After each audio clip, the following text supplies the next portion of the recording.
Hey now, it's your boy PSA Sitch here with another Sunday stream with everyone's favorites will never be replaced by a robot, Adam Friendon. Well, oh my! What do you mean by that? I feel I, like you're I, throwing. I feel like you're throwing shade. I feel like I you're said, actually actively looking for robots to replace me right well, now. I said never. I said I never. heard the Okay. tone. I heard that tone of voice. Oh, What are you we thought it was just working on this sarcastic. week before I strike? Today, we are going to be watching if we make it through it because I'm a little sick. So let's see. Hopefully, my voice will carry us through. We've been watching three videos of various socialists who at first were all aboard the K train. Okay, we're Mm. very coconut pilled, but now after the DNC and some of Kamala's interviews, they're feeling a little upset. They're feeling a little mad at Kamala. You know, they're not really so on board anymore, and I'm very curious as to what's motivating that behavior. Now, do these people vote? Are they going to show up on election day and actually cast a ballot for Coconut Lady, or That's a good question. I don't know. are Maybe they going we'll to find stay out through home? the course of this. Are they threatening to stay home? Is this good for Trump? Trump seems to be way up in the polls right now. Is he way up? I thought he was a little bit up on silver and some of the other predictions. Yes, yeah. Yeah, Well, in this environment, any up is like way up. I It's guess. going I to be guess. like a 51-49 election anyway, so Hmm. we'll see what happens. Oh, you know what's crazy? I don't know if you know this before we get into this because you reminded me when you said on strike. You know that AT&T has some massive like worker strike going on in Really? various parts of the country, including Florida. And so, talk about unlucky. My parents, there was like a lightning storm, like it was like a week, two Oh weeks no. ago, and No. it like literally blew up a transformer. And they're like, "Oh, we need to get someone to come fix it." And they're like, "Oh, we're not going to fix it because we're on strike." And my mom's like, "What?" And so my parents have been without internet for like I don't know, like 2 weeks or something. They're literally thinking about switching because of the strike. It's crazy. Thinking about it, I mean that's something you do on day one. Switch. Well, they finally, I was trying to walk them through it. I couldn't, and they called some like, I don't know who they called. They called some random person in a mall that did technology things, and they finally figured out how to get a hotspot going. So Oh, they can okay. like, use their computers via their phone. Fascinating. But anyway, All right. okay. So Lucy Lumbug, thanks so much for the $20. Says, hi, Adam. Thank you, Hey, what's Lucy. up, Lucy? Good to see you. Look at that.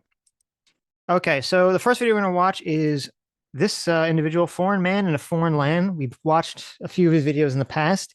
He has a very, very interesting, spicy take at some point in this video that I really want to hear what you, Adam, and what the chat feels when we get to this very spicy part of the video. Okay, the spicy take. I like Yeah, I it. don't remember where exactly the video it is, but the whole thing's pretty gold. So we're gonna watch most of this.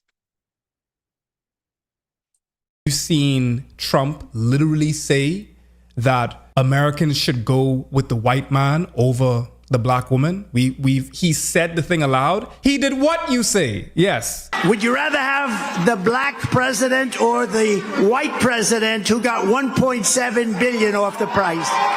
I think they want the white guy right now. That's what your boy. This nigga was in office. You all can look, man. Anytime when Americans come to me about a whole banana republic, there's free and fair elections. That I want you all to take a couple seats. I need you all to take a couple seats because there ain't no way, blood. Just for the folks that Do Okay, we know what the 1.7 billion off the price was? What kind of money did he save us? I Off do. of I what? actually went and I found that clip, so I know what he's talking about. Nice. No, but first of all, I don't know what free and fair elections has anything to do with Trump making a comment that he perceives as racist. Like, it has nothing to do with whether the elections are free and fair at all. Oh, of course, yeah. Complete So, non sequitur. Like, what are you? What? Why are you bringing right. that up? So Why are you let me bringing go up back. old shit? Right. So, I mean, first of all, obviously, we talked about let's say Trump has a history, a habit of saying very racially insensitive things, right? Sort of tiptoeing on that line. We're like, is he doing a racism or is he not?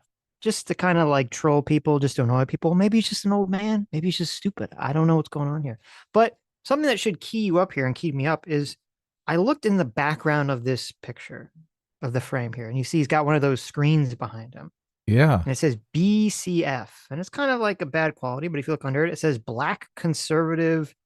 I believe it says Federation or something to that effect. Black Conservative Federation. Oh my Right. God. This is amazing.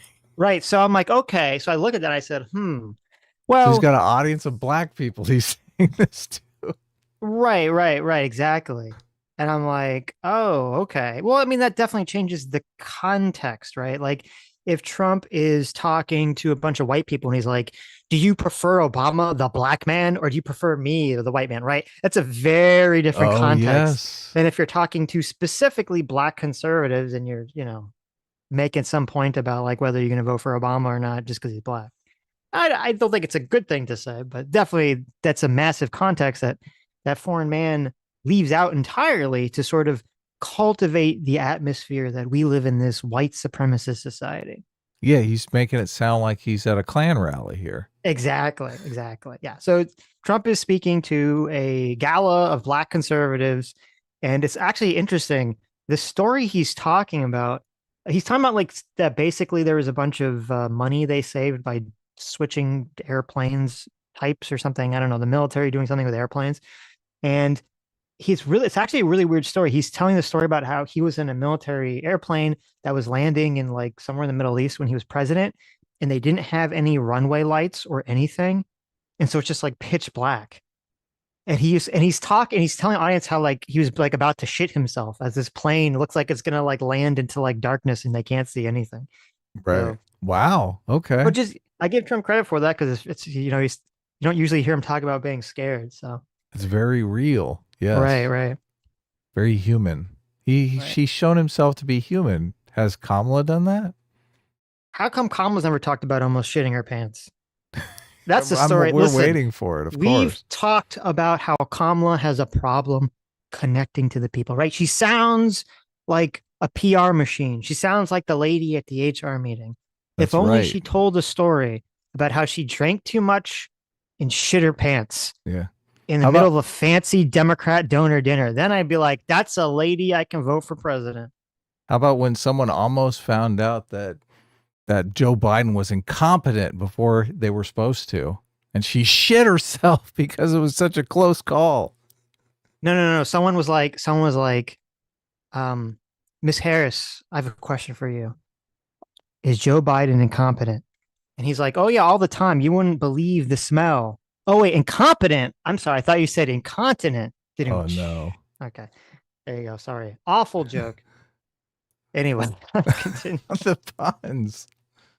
That hasn't seen this gem, this absolute dead admission of fascism. And again, Christians get out.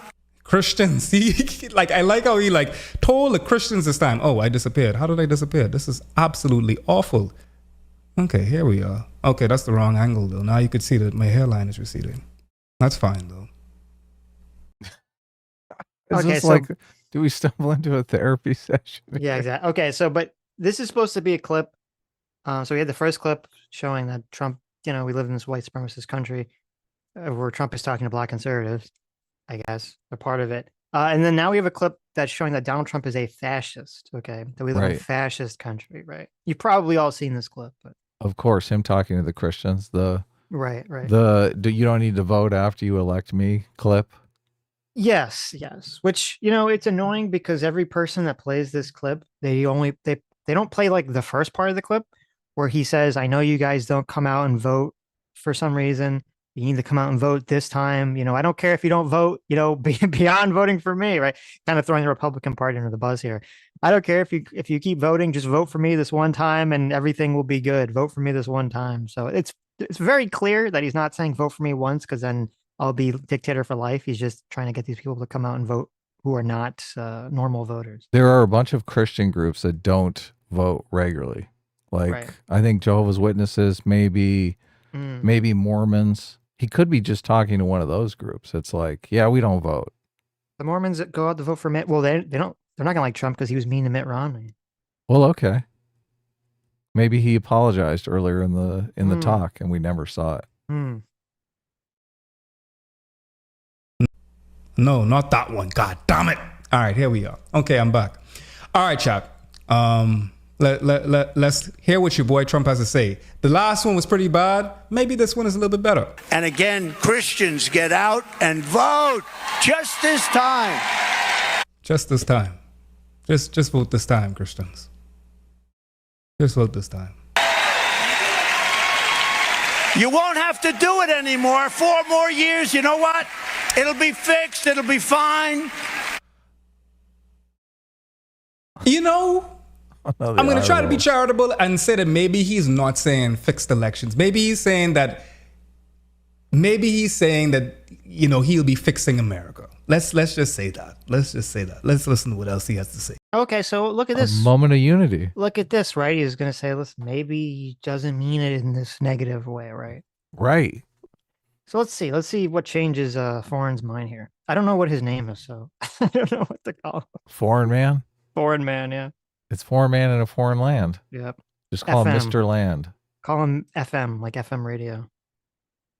It's not that bad. Maybe he didn't just call for fixing elections in 4K. Maybe it'll be fixed, like as in fixing the state, fixing the thing, you know? Maybe that's what he's saying. You won't have to vote anymore, my beautiful Christians. I love you, Christians. I'm a Christian. I love you. Get out. You got to get out and vote. In 4 years, you don't have to vote again. We'll have it fixed so good you're not going to have to vote.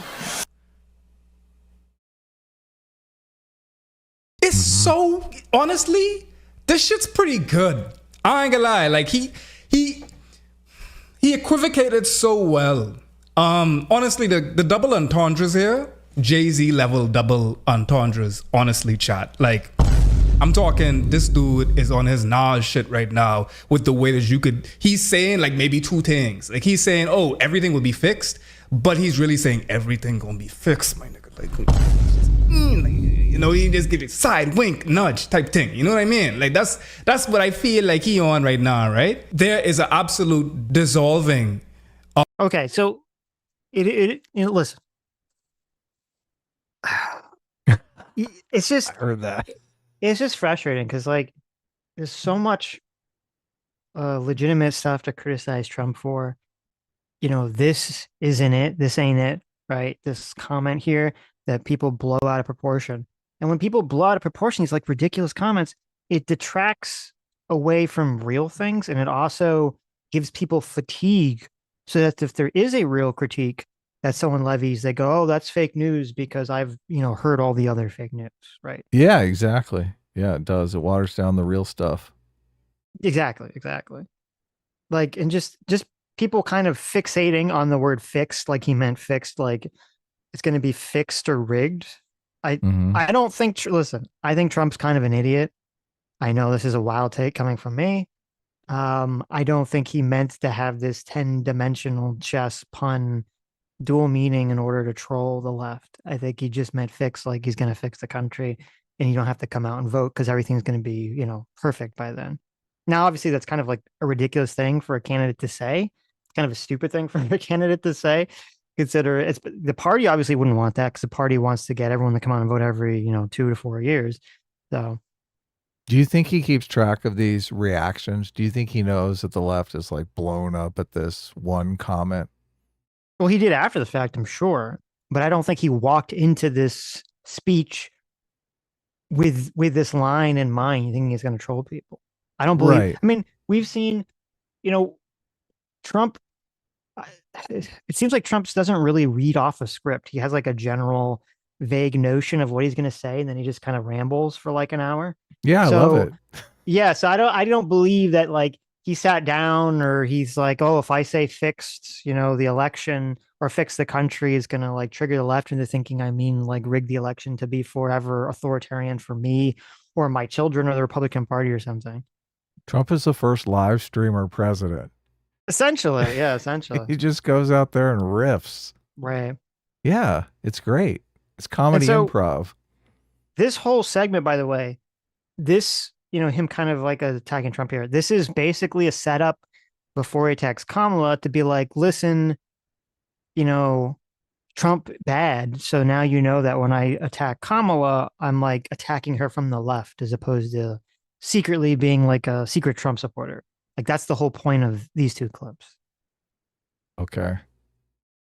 Of classical conservatism that kind of balanced things out to a degree back in the day.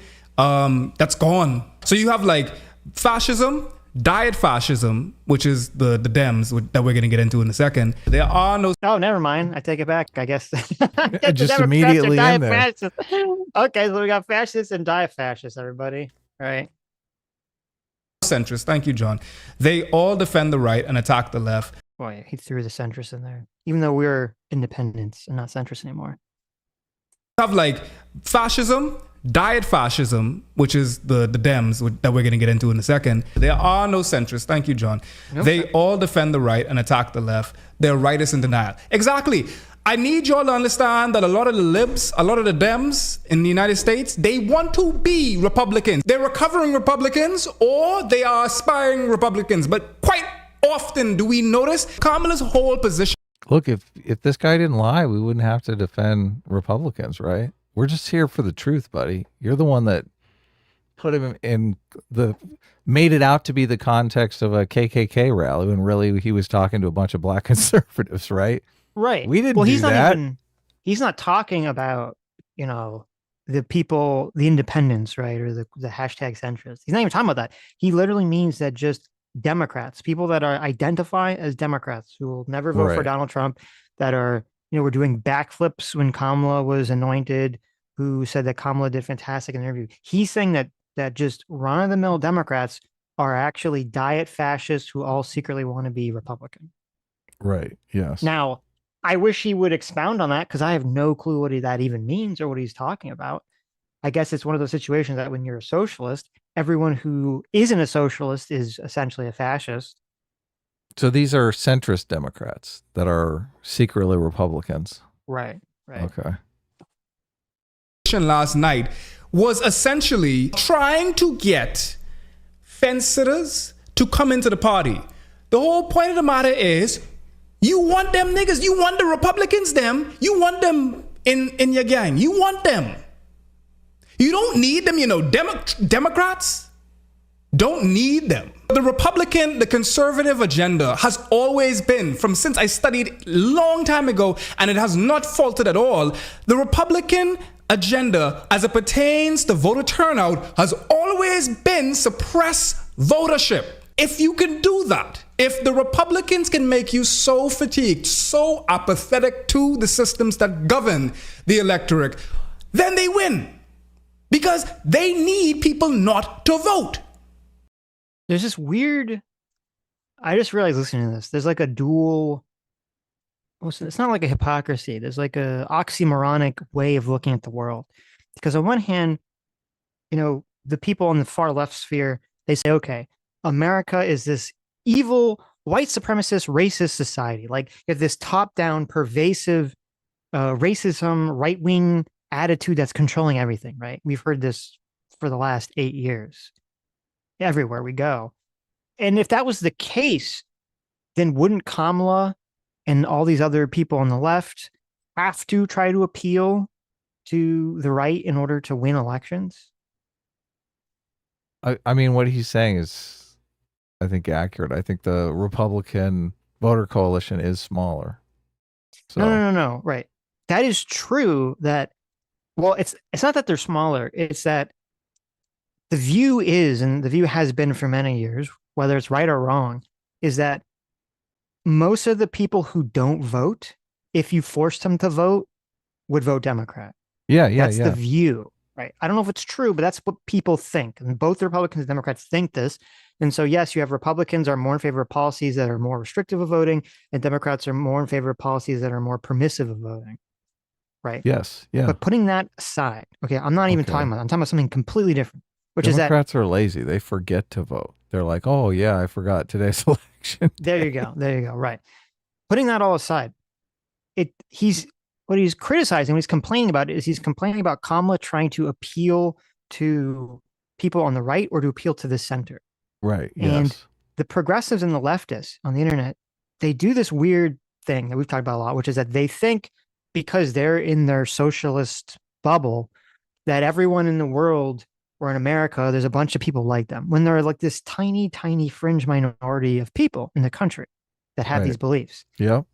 And yet, but they do this, they have a worldview that doesn't make sense. Because on one hand, they say all our candidates have to do to win elections is to run to the left, run to the left, run to the left. They keep trying to run to the center because they're bought by the corporations, because they're stupid, because they're evil, blah, blah, blah, blah, blah. They die fascist. If they just ran far left, they would win elections. This is what they all say. But then in the same breath, 2 seconds later, they say America is this white supremacist, fascist country, and we're surrounded by white supremacy and fascism. And I'm saying is that those two are ideas, contradictions. Yeah. Yes, those two ideas are complete contradictions with each other. Yeah, exactly. Yeah, the white supremacists don't have the majority. It is kind of funny because I don't buy into this run left. I mean, you're talking about the socialists. They want to get paid to do nothing. So I don't like they're not going to be reliable voters, right? They're not going to be the type of people who really get out there and work for the campaign. Well, I don't know. I mean, I wouldn't be surprised if you looked at any campaign. It's going to be people that are like a lot more extreme on the left and right who are the ones working the campaign on average than the average person. Like that's what motivates them to run. But I mean, you're like, if the right kind of has the stereotype of the right is more orderly and hierarchical and more self-motivated. Yeah, go-getters. And go-getters, right. Then you would be correct. But I believe currently right now that at least when the articles that I read say that Kamala's ground game in terms of getting people to go out and knock on doors and to call people is significantly more vast than Trump's is. At least that's what I've heard. Right. So that kind of contradicts that stereotype. There's probably lots of go-getters on the far left as well, too. Sure. Yeah, that have the idea that most people are go-getters like them, but they're completely wrong. Almost everyone who's a go-getter that I've ever talked to thinks that either everyone else is a go-getter or if they're not, it's just because they're lazy. They don't understand that they're unique and special, that they have this like intrinsic energetic motivation, mental motivation that like 90% of the population doesn't have, and is just lazy and apathetic to most things. Yep. I get it though. That's because I tell you, because listen, that's me. You're the lazy one. I'm the lazy one. Yeah. You just got to get organized, Sitch. I'm telling you. Yeah, okay. If Democrats vote, they win. In an ideal world, because there's a lot of different institutions that fuck things up. So you trying to like get the couple Republicans that is called me a nigga, that is called queer folk, the F slur, that is called Indian folks, the flicking that shit. You want them, you like them. You all fucking like them. The Democrats, them like them. That's their brethrens. So he's saying that Kamala Harris is trying to appeal to people that call black people the N-word. That's the crowd she's trying to appeal to with her DNC. Did you see that? I watched her DNC speech. You watched her DNC speech. We talked about it on the stream. I don't remember her trying to go after the N-word though, right? That must have skipped right over my head. He's using the stereotype, though, that all Republicans are greedy racists, though. So they all use the N-word secretly, and they all hate black people. Yeah. Even though Trump is literally speaking to a room full of conservative black voters. So, I mean, I think Trump should have started that speech off by saying, "What up, my N-words?" No. He's like, "You guys gonna give me the pass, right?" You don't think so? God. I mean, that would have definitely dominated the news cycle for a few days. That's for sure. Think. Okay, this is a legitimate question. This is a super legitimate question. It's going to sound like a joke, but it's not a joke. If Donald Trump goes to the black conservative gala and he says, and he shouts to the crowd like, do I get an N-word pass? And they say yes as a crowd. And he says, "What up, my N-words," with a soft A. Does that help him win the election or does that hurt him? I can't tell. Him. You think it hurts him? Yeah, it hurts him with white voters. Okay, well, what about this? All the uptight white voters are going to be like, "Oh my God, I can't believe he did that." You have to I mean, I think it's cool, but other people won't think it's cool. if Trump wants to do it looks this, great. It's like, don't no, get me wrong. wait, It's cool as can be, but wait. Optically, if Trump wants to do this, it can't be like he has to have black people on stage with him that he turns to. Like he has to be surrounded by black people who smile and say yes. Like if he's just on a stage and you don't see who he's talking to, that's bad optics when he drops the N-bomb, right? Of course. Yeah. He's got to be standing next to Dave Chappelle. There you go. Yeah, I don't think that would work. You don't think that would work? No, I think there's too many uptight white voters. I long for the day that could happen, though. And people would lose their mind over it. But what do you mean? It's comedy gold. It's funny. It's not funny. Like it's not maliciously done. The malicious intent is not there. Like so much of the problem is people spinning this into malicious intent. Like this guy, there's rumor has been floating around for years that Trump dropped like an N-bomb on the set of The Apprentice, and it was recorded, and there's some secret recording of him saying the N-word that people have been trying to surface, but I don't know, it just doesn't make a lot of sense to me. The mythical N-word tape. Right. Hey, good people, they just it's misguided. Yeah, it don't matter if they call them the N-word. It don't matter if they call queer people the F-slur. That's my brethren Tommy. I go into school with Tommy.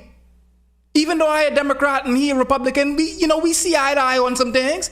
Y'all Americans and progressive Americans, there's this constant delusionment that they think that they're like rooting for a different team in this football match. But let me tell you something.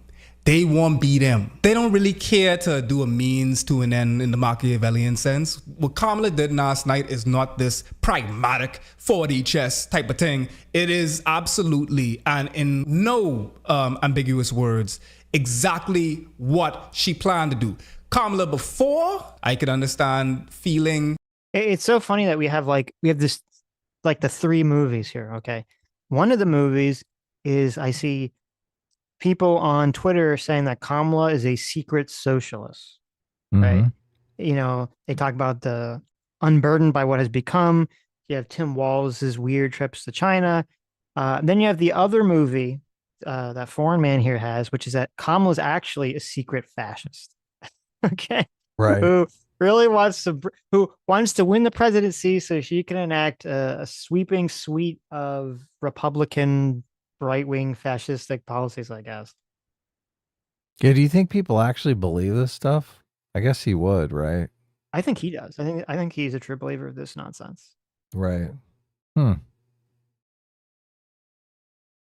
Some of the same sentiments that you might have felt with Obama. And I know that you want to feel that too. Like you want that. You need that desperately. This is the Republican talking point right now. But they are doing so in trying to put forward male figures, Tim Walz being one of them, Doug Emhoff last night, who can speak to men out there who might not be the sort of testosterone-laden, gun-toting kind of guy. She really said that y'all ain't got no tea. When Alex Jones was pushing those like supplements and things like that, that's the reason why. A vote for Kamala is a vote for low T. My favorite thing about the testosterone brigade is that the excess testosterone converts into estrogen. When T levels are excessive, E takes over. New slur just dropped out. Like legit, like what's good my DEI? So let's just talk about the testosterone. Again, this is why this sort of identity politics framing is so toxic to your ability to even perceive the world around you. Okay. Like even Dana Bash knows this. Like all the normal mainstream pundits know this. The Democrats right now have a man problem. They are not appealing to male voters, especially young male voters. It's becoming the parties are becoming more and more divided by gender. Now it's not like 80-20. I think it's like 60-40 or 70-30 in certain age demographics. But this is unusual because at least in my lifetime, the parties I believe were not that gender split. They're pretty evenly split on gender. That wasn't like a big thing. And so it does make sense for the Democrats to say, okay, we're like from a strategic perspective, we're only seeming to appeal to women. We need to get men on board. That's why they had the whole white dudes for Harris and all that cringe shit, because they're trying to get men on board. Now, I think the way to get men on board is to push away from identity politics, which, to be fair, Kamala's sort of doing. She's kind of trying to do both at the same time, but pushing away from identity politics. But more importantly, there's like this.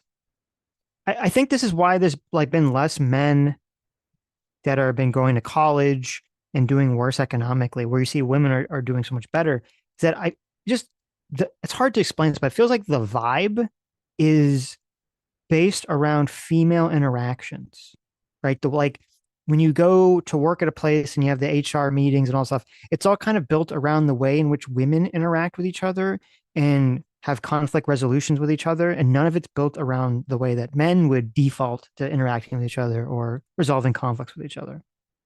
Yeah. Yeah.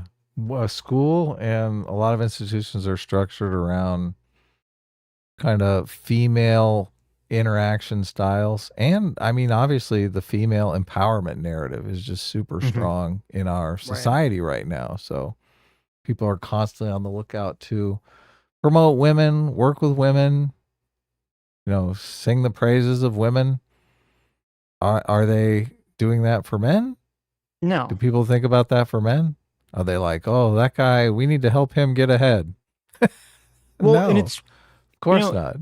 And it's weird because like right now the media is so hyper fixated on making sure that there are strong female role models, which is good, but it seems like there's zero fixation or idea on like what is a strong male role model, like like strong positive male role model. Yeah, it's not Tim Walz, right? No, not Tim Walz. Right. Lie about your DUI, lie about your service. It's probably not the good idea. Yeah. No. It's kind of weird, huh? Sure. But I mean, it's not Trump either, obviously. So I'm not talking about politics. I'm talking about like in just terms of like the way so many TV shows and movies seem to be structured nowadays. Is this like you have the strong, stoic, action female character, and then the man is kind of like even if they're like the Guardians of the Galaxy, Chris Pratt, who I like that movie and I like Chris Pratt in the movie. I feel like almost all male like leads have to be that kind of Chris Pratt like sarcastic, kind of slacker male character. Yeah.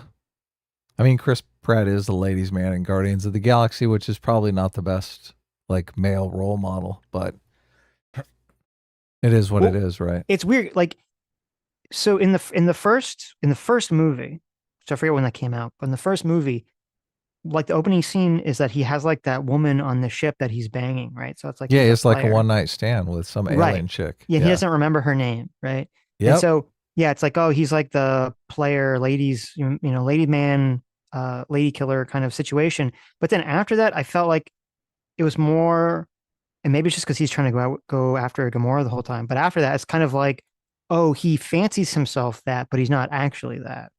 Oh, okay. Which is kind of like a safer version of the character you could have in like modern sensibility time. Yeah, that makes sense. I mean, it's not really explicit that way in the movie, but no, but that's kind of the vibe I get from the character. Right. It's like a dog whistle for us. That is saying nigga to us, right? Do you want to know what the most? Okay, so since I kind of pause it, what he's saying is that if you say DI or something about DI, it's really code for you saying the N word. Right. That's the argument, right? Okay. Yeah. There's like a math problem here that people don't think about, which is annoying when I hear people talk about DI. If you have a situation where, let's just say, like theoretically, all the tech companies say, okay, we don't have enough non-white, non-Asian employees, right? Because those are the two that they're going to have in abundance, whites and Asians. So they say, we don't have enough non-whites, non-Asians. We need to specifically hire everyone else. You're going to run into a problem where there's just not going to be enough people. Like you're going to very quickly, because the not the competition, but the demand, I should say, for non-white, non-Asian, high-level programmers is going to be so high that all those people are going to get snatched up relatively quickly and with ease. And then you're going to have a problem because then other companies are going to be running around trying to like fill out these quote DI requirements, and they're just not going to have people that are to the same level. So they are going to just definitionally have to lower standards just to find people. But Sitch, are you saying that all black people are unqualified? How dare you, you racist scumbag? That is what I said. That's exactly. I'm glad you helped me fix what I was saying. That is actually what I was saying. That's exactly that. That's exactly what the spin is. That's what I always said. Yeah. You're like, you run out of qualified applicants pretty quickly, but don't you know all black people are qualified applicants? Sitch? Come on. I hope you know I'm kidding. I know. You seem to get a little angry there. No. That's just you just can't, because I'm a little sick, so maybe my voice. You know that you can't hear the sarcasm. You know that's how they're gonna spin it. Of course. Yeah. Which is I don't. How do you have that conversation? Well, the math conversation. The problem is, so a lot of people on the left, they have this view that right now in America, even though, I mean, look, like just talking about black people are like what, like 13% of the population. Right. So you're going to have some significant, less population. And then that, like, entering into these fields and these careers and all this other stuff. And they basically, there's the left's kind of operating this idea that, well, there's an exact amount of non-white, non-Asian people for every job of every competency level. And the only reason they're not getting chosen is because the people hiring them are racist. Yep. That's what they think. That's the narrative. And then if you confront them on it, they do this kind of shell game. They say, well, I'm not saying that. I'm saying the systemic racism. You say, well, whoa. Okay. If you're saying systemic racism, you're saying, well, because of the history of racism and oppression in this country, and for like a million different reasons, you don't have as many black people going to school or going to these high level schools or whatever, or getting good educations, and thus not, fulfilling, these high level programming roles. I would agree with that. That's what is happening. Right. But the solution to that is not to lower requirements for those jobs. The solution is that you have to raise people up so that they are going to those schools and getting into those schools, obviously, through, appropriate ways. Yeah, but companies don't have that ability. Like the only thing the company can do is lower standards. They can't hire a college to like teach enough people. No, you're correct. But that's the problem with all these initiatives in the first place. Yeah. And you can't even talk about it without being accused of racism. Right. Harmful slur is for a white person. The most harmful slur. And this is why, like, I don't take this shit like too serious. Like when they let's hear it. What is it? What's the slur? What's the big whitey slur? Talk about it. The most harmful slur for a white person. It's not the C word. It's not the C word. I see folks saying it. It's not the C word. It's calling them racist. It's like, I got your number. I got it. You hate to be called racist. That's why I do it every day. Well, this is another one of those contradictions. If the biggest slur you can call a white person is racist, doesn't that prove we don't live in this horrible, racist, white supremacist society? It does, yeah. Because if we did, people would be like, yeah, I'm racist. I'm fine with that. Fuck you. N-word, right? What of it? Yeah. Yeah, exactly. But that's not. The people are like, oh, I'm not racist. How dare you? Right? Yeah, I'm not racist. Let me bow down. It's the best way to manipulate people. Yeah. Ugh, I hate manipulators. Thank you. Oh my God, they got it. Thank you. It is calling white people racist. That is... Look at that. Did you see that comment? I did. Racist, lol. Them racist. Thank you. Oh my God, they got it. Thank you. It is... Here it is. Racist, lol. Do you like the... do you like their avatar? Cupcakes. Yeah. It's a person. It's like a female hand holding a Starbucks coffee cup with like the trans flag, pink and blue, like drink inside. This is the left's troll right here. It's like, we finally got them. They don't like to be called racist anymore, and we're just going to keep doing it. It says it all. It totally says it all. Is this avatar? This is like the anime avatar of the left, of left-wing females, right? Something like this, yeah. Oh, yeah. Calling white people racist. That is genuinely the worst thing. Like, they feel legitimately attacked if you call them racist. They don't care about being racist, but they do mind you calling them racist. They say, what you mean? How can you think that? You think the person who is openly racist cares about being called racist? I mean, that makes absolutely no sense. They would only care if it's like in the context of they don't want to lose their job or something. Oh yeah, of course. But like beyond that, no, they wouldn't care. But then again, even if there's such a taboo against being racist that you're afraid you're going to lose your job or get depersoned or deplatformed or whatever, this all plays into the fact that we don't live in this ultra racist white supremacist society. Otherwise, there wouldn't be such this political, I should say, cultural penalty for being racist or being accused of being racist. That's true. That's true. I'm racist, bro. Like, that is the Republican stance, if you can call it that. Between that and Project 2025, which is a real thing, which is a very dangerous thing, things that are outlined in Project 2025 is not anything that we should be taking lightly. And we absolutely need to address it with the severity and the urgency and the graveness and the earnestness that it deserves. I kid you not. A lot of people won't be able to, a lot of marginalized groups will not survive under Project 2025. Oh my God. This is real. The most offensive thing about Project 2025 is the page count. I think it's like 900 pages. It's like, oh, get out of here, punk. What are you thinking? Well, yeah, that's true. Listen, there's lots of like really shit policy proposals in Project 2025. So that's fine if you want to criticize them.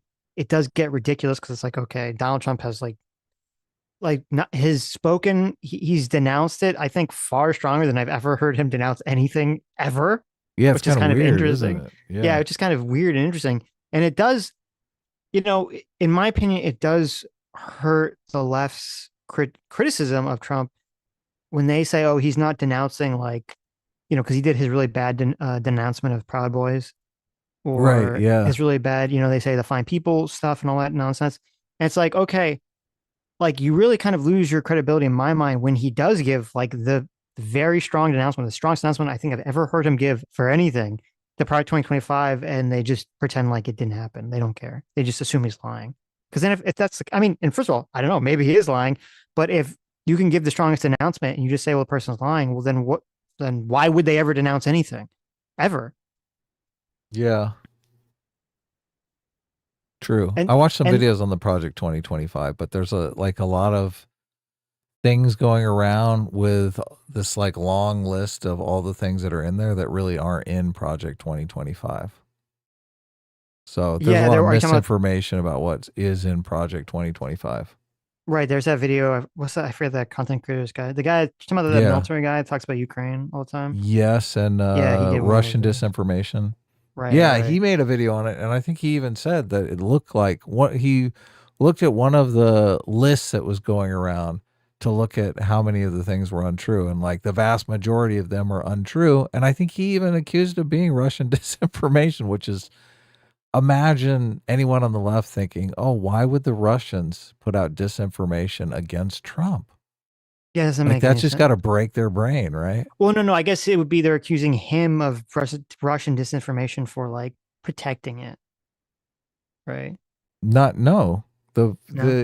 left wingers are spreading these lists around of all the things that are in Project 2025 that are not in Project 2025, but it's just like an insane list of end Social Security, that kind of stuff, right? I mean, we can go through the list sometime if you want, but I don't care. The Russians just want to keep us, or Putin rather, it's like basically more Putin than the Russian people, obviously. Putin wants to keep Americans fighting with one another, and he doesn't care if it's left wingers fighting with right wingers or right wingers fighting with left wingers. He doesn't. He doesn't care if he's attacking Trump or attacking Kamala. Right. He's not siding with either side. He wants just the conflict to reach like a boiling point. Right. So, and it's funny because this guy was saying, this kind of ridiculous claim that he literally thinks that minorities, I don't know what minorities he's talking about, minority groups may not survive if Donald Trump wins the presidency and enacts some Project 2025 policy. Now, I've seen lots of videos on Project 2025 stuff. I've looked through some of it myself. I skipped over the part that talked about like purging the minorities in Project 2025. I didn't see that part, so I have no clue what he's referring to whatsoever. Right. And he's not going to tell us because, he doesn't have to. He just makes like a vague, scary threat. And you go, "Ooh, okay." I guess Well, that's true. he would Mott and Bailey, like if you forced him to, and he'd lean on like mass deportation. He'd say, "Oh, that's what I'm talking about," because they do say they're going to like I think it says on Trump's website, the largest deportation in human history or something. Like he's swinging for the fences. Well, that's Trump. I don't even know if that's Project 2025. That's like a Trump policy. That's an actual Trump policy. Right. But I'm sure there's some overlap there with Project 2025. I'm just going to go out on a limb. Sure, maybe. And because I think the only two things you could throw a point at is what you're saying, to deport people that are here illegally, and something about, trans healthcare for children or something. Yes. The interesting thing that was in that guy's video about the Project 2025 thing is he was saying there wasn't anything in there about ending gay marriage, which I thought, oh, wow. Okay. Yeah, that's probably not, they know it's not tenable anymore. Did you see that Tim Pool is trying to sue this, I don't know if they're like an official part of the Kamala Harris campaign, but this like Kamala Harris account / PAC or something? No. What's the details? So there's a Twitter account called Kamala HQ. And I don't know if they're officially part of Kamala Harris's campaign or not. And they tweeted out this video. Here, wait. I'll just send it to you. Yeah, let's bring it up. Okay. Bring it up. Daily Wire does this quite often where they go after certain people and sue them if it's going to be advantageous. They've sued for freedom of information documents and stuff like that. So it seems like Tim Pool, since I guess this is more like a defamation suit or a libel suit or something like that. Right. This account is probably defaming him. Well, I sent it to you, so we can. I'm curious as to what you think about this. And actually, and I looked, they have a website, but there's nothing there. It's like coming soon. So I don't know. This could just be like a random person. All right, I got it up. Ready? Okay, so the tweet says, this is from Kamala HQ. It says, Trump operatives say their Project 2025 plan is to give Trump total unchecked legal power so they can jail and execute those who don't support Trump if he wins. Parentheses, they have since scrubbed this video from YouTube. And it's probably on Tim's channel still, right? Tim's no, like, wait, that channel's on. This video has been taken down, I believe. Oh, it has? Okay. That is true, yeah. Should Democrats be in jail? No. Oh, ready? Yeah. 3, 2, 1, go. Should Democrats be in jail? No question. When Donald Trump gets elected, should he start locking them up? No question. Should there be lists of Democrats that need to go to jail? 100%. And the reason for that is they've committed crimes. Yeah. We need to make sure that when Donald Trump wins, we've got an attorney general, a deputy attorney general, a head of the CIA and the FBI. Kash Patel would be fantastic. We can have attorney general. There's some names floating around. And then they can start having their investigators and the feds issuing subpoenas, pulling up evidence, and with real evidence, bring them to judges for warrants. Then these people can spend three years of their lives fighting tooth and nail for the crime against the government for crimes they committed, and we can prove. Yeah. And the reason why we put them on trial is that we can show the whole world we will uncover what you've done. We will make sure everyone knows, and you will be held accountable for it. Not just jail, they should get the death penalty. You know, we actually used to have the punishment for treason in this country. Oh my God, Laura Loomer. Hilarious. Democrats be in jail. No. Go figure, it's Laura Loomer, right? Of course. Laura fucking what a dumbass. She's so stupid. It's so funny. It's so funny. Should be executed. Hey, jeez. So is he being sarcastic about basically laying out what they're doing to Trump and saying we should do this too? Is that what's going on here? Obviously I haven't seen the stream because it's taken off his YouTube, so I don't know. So there could maybe some context to that, but from the context of the clip, it does not seem like he's being sarcastic. It seems like he's being 100% serious. So, ugh. Tim, what are you doing? Oh, I guess he wants the Civil War just so he's proven right. So he's just proven right. Yeah, I mean, obviously from the perspective of like just the statement without the tweet, I mean, it's a really fucking stupid thing to say.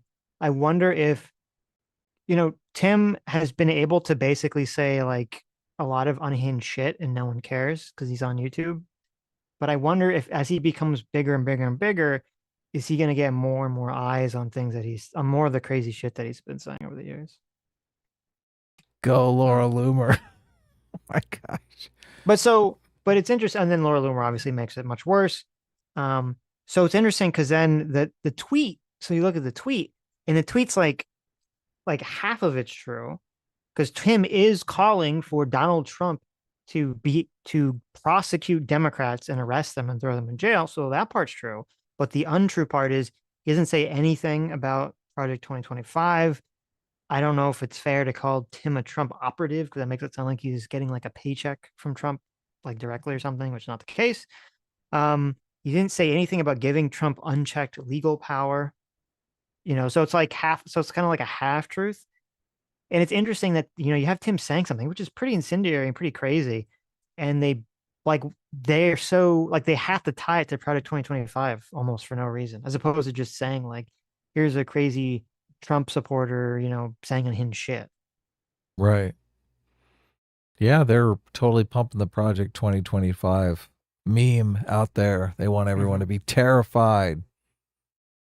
I am curious because, Tim is claiming he's going to sue them. So I have no clue what that's going to look like, if anything. So they always say to the Republicans, stop fear mongering. Right. All you do is fear monger about immigration. It's funny because fear monger about Project 2025. I like so on mine, the first response is the quartering. Okay. And it says there was no mention of Project 2025, which is true. But then the second part he says is, and they scrubbed it because the guests misspoke. Did Laura Loomer misspeak when she said that? Is that a Tim Walz, I have bad grammar when I said I was in Afghanistan misspeak? That doesn't sound like, or Laura Loomer was calling for executing people for treason. That didn't seem like a misspeak to me. Not just jail. Right. They should get the death penalty. What's the misspeak there? Is that like a Hassan Piker, America deserved 9/11 misspeak? Oh, English isn't my first language. Okay. Okay. Funny. Back to the video.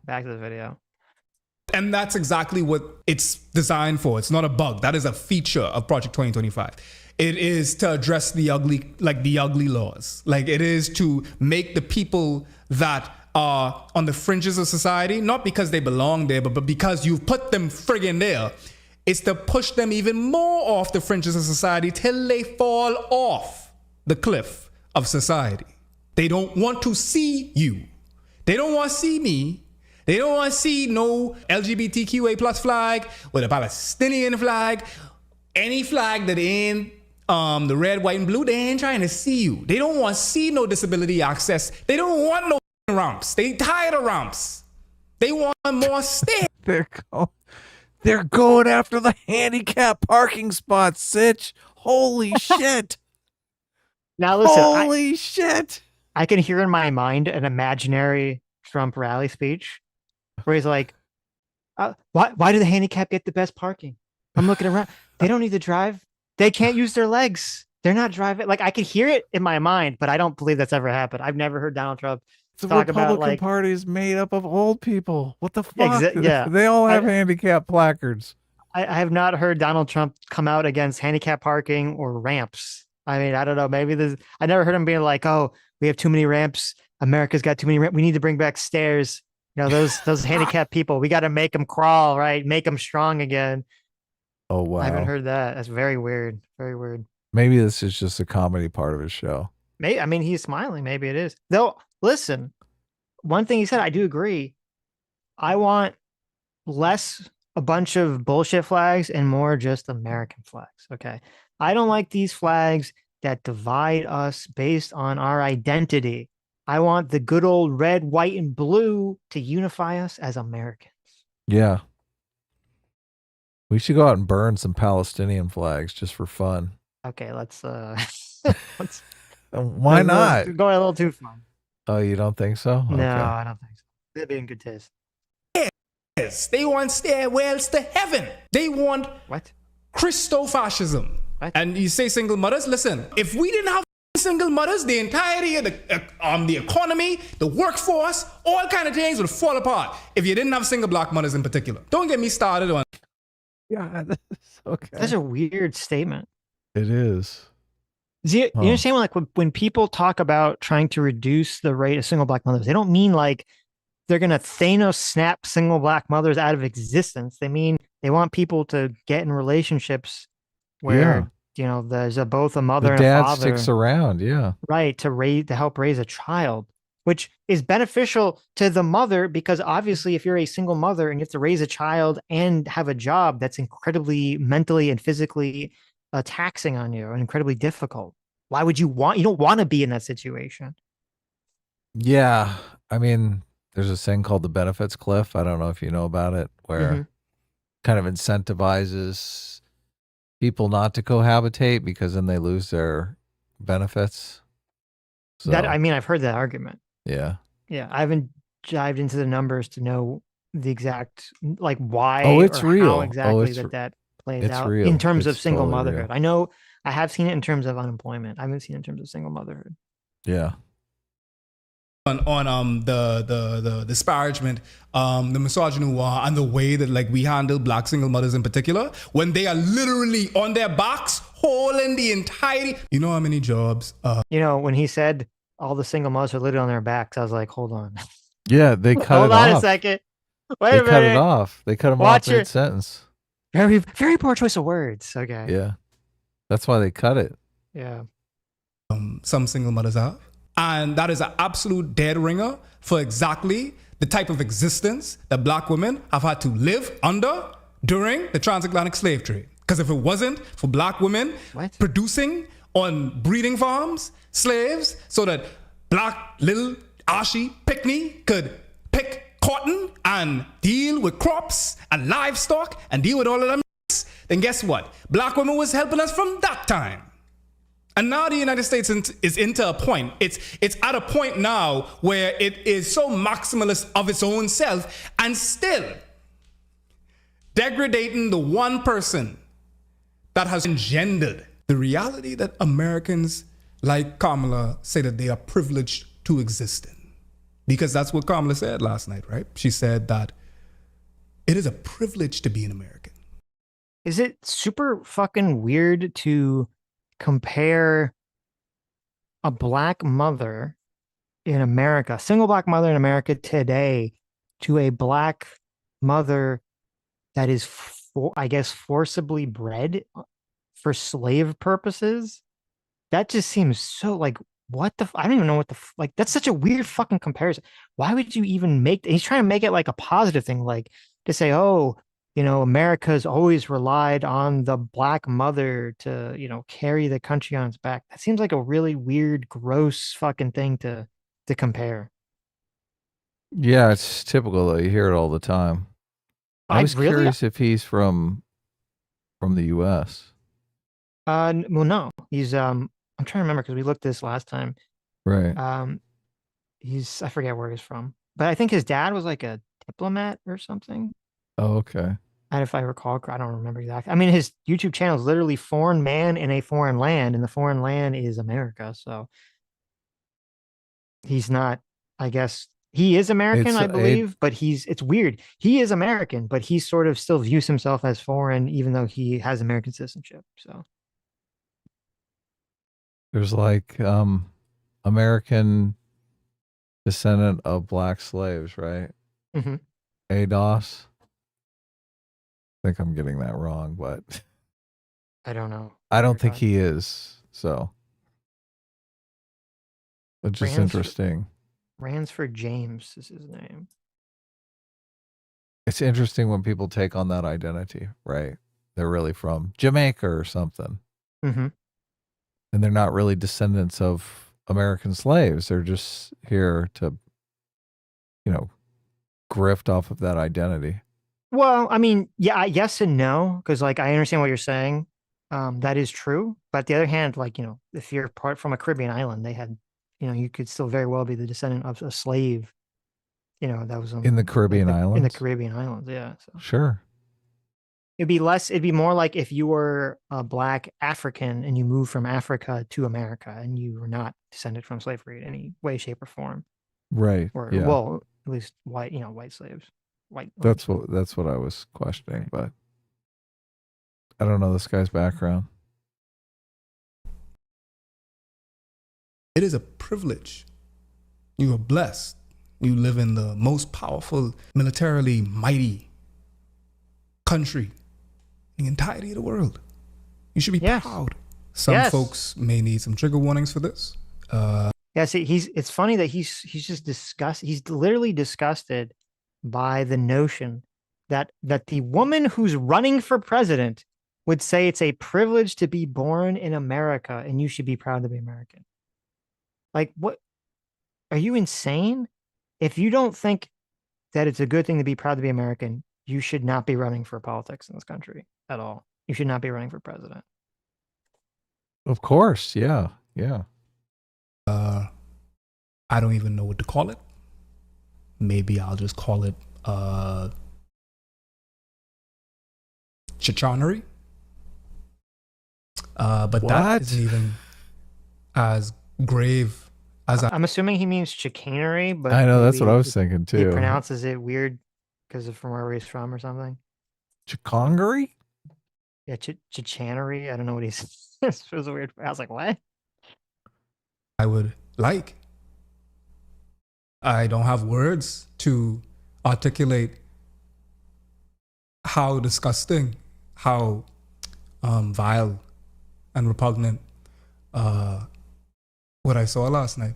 Next, I love everyone. It might seem sometimes that I get frustrated. I'm sorry if it's sometimes I speak out of anger. I try not to, but I love everyone. If I didn't believe that people could change their mind, I would just spin on ice and die. Like, there's absolutely nothing that serves me in adopting a viewpoint that people can't change their fucking mind, man. I need to believe that. I need to believe that people can be redeemed. So I love everybody. And I need to be able to love you too, even if you say things that have invalidated not only my life, but the lives of many. It is a thing that I try on a regular basis to do. Sometimes I fail. Sometimes I say things to people in anger, the clapbacks and whatnot, and they're not right. Because then I'm just as bad as them. I don't hate a white person. White people don't exist. You're Irish, you're Asian. I mean, you're German and whatnot. I hate whiteness though. I hate that. I hate what that's done for you. I hate what that's done for He's doing the things. Yeah, he's doing the things, Sitch. He's doing the thing. He says, I hate whiteness. And you're like, wait, what? He's like, no. I don't hate white people. I hate what whiteness has done to white people. You're like, what? What the fuck are you talking about?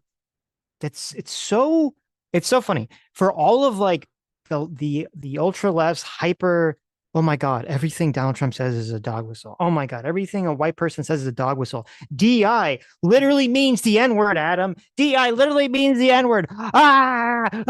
It's all dog whistles. And then they're like, oh, I fucking hate whiteness. And you're like, whoa, excuse me, sir. What are you talking about? He's like, well, that's not racism. I don't mean I hate white people. I hate whiteness. See, it's different. And you're like, excuse me.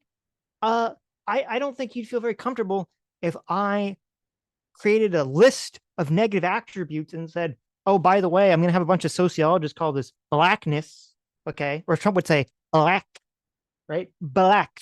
This is a blackness, Oh, listen, I don't hate black people. I just hate blackness, right? Like, we'd all be like, that's fucking racist. But no, it's totally fine. It's totally fine here. Totally fine here. Yeah, obviously. Like, these are the cultural attributes of white people, and I hate them. Right. They're all oppressive. They're all oppressive and negative. And they're not right. I mean, some of them I think are like being on time. Which, right. Like, how can you hate that? Yeah, if you're talking about that list, the Judith Cates list. Yeah. Because then I'm just as bad as them. I don't hate a white person. White people don't exist. You're Irish, you're Asian. I mean, you're German and whatnot. I hate whiteness though. I hate that. I hate what that's done for you. I hate what that's done for white people. or people that are. The argument itself doesn't even make sense. They say white people don't exist. And what he means by that is like, okay, well, there's no like unified group of white people. There's, Irish, there's British, there's German, there's French, right? So whiteness, there's no such thing as a white person. And at the same token, it's like, well, but there is a black person. You're like, well, wait a minute, shouldn't it be separate? Like, shouldn't each, like, whether you're from like somewhere in the Caribbean, whether you're from Africa, whether, your lineage is, from America, like, shouldn't that be what you are instead of being black? And they'd say, no, no, no, no, because like black people in America were basically treated by society all the same as part of some sort of group. So they have some sort of group identity. And you go, well, that's the same thing as white people, right? Yeah, that's what you're doing right now. That's what you're doing right now. And that's what, even the racist white people were doing back then. Like, yeah, there was a time period where they would be racist against other white people, but they still, it was still the thing, was to view people as white. It's a completely nonsensical argument. It's just an excuse to basically be racist as fuck. Yeah, of course. And to pretend that you're not being racist, but whatever. Or people that are white. I hate whiteness. I hate that for you. I don't know how many of y'all have seen this. Trigger warning. You're not going to see any death. I've already showed literal cock on stream. I'm not going to show like actual people dying. I'm not going to do that. What is this thing what is this thing you sent me? I looked up whiteness theory on Wikipedia and it had this chart. This horrific chart. Yeah, look, it's great. This chart is insane. Oh my God. It is totally insane. I was looking at it for a second here. This is on the Wikipedia page if you look up whiteness. For whiteness theory, yeah. Intersecting acts of privilege, domination, and oppression right there. Mm-hmm. Okay. We've got racism, Eurocentrism, heterosexualism. Whoa. How does this axis even work? On the left side, it says domination, and on the right side, it says domination. Oh yeah, domination on all sides, of course. Yeah, well, so how does it? It's not even an axis, then, is it? It's just the line. They all mean the same thing. Well, I think is the underside the dominated part? Like dominate. That's a line of domination. Oh, I see. Yeah. I see. Okay. It's not supposed to be like an x-axis. But I'm confused over here. Right. Right below the domination line, you have Jews. Right. Well, Jews are hit with They did put them pretty close to the top there, yeah. So they could, jump on the other side of the line at any time. Here's why. Okay, so this chart was made in 1996. Okay, if it came out today, Jews would be part of the domineers, right? Oh yeah, up the top. Ones doing the dominating. So it's funny, if you look at this picture, it says this was adapted by Catherine Polly Morgan in their work, quote, Describing the Emperor's New Clothes, 3 Myths of Education Inequality, the Gender Question in Education. Mm-hmm. The gender question, theory, pedagogy, and politics. So yeah. So is this all these things is what it means to be white? To partake in this? These are the primary features of whiteness. I saw it on the whiteness page, but I'm not sure that it has anything to do with whiteness. I didn't look at it super closely. But I see the link to the Wikipedia page too. Right. This chart is under the white privilege section. Okay. Right. It says, in the United States, white privilege is theorized to exist due to the hierarchy of power distribution, where white men were granted institutional power over minorities in the establishment of the country's political and social economic systems. White privilege resides in the idea that white people inherit a color blindness due to their majority status, refuting the existence of racism and racial privilege, I can't speak, because of a lack of association with those realities. So this is so insane and so woke. They're not even saying white privilege is just like, oh, you, by the existence of being white, are granted special things. It's saying by the existence of white, you get to claim that you're not racist. You get to claim that you're colorblind, and that's part of your white privilege, which is ridiculous. Yeah, interesting. There's always going to be a majority status in any country, whether it's related to the ethnic group that makes up the majority population, or whether it's based to whatever the majority culture is going to be in the specific area that you live in. That's just always the way it's going to be. Christianity or Islam or Judaism. Right. Like, yeah, if you go into, some place where it's like a very red MAGA country, like the red MAGA people and whatever cultural ideas or cultural behaviors associated in that area of the country are going to have majority status. And if you go to some place that's like very, very left wing, go to Portland, right? Like it's going to be the exact opposite. Ooh, oh, ouch. Portland. The privileges of being in the majority are unknown by the majority, paradoxically, because they are the majority, not subjected to the social trials of being a minority. White people have received a more sympathetic media treatment than black people. Well, I don't know when this article was written, because that's not definitely true anymore. That's changed now. What are they watch Netflix for 15 minutes? Right. Or any commercial. For example, having been portrayed as mentally ill after they had committed a serious crime such as a mass shooting. Well, I mean, first of all, that's like people. Okay, hold on. This is like an insane statement if you think about it. A mass shooting, at least the way that they're using it, right? I know, like, technically, definition of mass shooting is just someone who shoots, I think, over more than like 3 people. And if that's the definition from a crime statistic, I believe the majority of people that commit mass shootings are not white people, and it's because usually there's like a gang violence. Yeah. Yes, right. But when you colloquially hear the term mass shooting, you think of a person who went to a school or a public place and just shot a bunch of people. And yeah, generally people that engage in a completely like antisocial, like random act of violence where they're not like perpetuating violence against a person for a specific reason, but they're just randomly killing like random innocent people. Generally, that person is mentally unhinged. That's why they're engaged in that action in the first place. Okay. If you're in the middle of a turf war and you kill somebody, that's not because you're mentally unhinged. Yeah, there's a very logical reason for why you're doing that action. Now, it might be an immoral reason, but it's not like a mentally unstable reason. So, yeah, it's very understandable. Right. Yeah, that's what I was thinking. It's kind of funny. They view it as a privilege to be called insane when you do your mass shooting. Right. And I mean, there's only, I mean, at least I don't know, this is the meme, but you don't hear too often about black mass shooters anyway in the media. I like how they've changed the term illiterate to non-literate.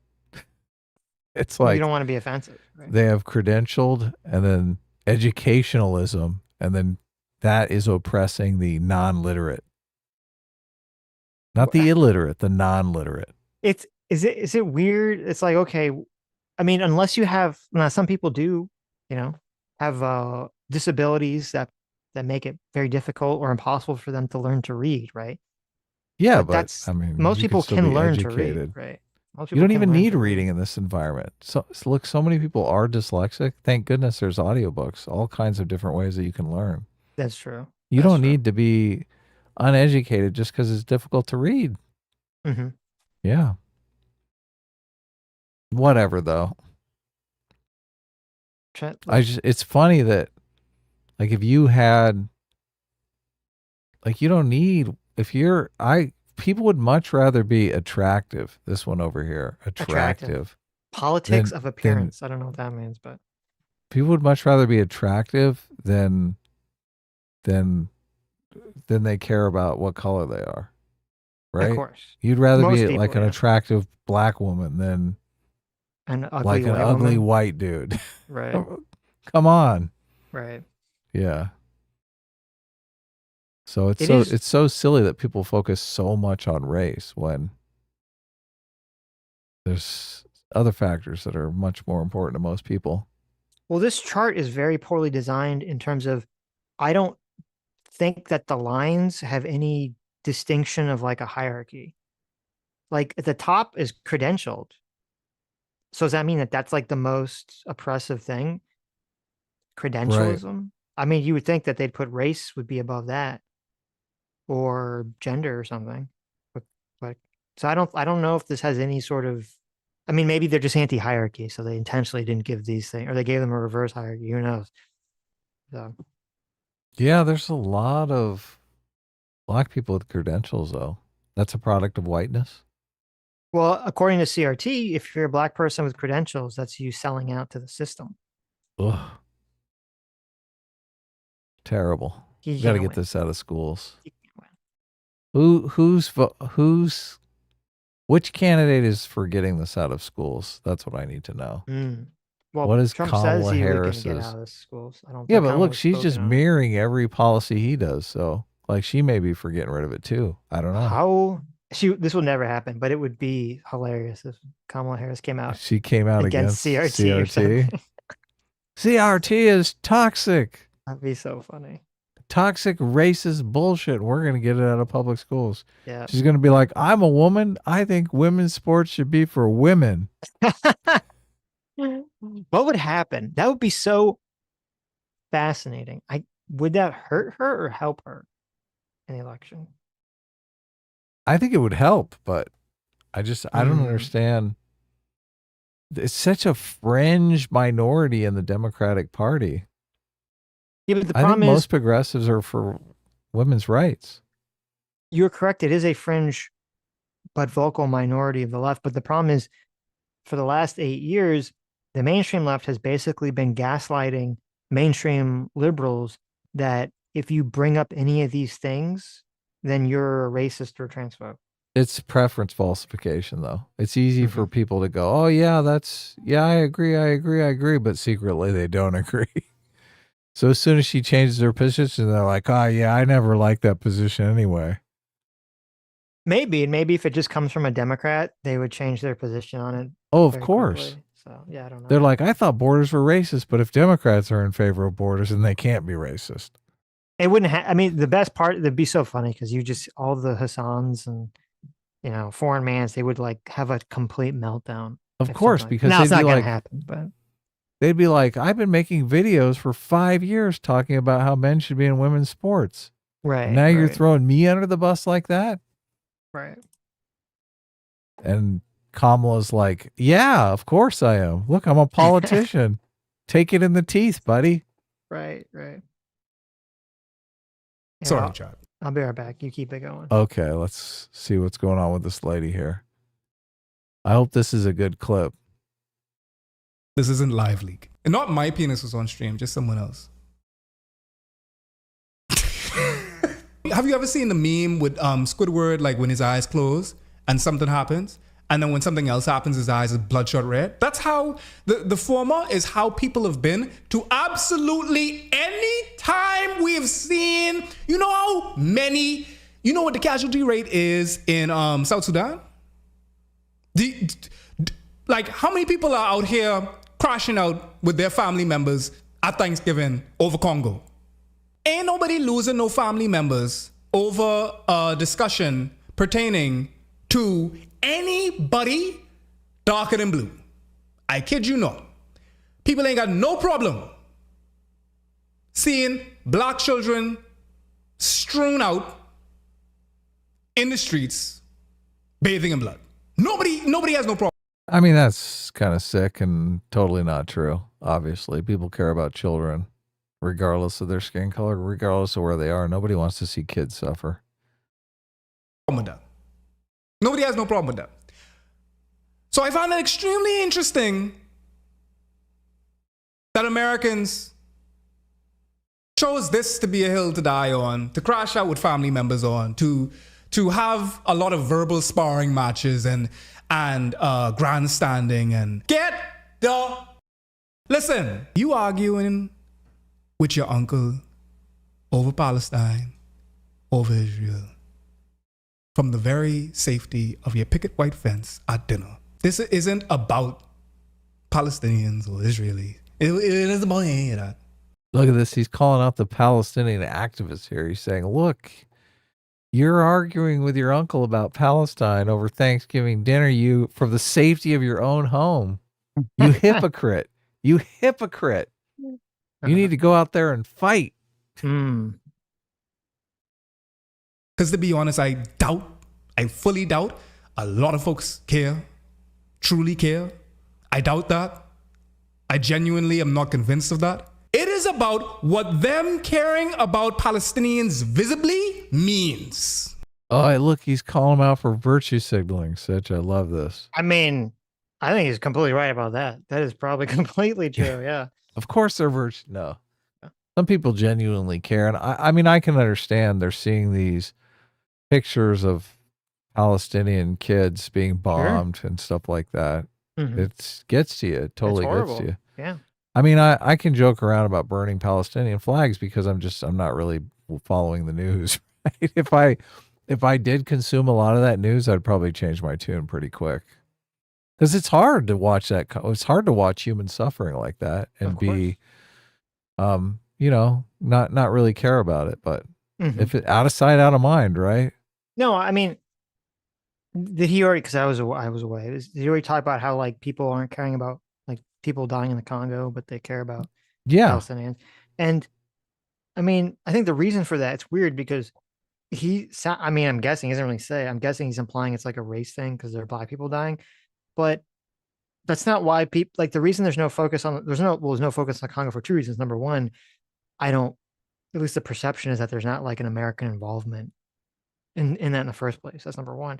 But number two, with the Palestinian thing, you know, in the Congo, it's like black people killing black people. Yeah, that's what I was going to say. It's like black on black violence. If they did talk about it, he'd accuse them of being racist. Yeah, so kind of there isn't like a clean narrative for the left to kind of go after, you know, somebody the way there is with Israel because they say, okay, well, the Israelis are all white European racist and the Palestinians are all innocent oppressed brown people. So yeah, colonizers, yeah, of course. So yeah, what does foreign man in a foreign land make you think of, Sitch? Anything? Does that bring anything to mind? Isn't that like a song? Isn't that like a colonizer? What the heck? Oh, okay. Oh, I see what you're saying. Yeah, how can you look if your YouTube name is foreign man in a foreign land? How can you crap on colonizers? Aren't you literally a colonizer? Yes, that's what it sounds like. You're like right. A foreign national. Well, it's interesting. It either has that vibe or, you know, it definitely appeals to the left wing moral intuition of saying like you should grant me legitimacy because I'm a foreigner. When it's like, well, that shouldn't really grant legitimacy to anyone one way or the other just because they're a foreigner. Unless you're talking about like, oh, you know, this is what it's like. You know, I come from a country where we have like very different customs than in America. And so it's like fun to watch, you know, people from like Japan, you know, be in America or Americans be in Japan and see like how things are very different, right? That'd be the only time where you'd be like, oh, that's an important or interesting thing to bring this, you know, status up. Yeah. Those are kind of the lefty moral intuitions. Openness to new experience, right? Right. This is going to be an interesting experience. We're going to see how other people live other places in the world. And the conservative intuition is like, no, other places are weird. I like my home. This is where things are normal. Right. That's why normal becomes a slur, right? They're like, oh my God, how dare you call something normal, you bigot? Only abnormal things are good. We're rich, new experiences all the time. And it shows because this is them. These are the same people right here that probably was crashing out over family members and saying, how could you vile, sick son of a gun? Because guess what? They can say that. They can make a big tweet that get a bunch of likes, thousands of likes, talking about free Palestine until it's backwards. And then they could do shit like this. The blood of these children on your house. 13 years old. Sama Abu Lib. Say it again. Mock them again. Mock the children again. Do it again. Oh, no. This nigga right here. I know what I said before I said. Oh. What happened? He mocked the Palestinian children. I think I guess it was unclear. Never mock the children. Okay. Right. But I don't know anything about this guy, but I feel bad for the you know, people that are walking by with their ears covered because now I wasn't there. I don't know. The implication is like, oh, what the person is saying is so horrible that they have to like close their ears. But I'm assuming it's just really loud because there's a person with like a megaphone screaming at them. And they're like, oh, geez. Yeah, of course. said, I know what I said a couple minutes ago, but you about to see a nigga go into a villain arc in real time. I ain't gonna lie to you. I believe that this is Javel Morris. He's a DNC delegate. I don't want y'all doing no mass hate, but it doesn't even seem like you can because dude has deleted his socials. As you should. What did he say, Jojo? What did he say? Dude legit said this. Say it again. Say it again. Mock them again. Mock the children again. Do it again. Do it again. 18 years old. 18 years old. Yusuf Hassan. 18 years old. Turn around and join the uncommitted delegates in the protest. It could be a nigga like him. Hold on, that was it? He just said 18 years old? Yeah, I don't know what I'm assuming that woman was screaming something about an 18-year-old that died. I guess Yeah, that's the only what I was context thinking. that I could understand would make sense of why it would be offensive. Like, how does he even know what she's talking about? I don't know. That's all he did was say 18 years old, and he had to delete his socials because they were like, oh my God. Well, it's I'm guessing she was like, there was an 18-year-old person who died, and he's like 18 years old. Like he's like mocking the death of someone. I'm guessing that's what it would be because it's the only thing that would make sense. Right, yeah, but you'd think Right. it was a little more pointed, like he said she deserved it or something. Right. You know, something bad, actually. I mean, well, this is what people were talking about. There is sort of this, you know, there's been this kind of feud on the very internet left between, you know, certain black activists and Palestinian activists. Because he should have been like, how dare you? I'm a black delegate, okay, and you're trying to cancel me. You racist. They're all trying to cancel each other. That's trying to get to the top of the hierarchy. Is it funny that this lady in the pink pantsuit is covering her ears? She's got like the rainbow flag yeah. bracelet or shirt sleeve or something going on there. That's pretty funny. Everyone's like, oh my God, I've had enough of this activism right now. I know. Listen, I think I agree with him on this part. It's funny. I mean, these people probably were all like complaining on the internet, complaining to their relatives all day about long, all this stuff yeah. all day long. And then now it's like, oh, well, I got to vote for Kamala, so shut up. Turn around when Trump gets shoot in his ear and say, are you making light? Are you making jest? Are you being jocose about an assassination attempt of a former president? The logic that folks like this follow allows something like that, those two things, to make perfect sense to them. I know to us, it's something that can get absolutely harrowing, can get bothering, could be like, how is it you stand for a party that's supposed to be one of empathy, that's supposed to be one of, you know, compassion, right? You're supposed to be the compassionate party. So how does a person like that do this?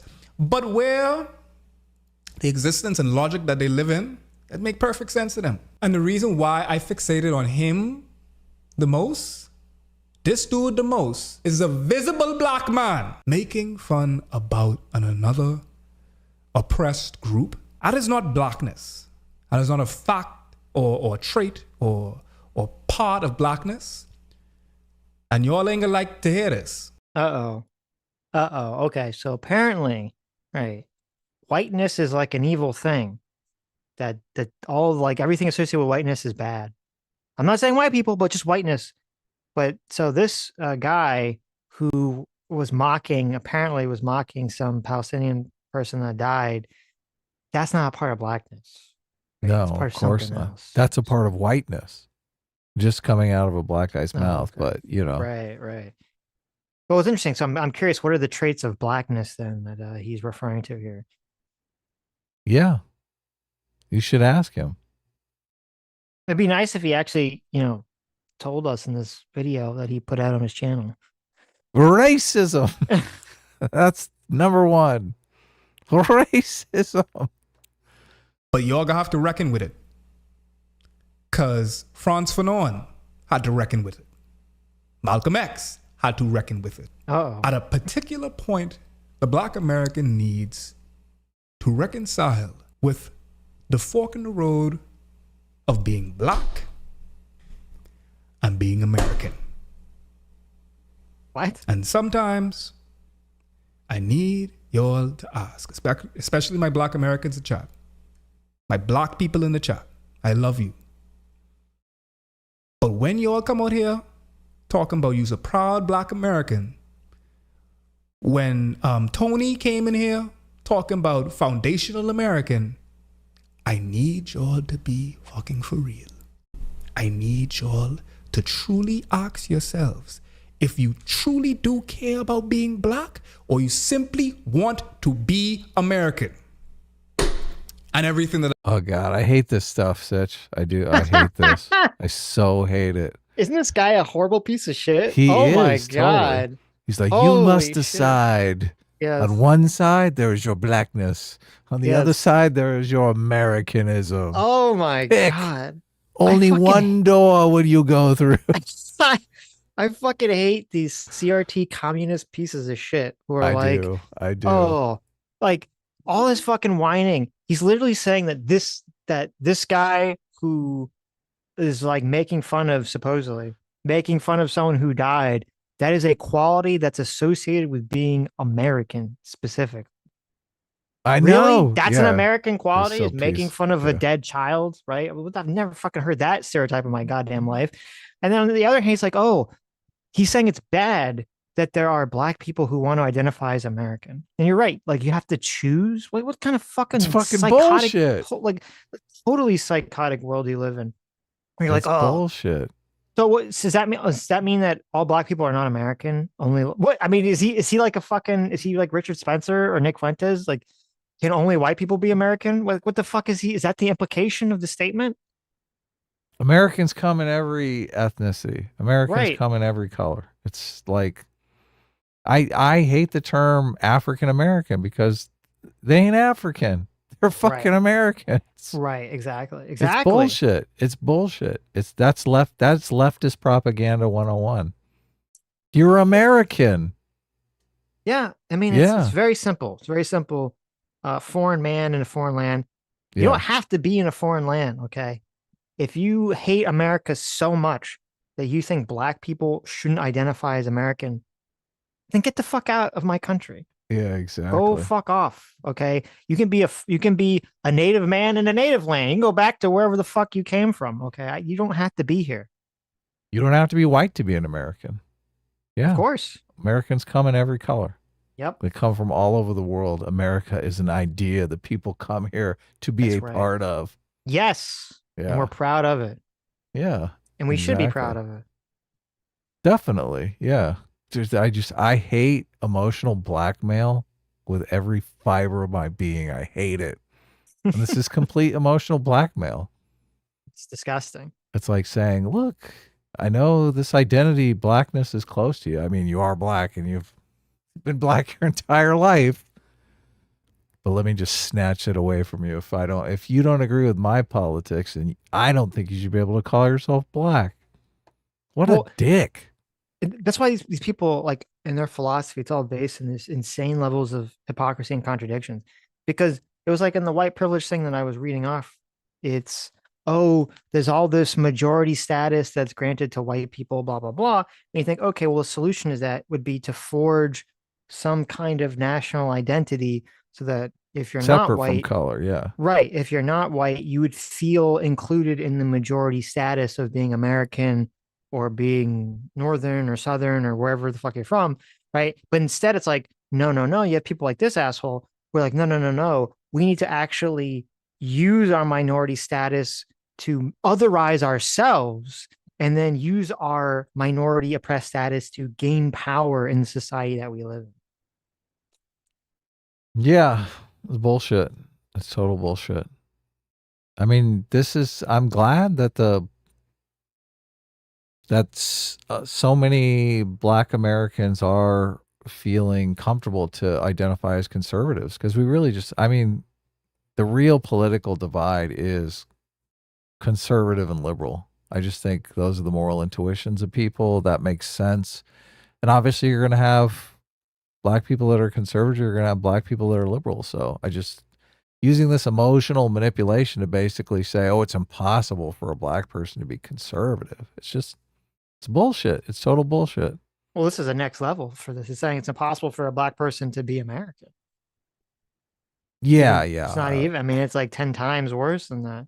Well, it's weird because so many people on the left, they just hate America. But more people, I mean, there's plenty of people on the left that love America, obviously. Right. And those people need to speak up more about how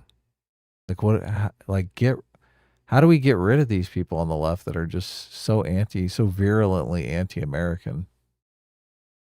They just have to be, the mainstream Democrats have to excise this toxic shit from the party. Yeah, why is patriotism so hated on the left? In so many areas of the left. It goes back to my left-right definition. No, it doesn't. Yes, it does. Wait, it does perfectly. Okay. Internal, external? Internal versus external. If you view the internal as the good and the external as the bad, that plays directly into patriotism. But if you view the opposite, if you view the internal as the bad and the external as the good, then patriotism is sort of like, why are you praising the bad things? Why are you praising all the history of badness that, has created all the problems in our society? Right.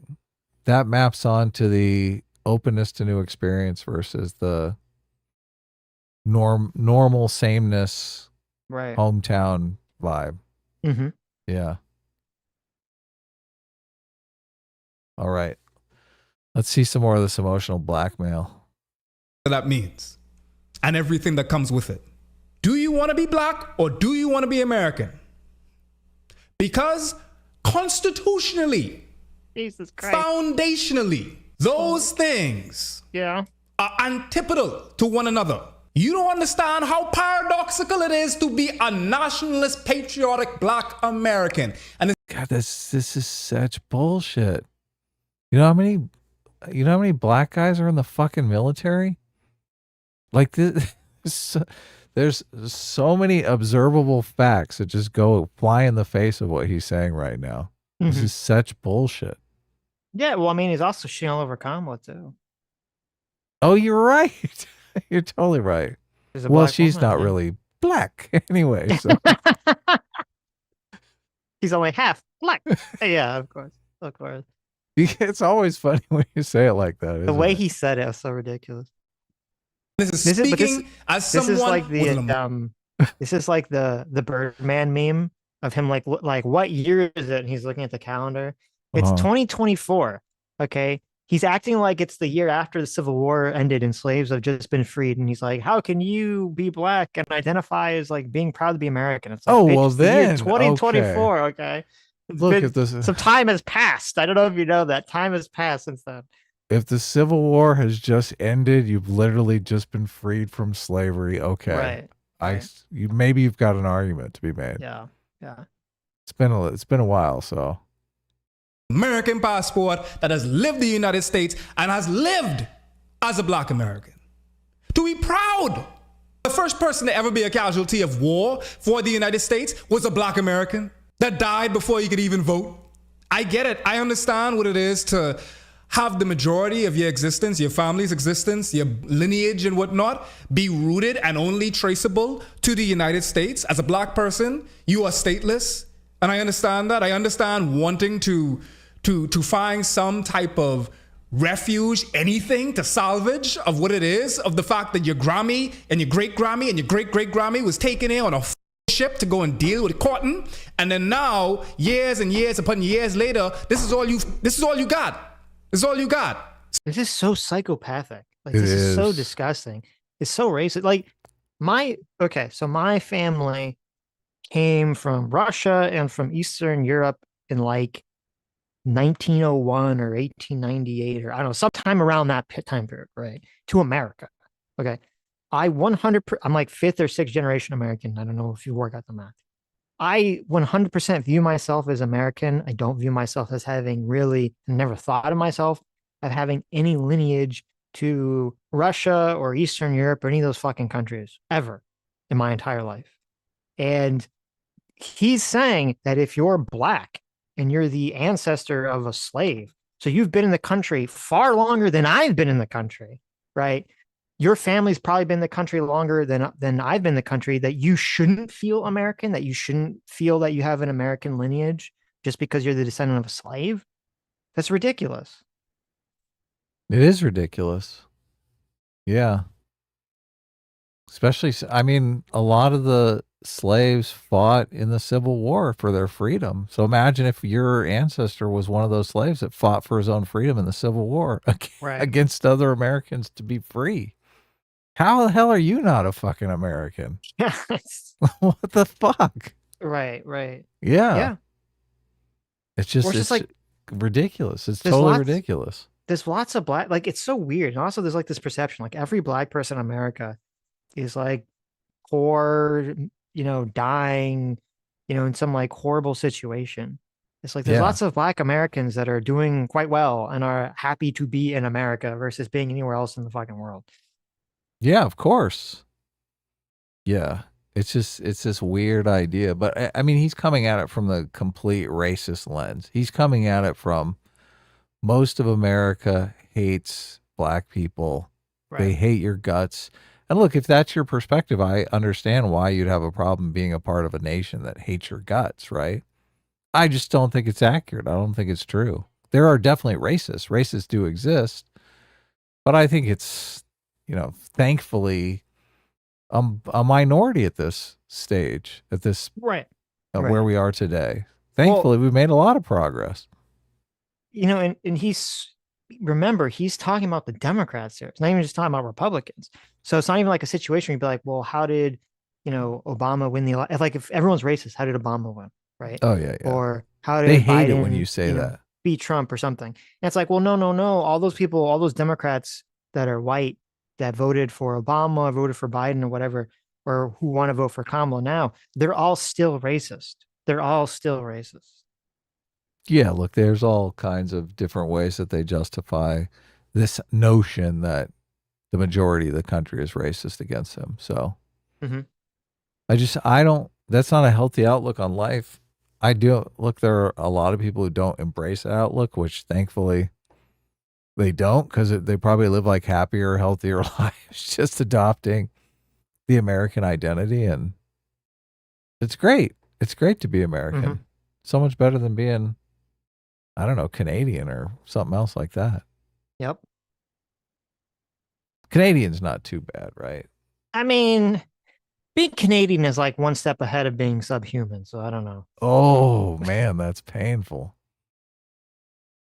At least you're not I kid right? my northern brethrens, okay? Yeah. Canadians speak English, right? Most of them.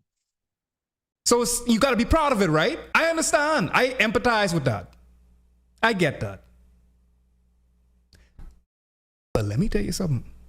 Uh-oh. Tell me. You were just one stop on the boat. Uh-oh.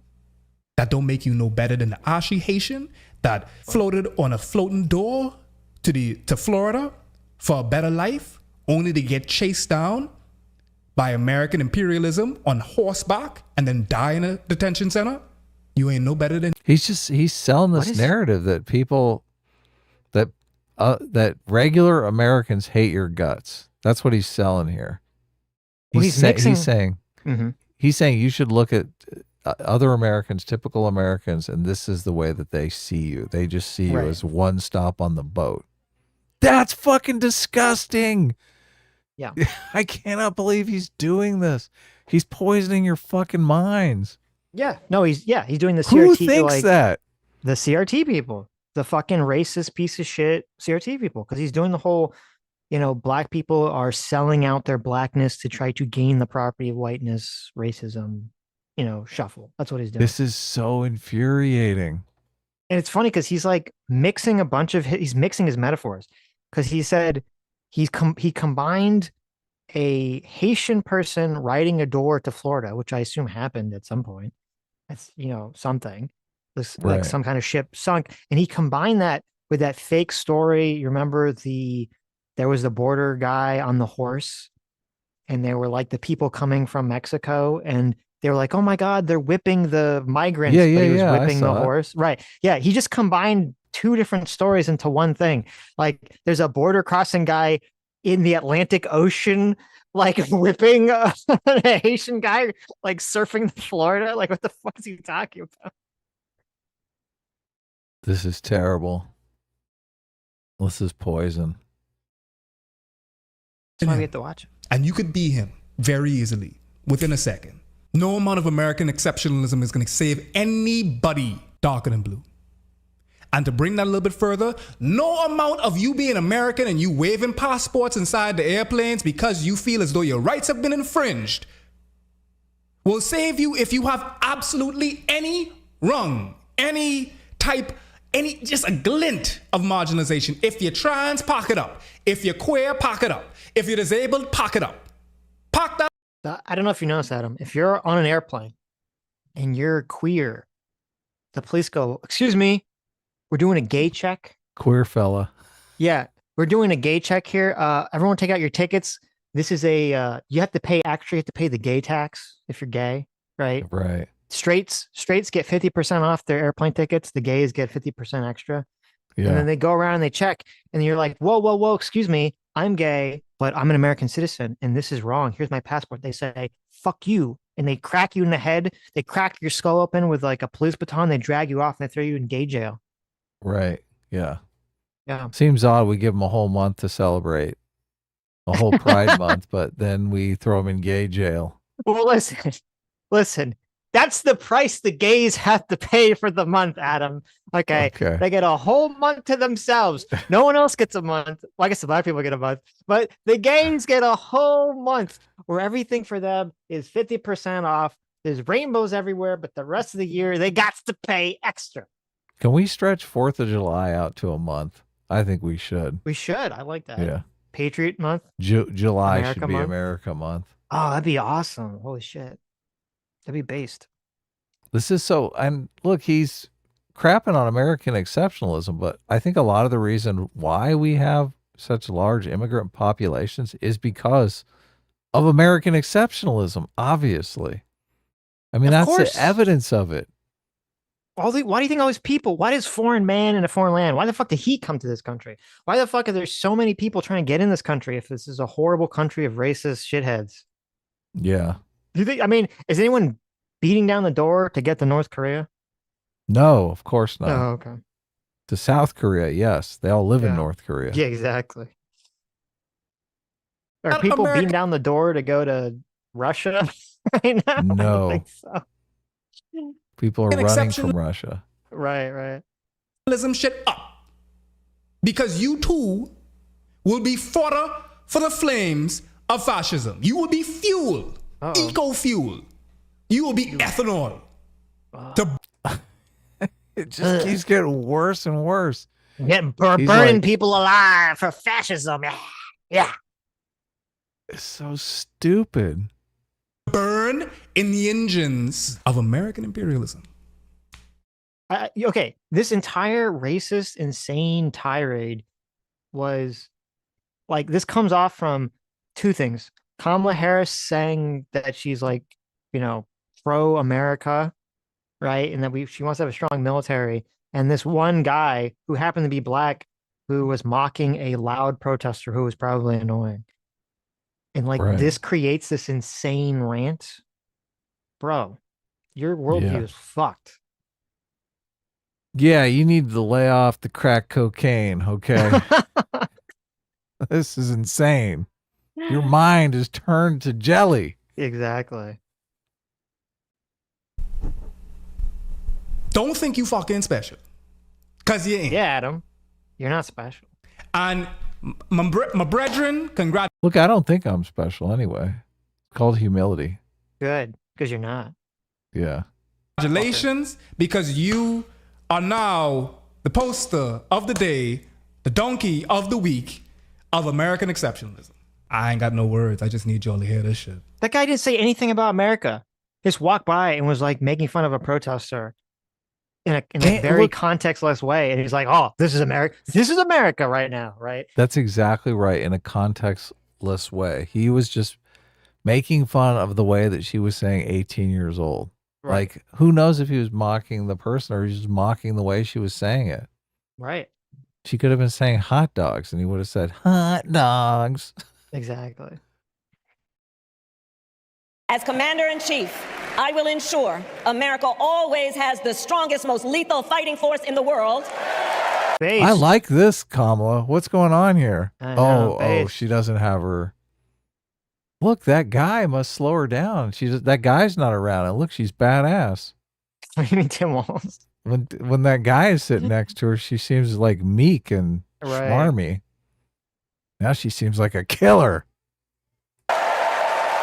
Y'all ain't hear that? Let me let y'all hear that again. Is there any way that I could put captions on this? I want play it y'all again. to I see want to this. hear it again. 720p is the best this could get because I need y'all to see this. As Commander-in-Chief, I will ensure America always has the strongest, most lethal fighting force in the world. Badass, that's right. Come on, listen here. Shorty is bragging about America being the hegemon, the apex predator of the entire world. Yes! Yes! Yes! You fucking retard! Yes! Because you live here! Yes! We want America to be the fucking apex predator! Because it's where I fucking live! Yes, you fucking moron! What are you talking about? We're the best! USA! USA! We will control the world with our amazing magnificence! People around the world will go, God damn, I wish I was American because they're so fucking based! Yes! He wants to be the prey. That's what he wants to be. Yeah, you want to, yeah, exactly. Exactly. You know, it's interesting and it's funny because I've actually heard that dumb fuck, what's his name? Second Thought. Oh no. Okay. In his commie friends, you know, the people that were saying October 7th was based, him and his commie friends on his podcast, they brought up this point and it was very funny and it's kind of true, but they brought it up in a very negative way.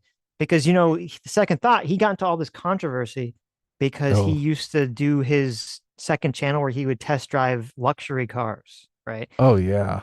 Nice. Kind of like, yeah, you're kind of like, the guy who's a fucking communist is test driving luxury cars. There seems to be some kind of contradiction here. I can't quite put my finger on it, but something about it just, you know, it doesn't sit quite right. And he was complaining about that. And he's kind of complaining about how, socialists have this thing where they like demonize success. They always want to be like the victim. They always want to be the loser. And he's kind of correct. And he's kind of correct, even though obviously he was using it in a way that's like ridiculous. But Second he is Thought correct. Brought this up. That's amazing. He did. Yeah. But he's correct. And so this is what's going on here. It's like, yes, we want America to be the apex predator. We want America to be the hegemonic power. Because if it's not us, who do you trust, motherfucker? What other country do you trust to lead the world if it's not America? Yeah. Hamas. That's who we want to be in charge. I don't fucking trust any who fucking Hamas. Europe's fucking falling apart with their bickering. They're insane. Oh, I know Putin. Right. Just let Putin run it Russia, all. Fuck no. China, fuck no. Yeah, that's who he could be president of the world, Sitch. He should be the one in charge. There you go. And do you see like they passed all these like crazy AI regulations in the EU that basically is why all the big AI companies are in America. There's like the robotic country, which is in Norway, I believe. But the AI companies, all the big ones are in America. And they're actually, California, your state might be fucking itself because they're trying to pass, I don't know if they did pass it, they're trying to pass some sort of AI safety law that might make all the AI companies leave California. Really? Yeah, and it's funny because like a bunch of dumb shits running California. It's interesting. The law, I believe, a component of the law is that, and maybe this is good, maybe this is bad, I don't know. It seems kind of silly to me, is that if there's all the AI companies need to have a magic kill switch button that will turn off any AI in the building with one button or something. Like in case you accidentally make Skynet, you have to have like a cancel button. It's kind of weird that they're planning that, isn't it? It is. Yeah, it is. It's a little early, I think, for that fear. And then they also have to have it like, I think every 3 months, an inspector gets to like inspect to make sure that they're in compliance of like the AI regulations. So that could be happening in California soon. Look, We'll make sure that doesn't happen. Okay.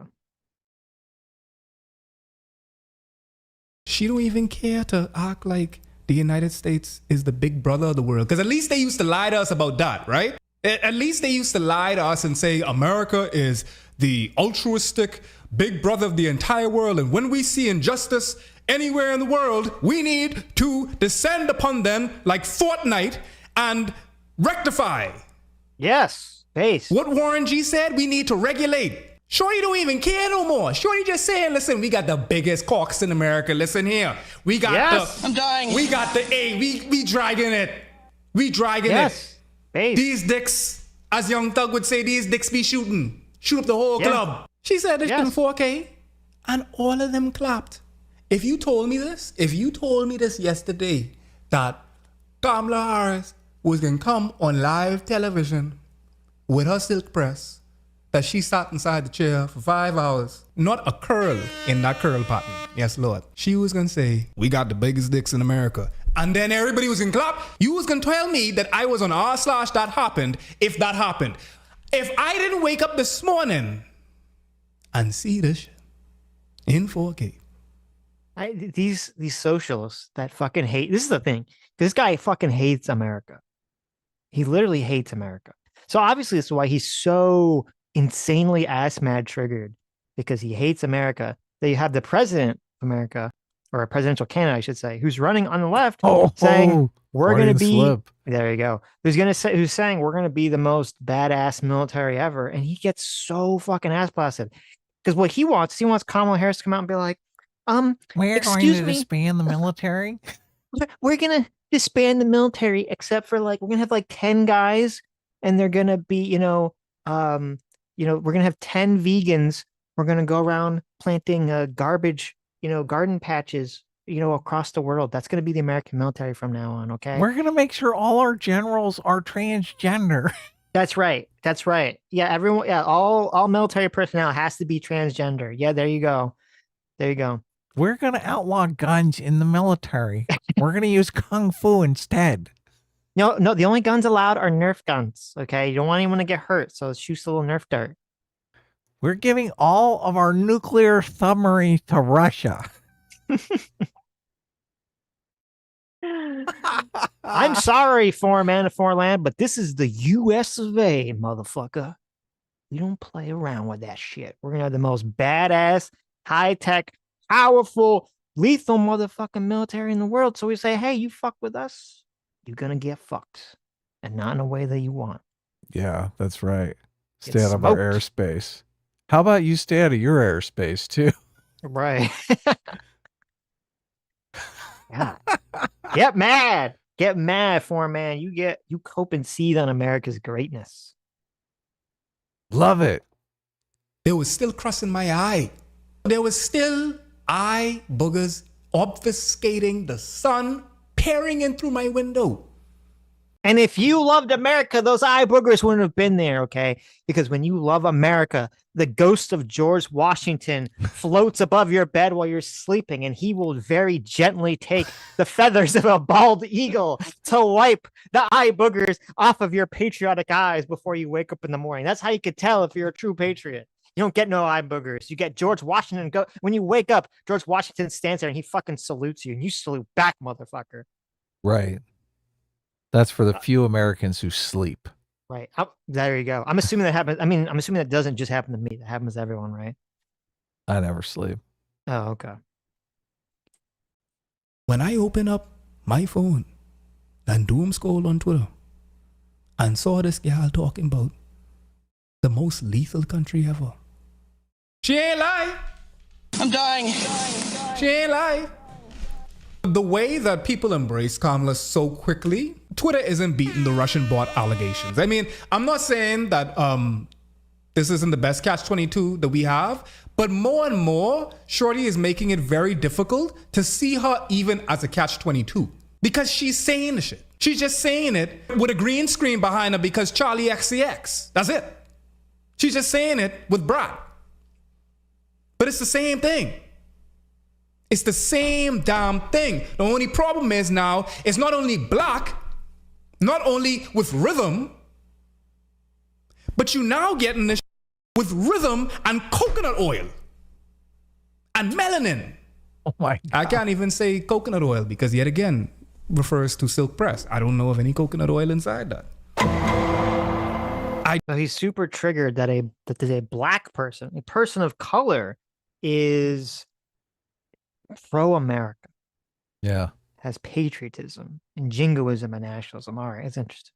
All the Russian bots are out there upvoting us having a strong and lethal military. Right. Doubtful. Hugely doubtful, right? So when you call a woman a shorty, right? Yeah. That generally means, my understanding is it generally meant someone that was either younger than you or someone that was attractive, right? I just thought it meant woman. Okay, because I Shorty thought it meant is just attractive woman. No. Because I'm like, is he being sexist every time he calls her shorty? No.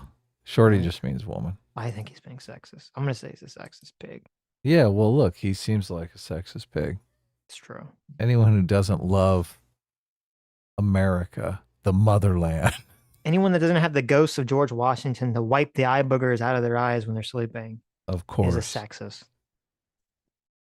I genuinely am so frightful because it allows people to delude themselves and buy into this idea that, oh, misogyny dead. We have a woman president. Racism dead. We have a black woman president. That's also why he's mad. Okay, let me skip ahead a little second. It's so funny that he was upset about the testosterone comment, but this whole live stream is just like oozing estrogen. It is. This guy is. It is. He's an enigma here because he looks like a big guy. He looks like a brawly guy, like he works out and stuff. But right, he must. Yeah. And here he is, just catering to the most feminine ideals. Right, right. In the world, yeah. America should just lay over. This is a choice. Okay? Okay? This is a choice. This is a choice. Not one Palestinian was on that stage last night. Right? And nobody. Enough blood. Do you love he has a little sound effect? The does. dramatic impact hit sound effect on his little piano keyboard there. Not one. We need to turn over the entire DNC to the Palestinian people. Mm-hmm. Let America cock itself to Palestine. There you go. I do wonder, there was some Palestinian representative, I believe she's representative of Georgia, that wanted, I don't know if she wanted, they didn't offer her a spot. I think she wanted to speak. And there's the people that were protesting outside, that was called the Uncommitted. Didn't want her to speak? Really? No, they did want her to speak. Oh, okay. I just look, as long as they still have the hostages, it's bad optically. I don't give a fuck what they say. It's bad optically. Really? They literally have hostages.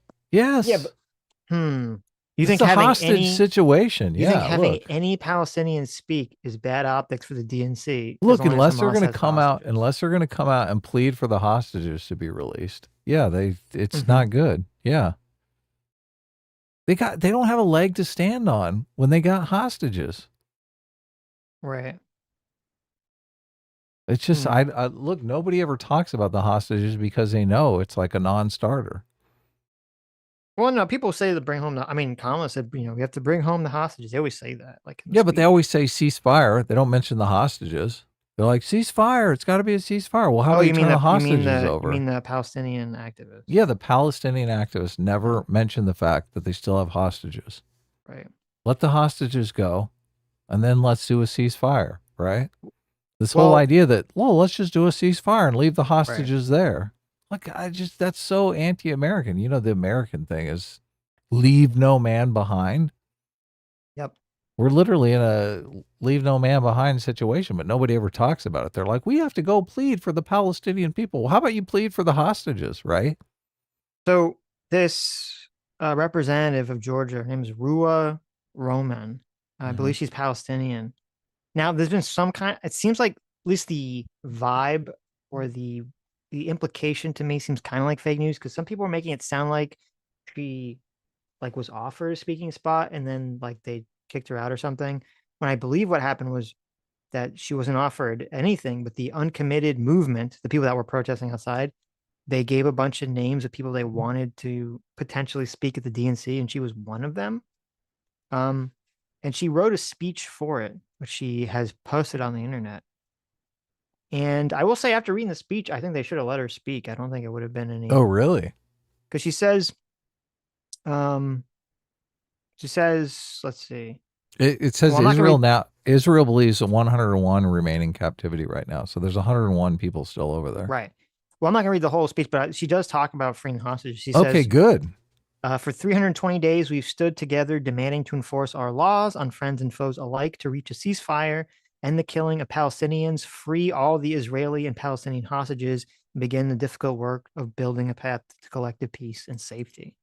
Yeah, I like that. So, yeah, I think it would have been a fine thing. But I don't know. I think the Democrats probably strategically fucked up by not allowing this woman to speak, because her speech seemed pretty, not offensive to anyone.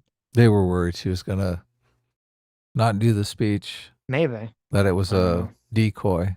They put her up there and she delivers some insane speech and have to pull her off this. I mean, I would worry about that. Right. Maybe that maybe would be horrible. Maybe that was the concern. I don't know. I could believe that. How would that be? How would that look? Oh, here's the speech. It's nice and innocent. She gets up there and starts delivering some fire and brimstone, the nuclear bomb of Palestine speeches. Well, I guess it would depend. Like, I mean, I don't know anything about this woman. I don't know how well known she is in like the Democratic Party or anything. So she ends it with "from the river to the sea." Right. Oh my God. Disastrous. You're probably correct. Yeah. Blood to fill multiple pools, sea itself, Atlantic, some oceans maybe. Not one Palestinian. You had Trump's flicking press secretary was speaking there. Niggas that was on Epstein flight was there. Director of the CIA. You had CEOs of banks. Not one Palestinian was there. You know how easy it is to find them? It's a choice not to let them there. They kick. I was wondering too when I was listening to this. I was wondering if we had a hypothetical universe where those college protesting happen. Do you think they would have had like Palestinian speaker at the DNC? Maybe. Because I think that's so much of like the branding that they're trying to avoid is that specific college protest stuff. Yeah, they had all the heads of the Ivy League schools in front of Congress. They had that giant nightmare. Mm-hmm. Yeah, look. Yeah, it's not good. American people don't want this. They kick your boy out.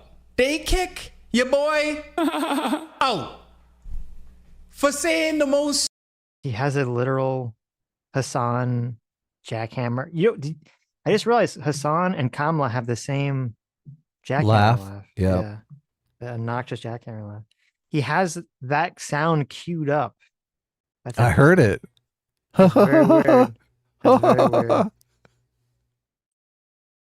This is the only bit of her speech that he's commenting on. The fact that she said she wanted to have a lethal military. Well, so he has a full live stream somewhere.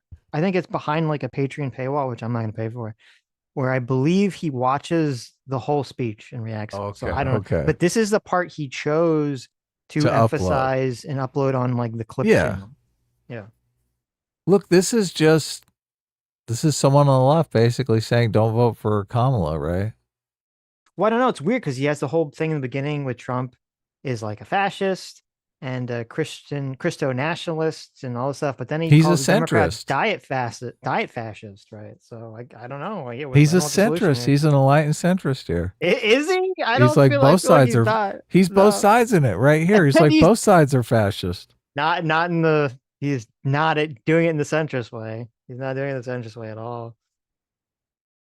One thing about like the bare minimum pushback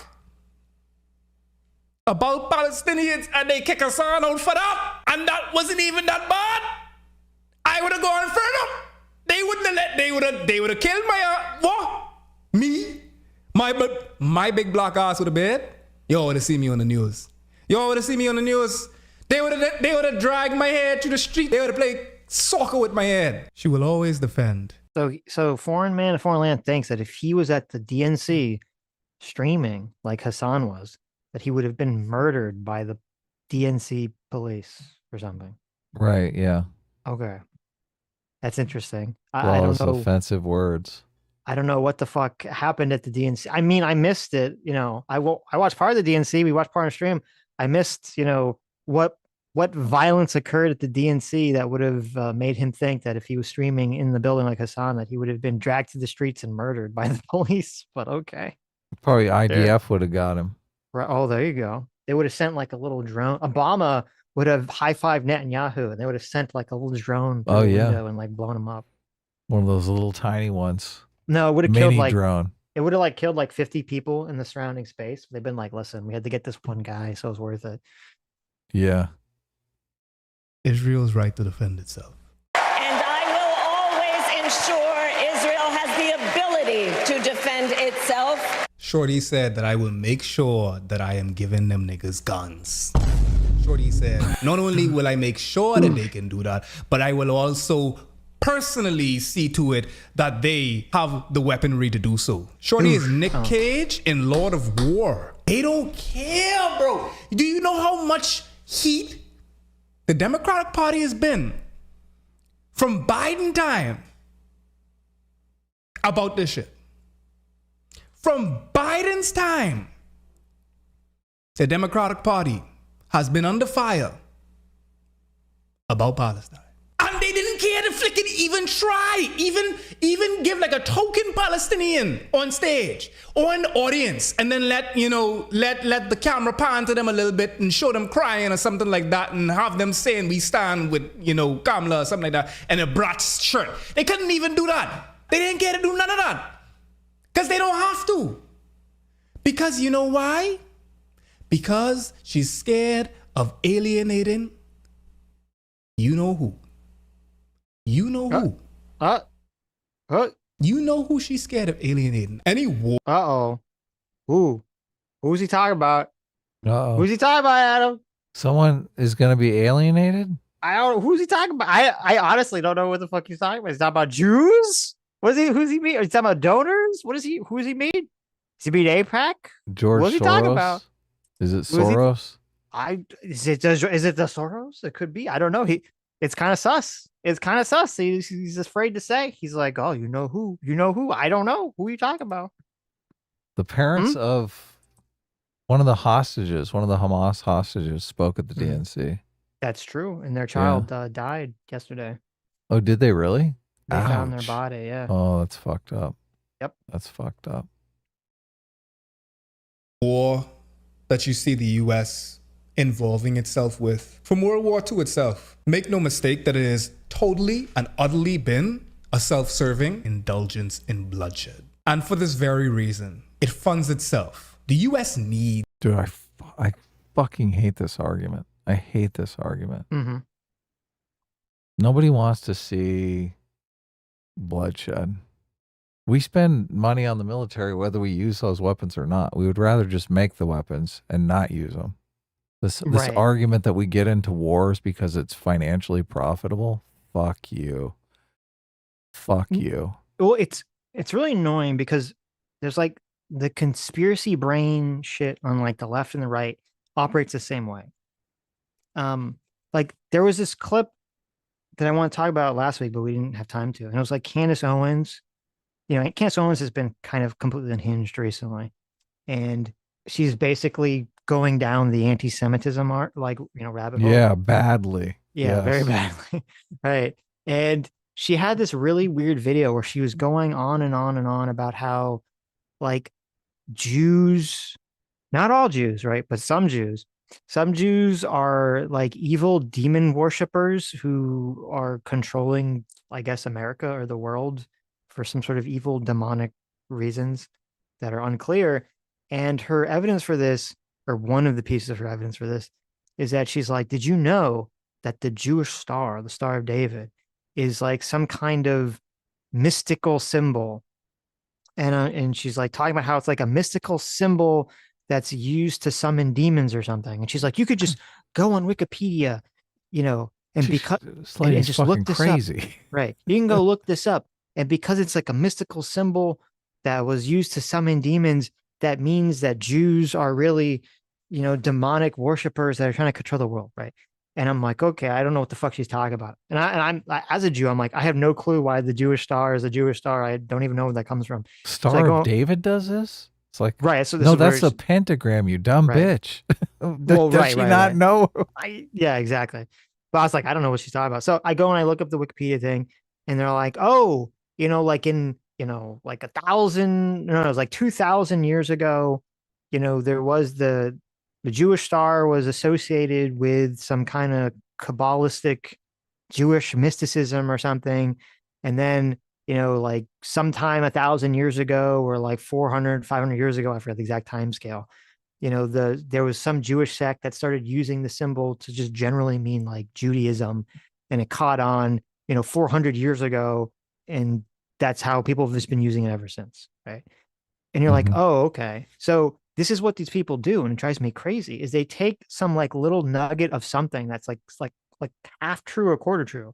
Like, oh, you had some symbol that meant something mystical like 1,000, 2,000 years ago. People use it in a different context, for 400 years.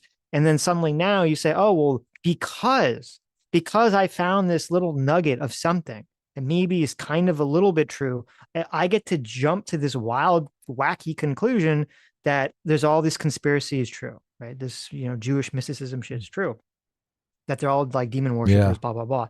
And you see the same thing in the left. And it's really obnoxious whenever you talk to people on the left too, because they're like, oh, well, because I found, look, I don't know if you know this, Adam. I don't know if you know this, but when America goes to war, companies that make weapons make money. Did you know that? Did you know that, Adam? Yes, I did know that. Okay. They make money when we don't go to war too. That's true. That's true. Yeah. But they probably make more money when you go to war, right? And so because weapon companies make money when there's a war, ex facto post ad hom ad nocium, that means without evidence that therefore America is going to war in order for those companies to make money. Yeah. And you go, well, excuse me, do you have a single shred of evidence of that? Because all the evidence that comes out, and it's so funny, whenever there's like evidence that comes out when they go, oh, look, America did a bad, right? America toppled some socialist dictator. America was, trying to support some government against socialism. America did went to Vietnam, did Korea, all this stuff. Whenever those like, Pentagon papers leak or any of these like secret papers leak, do any of them ever say America went to war so that some fucking gun manufacturer, some weapons manufacturer can make money? No. Every single one of them is like, fuck socialism, fuck whatever this government is. We want to make sure that America's, liberal democracy and America's interests are sort of, being spread throughout the world. It's always ideological, which on one hand they hate because they hate, capitalism. They hate American liberalism. But on the other hand, they keep doing this stupid 1 plus X equals America bad nonsense. And they always do it. They know nothing about capitalism either, because it's just killing people does not generate economic activity. Like selling them hamburgers and ice cream generates economic activity. It's so stupid. Well, it's like, who's going to engage? Like, if there's some, it also doesn't even make sense from like a conspiracy level. If there's some like if there was some conspiracy by America, like, why would they do it in the most roundabout way of manufacturing weapons when we already have the strongest economy in the world? We have a country that makes most of its money through these like non-physical financial interests or instruments like the stock market and all these other things. Why would that not be the focus of the magical elites trying to make money? Oh, wait, that is the focus of how the magical elites trying to make money. Yeah, of course. Yeah. That's why it's dumb. It's dumb. There's easier ways to make money. Yeah. More sustainable ways to make money. Killing all your consumers is not a good way to make money. No. Bullshit. Needs war. If there wasn't a war, they would make a war. There's a reason why the United States spends a bunch of different countries' actual GDP, sometimes dwarfing it in comparison relatively. There's a reason why. I mean, because we have to be the world's police. That's the answer to that question. Well, security breeds economic activity. We we have a huge military to keep America secure so that we can continue to produce. Mm-hmm. Like the badasses we are, right? Right. You think anyone wants to build a factory in Gaza anytime soon, Sitch? Think that's a good place to invest? No. Yeah, exactly. Security is the cornerstone of economic activity, economic investment. It's so stupid. It's so stupid. Yeah, we're gonna make money sell manufacturing and selling bullets. It's dumb. Why that clip of Joe Biden talking about if we didn't have an Israel, we would make an Israel. Aggressive efforts to win over swing voters. So this is all I need right here. Because honestly, that's exactly what it is. And there's going to be people in my daily life, in my work life, in my life in general, online and offline, that will claim that this is pragmatism, that will claim that this is the smart move, that will claim that this is a means to an end. So he's highlighted here in the section. It says, Kamala Harris capped her first month as the Democratic Party's presidential campaign or candidate with a roughly 35-minute convention speech last night that embodied her aggressive effort to win over swing voters. So this is what he's all triggered by. Mm-hmm. He's all triggered by her going after the swing voters. Right. They're triggered that she's pivoted. They got so fucking horny. Okay. These leftists. Because like Kamala gets like Biden drops out. The old crusty white guy drops out. You have a woman of color who's, she's 60, but she seems like a spring chicken compared to Biden, I guess. Takes up the mantle.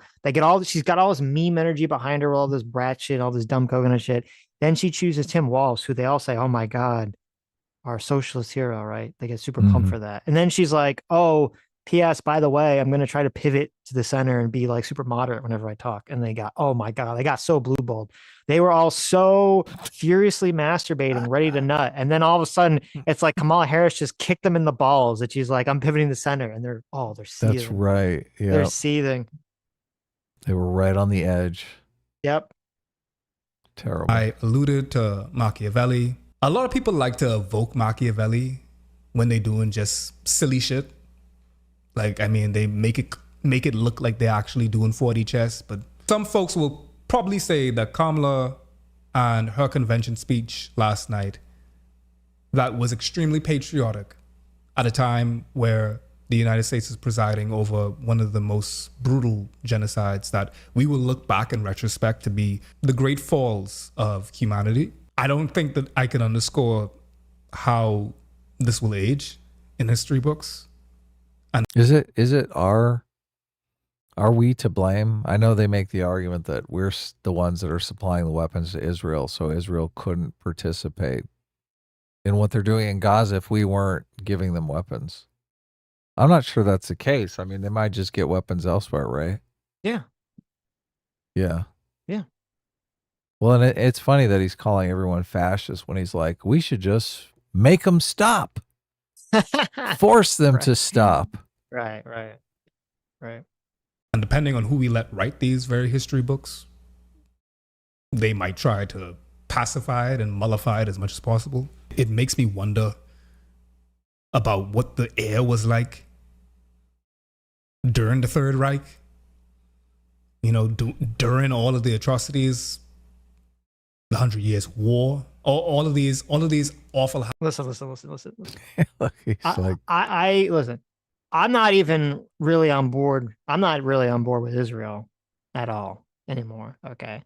And I don't blame anyone for being on board or off board, with Israel. in terms of the behavior that they've done with this and the behavior they've done in other things in the past, which I'm not a fan of.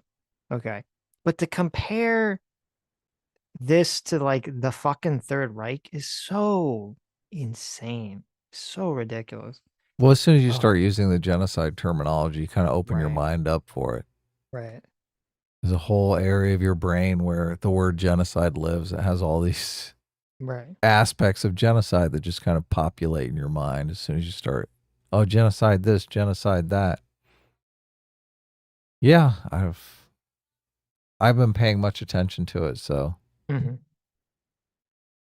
Happenings. I just wondered what was the air like? Like, what was it rarefied? Was it jovial and was there fanfare, or was there like crying? Was there tension? Are we on the brink of one of them? I'm trying to empathize with the strategy team. Do you if they were honestly doing like a systematic genocide, do you think they'd still be hanging on to those 100 hostages? No. Seems like they would fork them over pretty quick. They'd be like, holy shit, they're setting up concentration camps over here. I don't know if, well, I don't think they would fork them over because I think a lot of the people in Hamas are part of like a suicidal cult.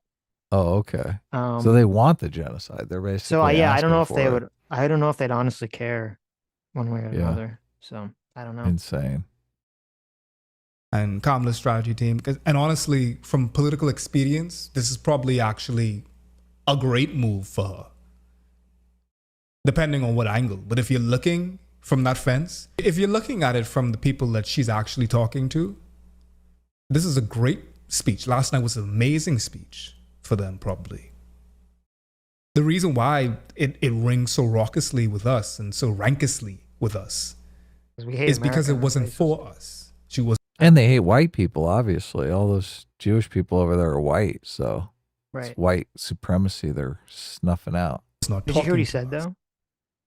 He What'd he said it's say? not for you. Oh, yeah. The speech wasn't for you. Yep. It's for the kingmakers. Yes. She was talking to her stakeholders. She was talking to potential voters that she believes will swing away. She was talking to the Republicans. And she knows you guys are so lazy you'll never show up. Yeah, exactly. She's inviting them to dinner. She takes for granted the people that were somewhat pacified by the revelry of Biden dropping out and Kamala, a black woman, stepping up. That's right. She just takes you guys for granted. Yes. Yeah. Yes. Hilarious. Okay. Yep. So this was the rest of this is kind of not worth. No. It's getting good. I love Oh, it here. okay. He's like, Really? he's about ready to cry. I Okay. feel like he's about to break down. Think. Oh my God, she's just using me.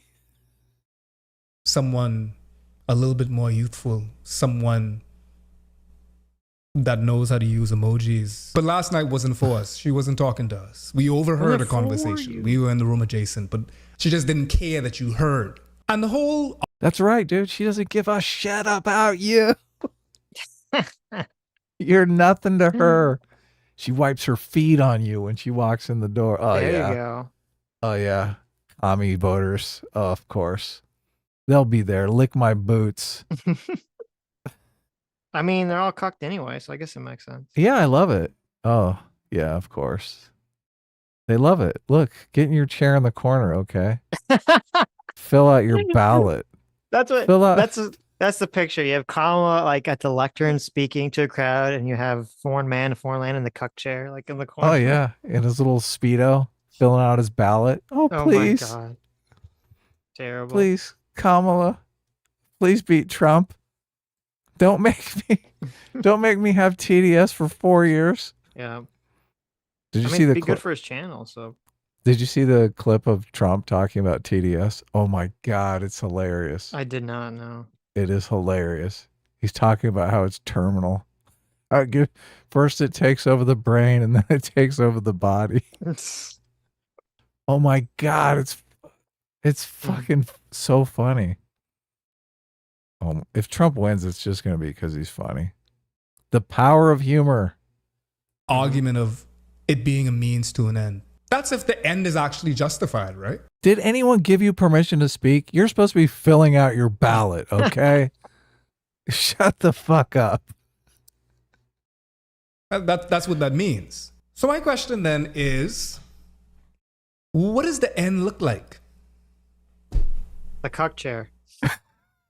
Yeah, it's right over there. The means justify the end if the end is a desirable end. And desirable for whom? I mean, I don't know how you feel about that whom, but that just radiated whiteness to me. Hold on a second. What do you say? Hold on.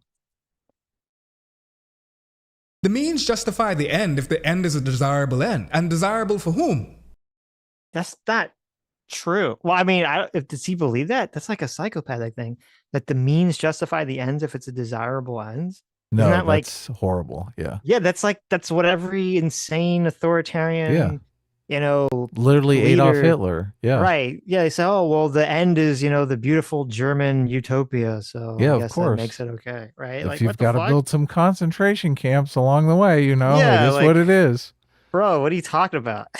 Can't believe did he really say that? Look, we got to hear that again. This is terrible.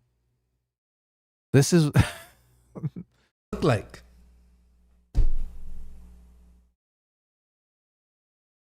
The means justify the end if the end is a desirable end. And desirable for whom?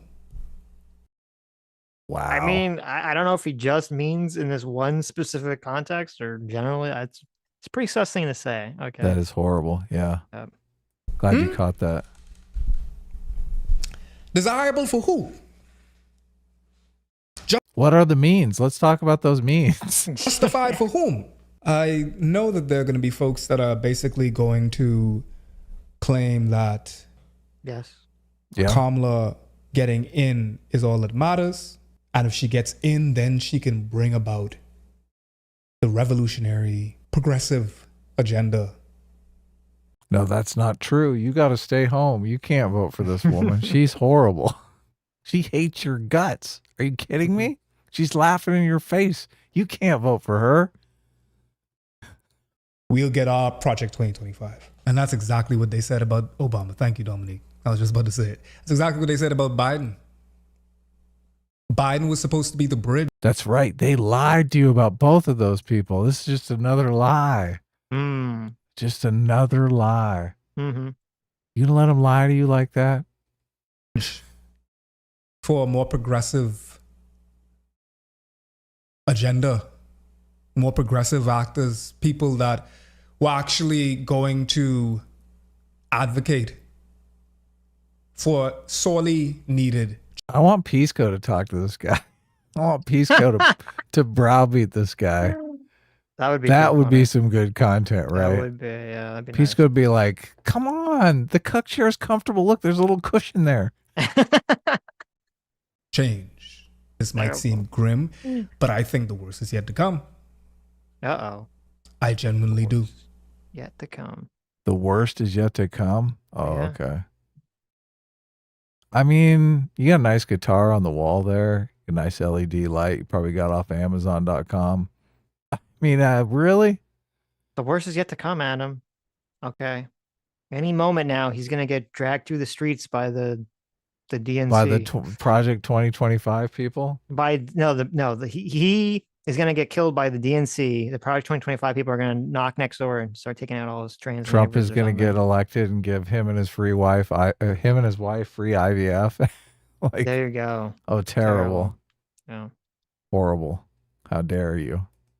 Some people will claim that that's hyperbolic, but those people are for the folks that it is hyperbolic to them. See, it's hyperbolic. Well, we like hyperbole. I mean, I don't want you to think we were serious about that cuck chair stuff. Okay, that was hyperbole. I was very serious about the cuck chair. The only thing I was serious about is, look, you can't vote for a woman who's literally laughing in your face. I think it's funny because, he's going to vote for Kamala Harris, right? It's just, let's be real here. I don't know. I could believe he would just vote for no one. Really? Yeah, sure. Hell no. Or you can vote for, listen, all these socialists, okay? There's listen, let me tell you what's going on here in all these socialist brains. They're not, well, they are stupid. Let me not say that. They are stupid, but they're not so stupid that they don't know that if Trump wins, it's going to be beneficial to their channel. Oh. Because then they get to spend 4 years talking about how America's evil, America sucks. All these guys' channels blew up under the Trump administration first term in the first place. They'll know this. But here's the thing. They're all socialists and they can't psychologically, unless they're just total grifters, which I don't think this guy is, they can't allow themselves psychologically to be motivated by just money. So they kind of, but that's still like a feeling. That's like a nagging feeling there. So they just kind of have to, I don't know, maybe do a little bit of psychological magic to be like, oh, listen, Kamala's just as bad as Trump. So, you don't got to vote. He's got a video called Black Panther and Black Nationalism. It's a we got to check that out. You got to check that out. I was trying to see if he had any videos that were obvious signs of TDS. So you could be right. He might not be. He might just roll with it. He's like, Trump got elected. I'm going to be rich and make so much money mining my audience for TDS, right? Mm-hmm. Of course. Milking the TDS crowd. Their mental health is my profit margin. Exactly. Those are the people that have the luxury of seeing it as hyperbole. They don't necessarily see this as a problem. I know many folks. I'm talking about many folks right now. A lot of white Americans that are white liberal Americans, especially, that are just absolutely brewing. He's talking about you, Sitch, you and me. He's talking about us. White liberal Americans. Yeah. Scary. I feel like he's speaking right to us now.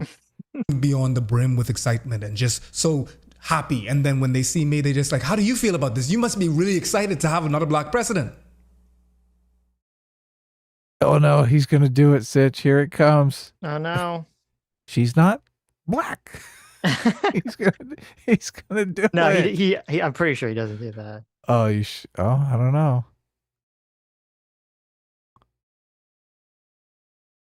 This isn't a dirge. This isn't a death march of a stream, a call to arms for folks to do their own January 6th. No, that's not what I'm advocating for right here. For legal purposes, I am not inciting any violence.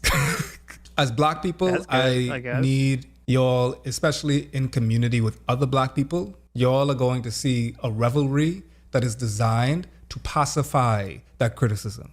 The same thing that we're seeing right now in the chat. You are going to have people that will immediately, as black people, look at you criticizing Kamala as opposition. Yeah, they're the ones with the TDS. They're definitely going to speak up. They're going to be like, what the fuck are you doing? My TDS is killing me. How dare you put me in this spot? Look, and if Trump actually wins, oh my God. Maybe he won't get rich off of the people with TDS. Maybe they'll completely nuke his channel, turn their back on it. They'll be like, you caused this, you motherfucker. You did this to me. That's what's going to happen. I mean, Hassan's already predicting that. Oh, really? Yeah, he is. Oh, is Hassan keeping his mouth shut? Is Hassan like, oh, Kamala? He is not keeping his mouth shut. Oh, he shut, is not. No. We're going to watch a Hassan clip, right? We're going to watch it after this, yeah. Nice. Okay. Simply by design to pacify criticism. Bad things happen when good people stand down. Criticize. That's right. You should criticize. Definitely. Should stand up and criticize. Criticize all these mofos. That's right. That's how you figure out which one is the best. You criticize. Vice President. Oh, look at this. I have to go to the bathroom real quick. Okay. And then we'll watch. Well, I want to read some super chats and then we'll watch. Can I just watch a little bit while you're gone? No. Okay, sure. All right. We can back it up. Kamala Harris's shocking new flip-flop when it comes to the border wall. You will not believe it. Vice President Kamala Harris now supports a border wall. She backs a plan to spend hundreds of millions of dollars. Now, I don't know why Fox News frames this as a flip-flop. Why don't they just frame it as, yes, we got her. We reeled her in. We made her realize her position was silly and infantile. And she should have adopted our position years ago. because we're the adults and she's the child. Why don't they do that? They have to frame it. Oh, it's a flip-flop. They make it seem like their position, the position she's coming to, is like not any good. Oh my God, she's picking. There's two useless positions here. Now she's picking ours. She's flipping from the silly position to the other silly position. Bad framing. Got to show strength, Fox News. What are you doing?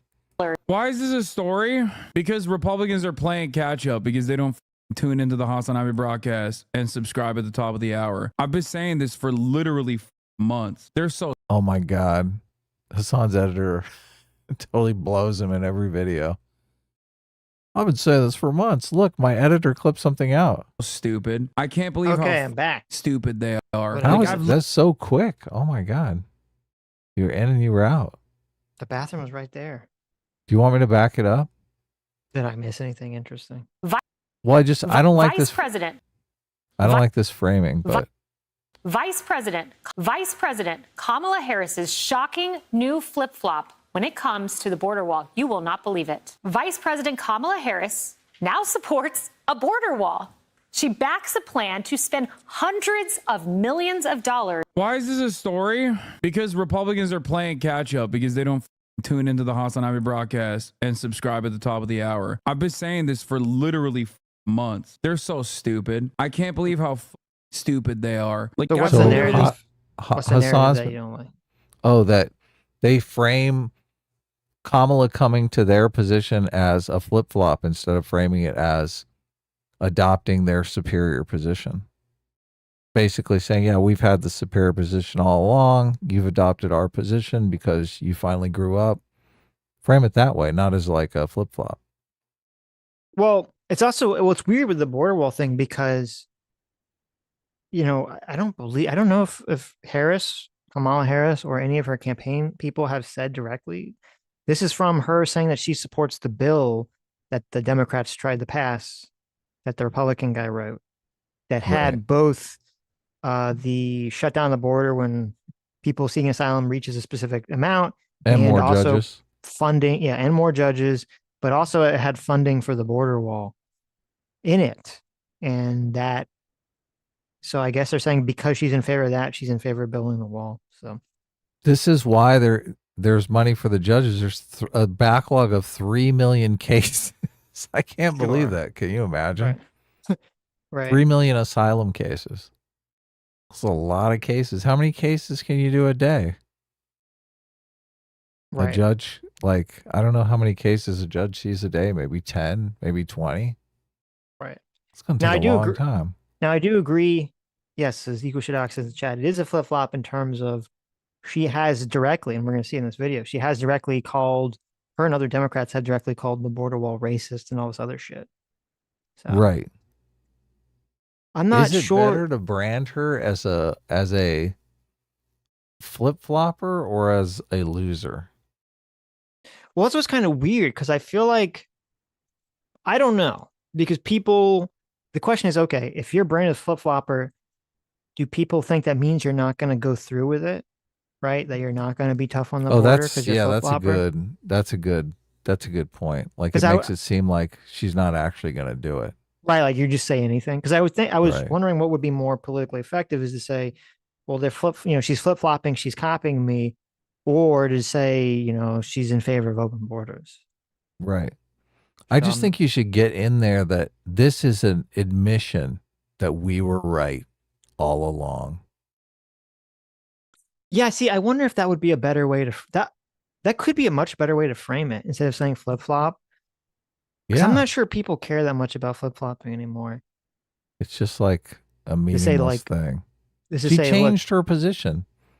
This is proof. No, she didn't just change her position. She changed it to our position. Right. And maybe that'd be a better way to frame it, say this is proof that, Kamala and Biden and Democrats know that they were wrong on the border and that we were right on the border. Yeah, exactly. It'd be an interesting way to frame it. And then you just say, listen, they're going to fuck it up. They've adopted our position, but they don't know it in the detail that we know. I don't even know if you have to get into it. I think just the framing of this is them, and like because the whole flip flop thing, I feel like that. So I think part of when you're running for president is that you're trying to force your opponent, you're trying to force a response from your opponent, right? You're trying to force them to respond. And yeah, like the flip flop accusations, you're going to get a response because the journalists are going to ask questions, as Dana Bash did in the CNN interview. And they're going to give kind of this like, this answer we've heard like a million times, right? Right. Where it is interesting to kind of frame it completely differently in a way that we haven't really heard it so much, which is just, this is the Democrats admitting or acknowledging that they were wrong about the border. That's a very different framing, a very different way to the journalists will then ask that question to them to say, are you admitting? But actually, no, I take it back. Trump can't do that. Trump could have done that. Except that since he, was the one calling the Republicans, telling them not to vote yes on this bill, and now Kamala and Democrats are attacking him for getting the bill tossed. That line of questioning would lead down a pathway that comes back against Trump. So that's to bite him. Yeah, to bite him. So he actually couldn't frame it that way. So actually, yeah, that wouldn't make sense. Yeah. I think if they had passed the bill, which I think would have been much more beneficial for both the country and for the political campaign, he could have framed it that way. That would be the way to frame it if the bill passed, is to say this is them acknowledging that the Republicans were correct. It's funny that the flip-flopping does go back to Kerry, and I'm convinced that's why people constantly use it, because it was so successful with Kerry. But I think that's a misunderstanding of the situation. The substance of that argument was Iraq. And I think that even plays into the rebranding here, because the substance of that argument, the flip-flop was a superficial part of the argument. The substance of the argument was you were wrong about Iraq. Mm-hmm. It's the same situation here. The substance would be you were wrong about the border. You're fucking wrong. But all that's being lost in this flip-flop talk. Like, she doesn't come out and say, oh, she was wrong about the border. She comes out and says, oh, she was a flip-flopper. Now she's endorsing the border. She doesn't mention at any time that she was completely incorrect. You're right, because it's interesting, because do people, when they hear flip-flop, do they intuit that means that she was wrong, or they just intuit that means that they're like a politician? They changed their position. They'll say anything. Well, not that, like, I think the perception when you say someone's a flip-flopper is that it's like, okay, you're saying that they're a weather vane. They're a politician, will just say anything to get elected. Right, yeah. Because if the intuition was, well, they changed their opinion, but they're going to go along with a new opinion, people won't care. Yeah. Right? That's not as bad as you got it wrong and people died. No, you're correct. Yeah.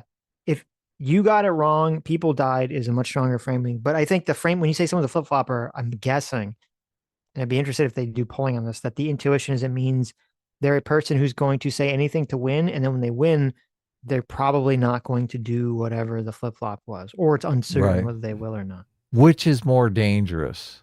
The person who does things and gets it wrong, or the person who potentially changes their mind and is a weather vane? No, the wrong framing would be more. It's hard to say. I mean, I don't know. And it probably depends on the topic. Well, a lot of these political fights is continually saying things that are new and different. And I feel like we've heard the flip-flop accusation since the beginning of time with politicians. You haven't really heard them say, this politician admits that they're wrong. Because politicians never admit that they're wrong, right? It is like, imagine Dana Bash coming out and saying, oh, you've admitted that you were wrong about the border and now you agree with Republicans. Right. Oh my God, that's like punching her in the face. Right. It hits you very differently. It'd be interesting. It does. Yeah. Flip-flopper seems innocent. Oh, you just switched your opinion. Right. Well, I think going back to the Kerry thing for a second, it is interesting. Like, I think part of the problem is, Kerry lost for a multitude of reasons. And it's like, whenever you look back at these presidential campaigns, you kind of want to like hone in on one thing. So you want to say, oh, well, he lost because Swift boat, or he lost because he got hit with a flip-flop accusation or whatever. There's like really like 20 different things that probably made him lose. Yeah, exactly. So, really, it's a multiple factors, obviously. So we got some super chats to read. Obviously, it looks like we got like a $200 super chat. Oh my! Wow. Thank you so much, Century Bro. Bro. Thank you so much for the $200. So amazing, right?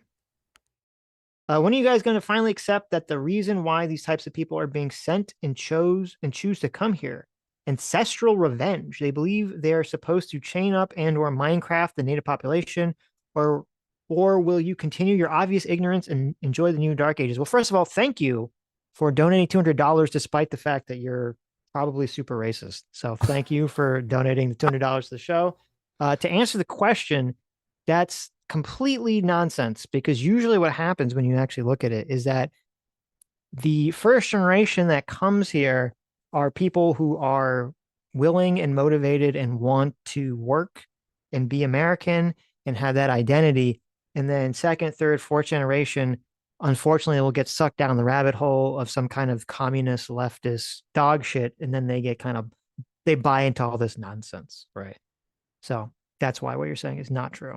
Well, I would have to. But thank you for the $200.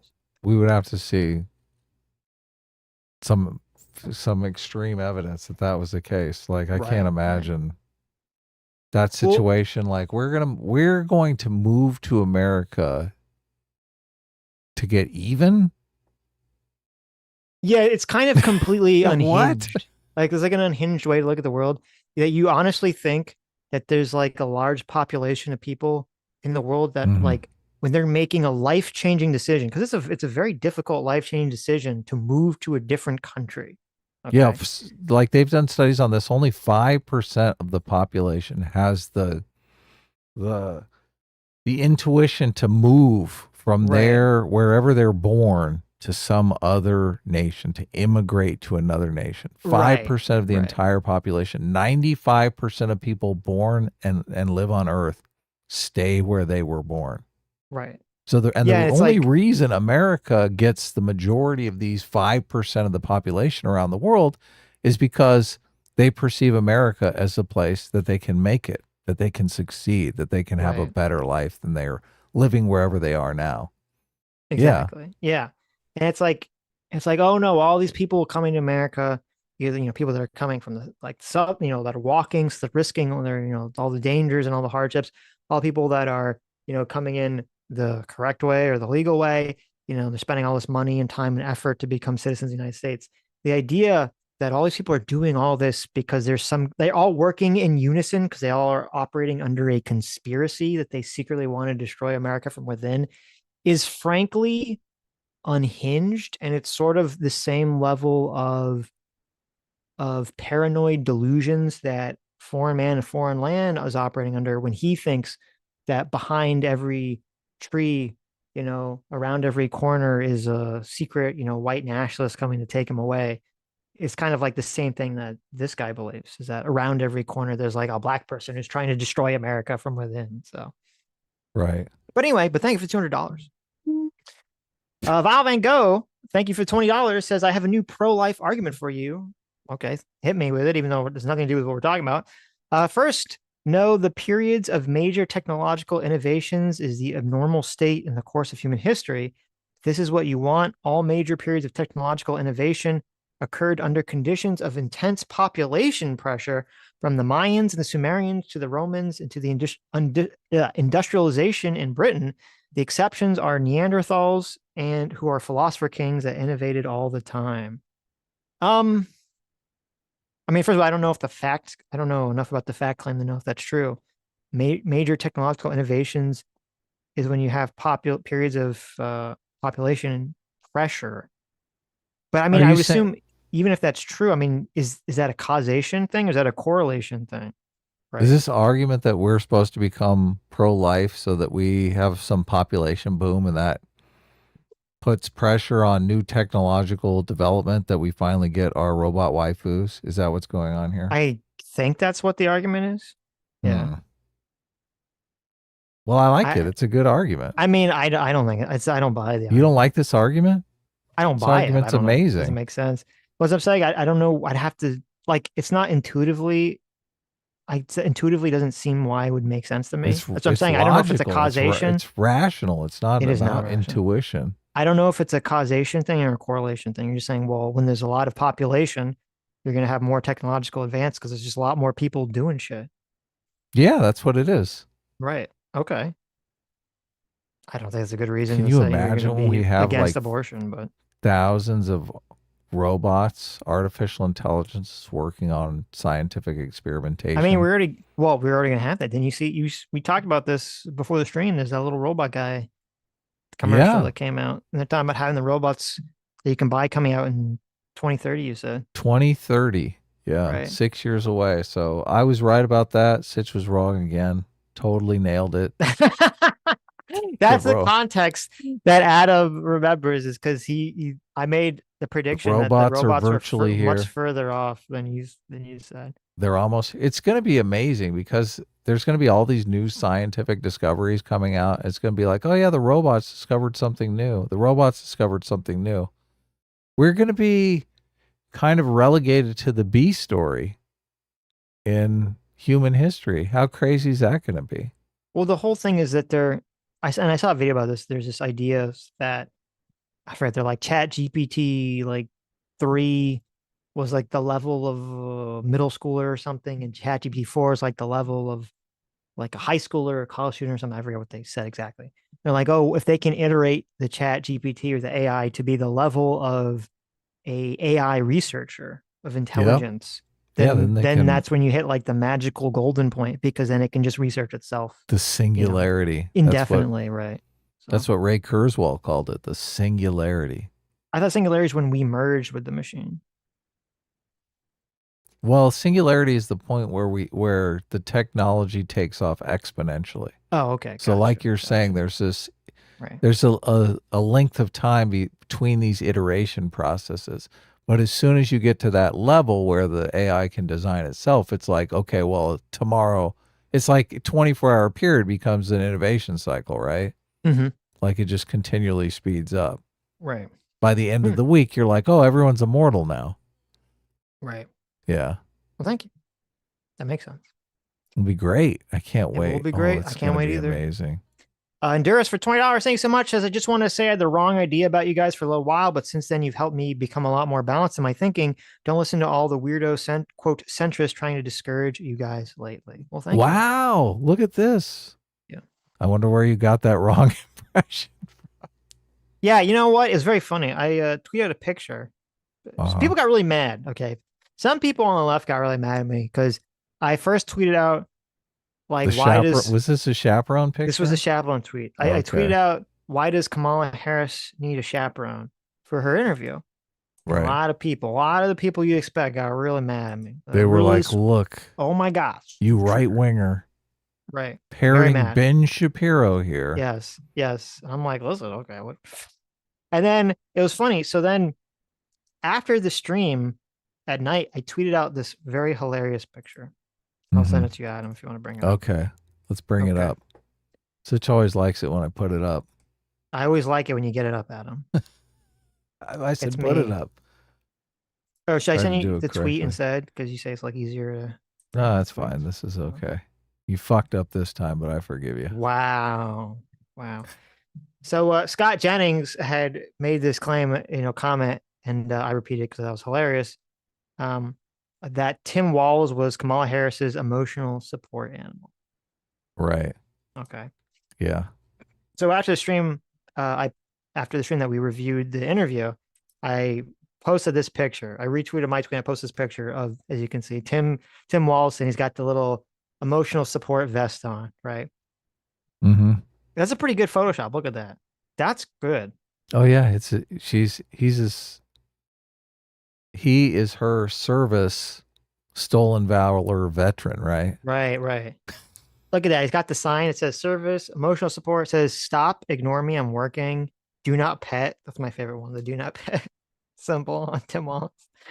So yeah, so I tweeted that out. Some people got so fucking mad at me. Oh my God. Did they really? Super. Oh yeah, go through the comments. People are so fucking triggered at me.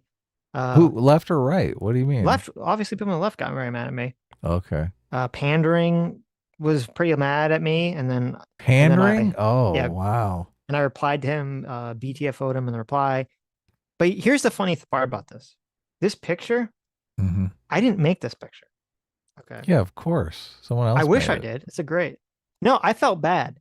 Someone, a fan of the show, sent me this picture. They wanted me to bring it up on the stream, and I just didn't see it till the stream was over. Okay. This is a Sammy G picture. No way. Sammy G did this? Sammy G made this picture. Sammy G got me in trouble. Okay. I felt bad, so I posted it. I mean, you cribbed her picture, but I asked her, I said, hey, do you want me to tag you? And she said no. yes, of course. Look, smart. She's Sammy. smart. Yeah, she wanted Smart me to get girl the backlash. there, All right there. So I'm We've calling done her this out. before. I'm calling her out on a stream. Everyone will know that it was her, not me. I'm innocent. Okay. I'm innocent. Why is Kamala looking at him like he just pooped on the carpet? Because maybe he did. Maybe he did. She looks so small next to him. She does. She does. She looks like a tiny little person. It was the framing was a huge mistake. So giant mistake. Yeah. Yeah. Euros Nikolic 95. Thank you for the 100 RSDs.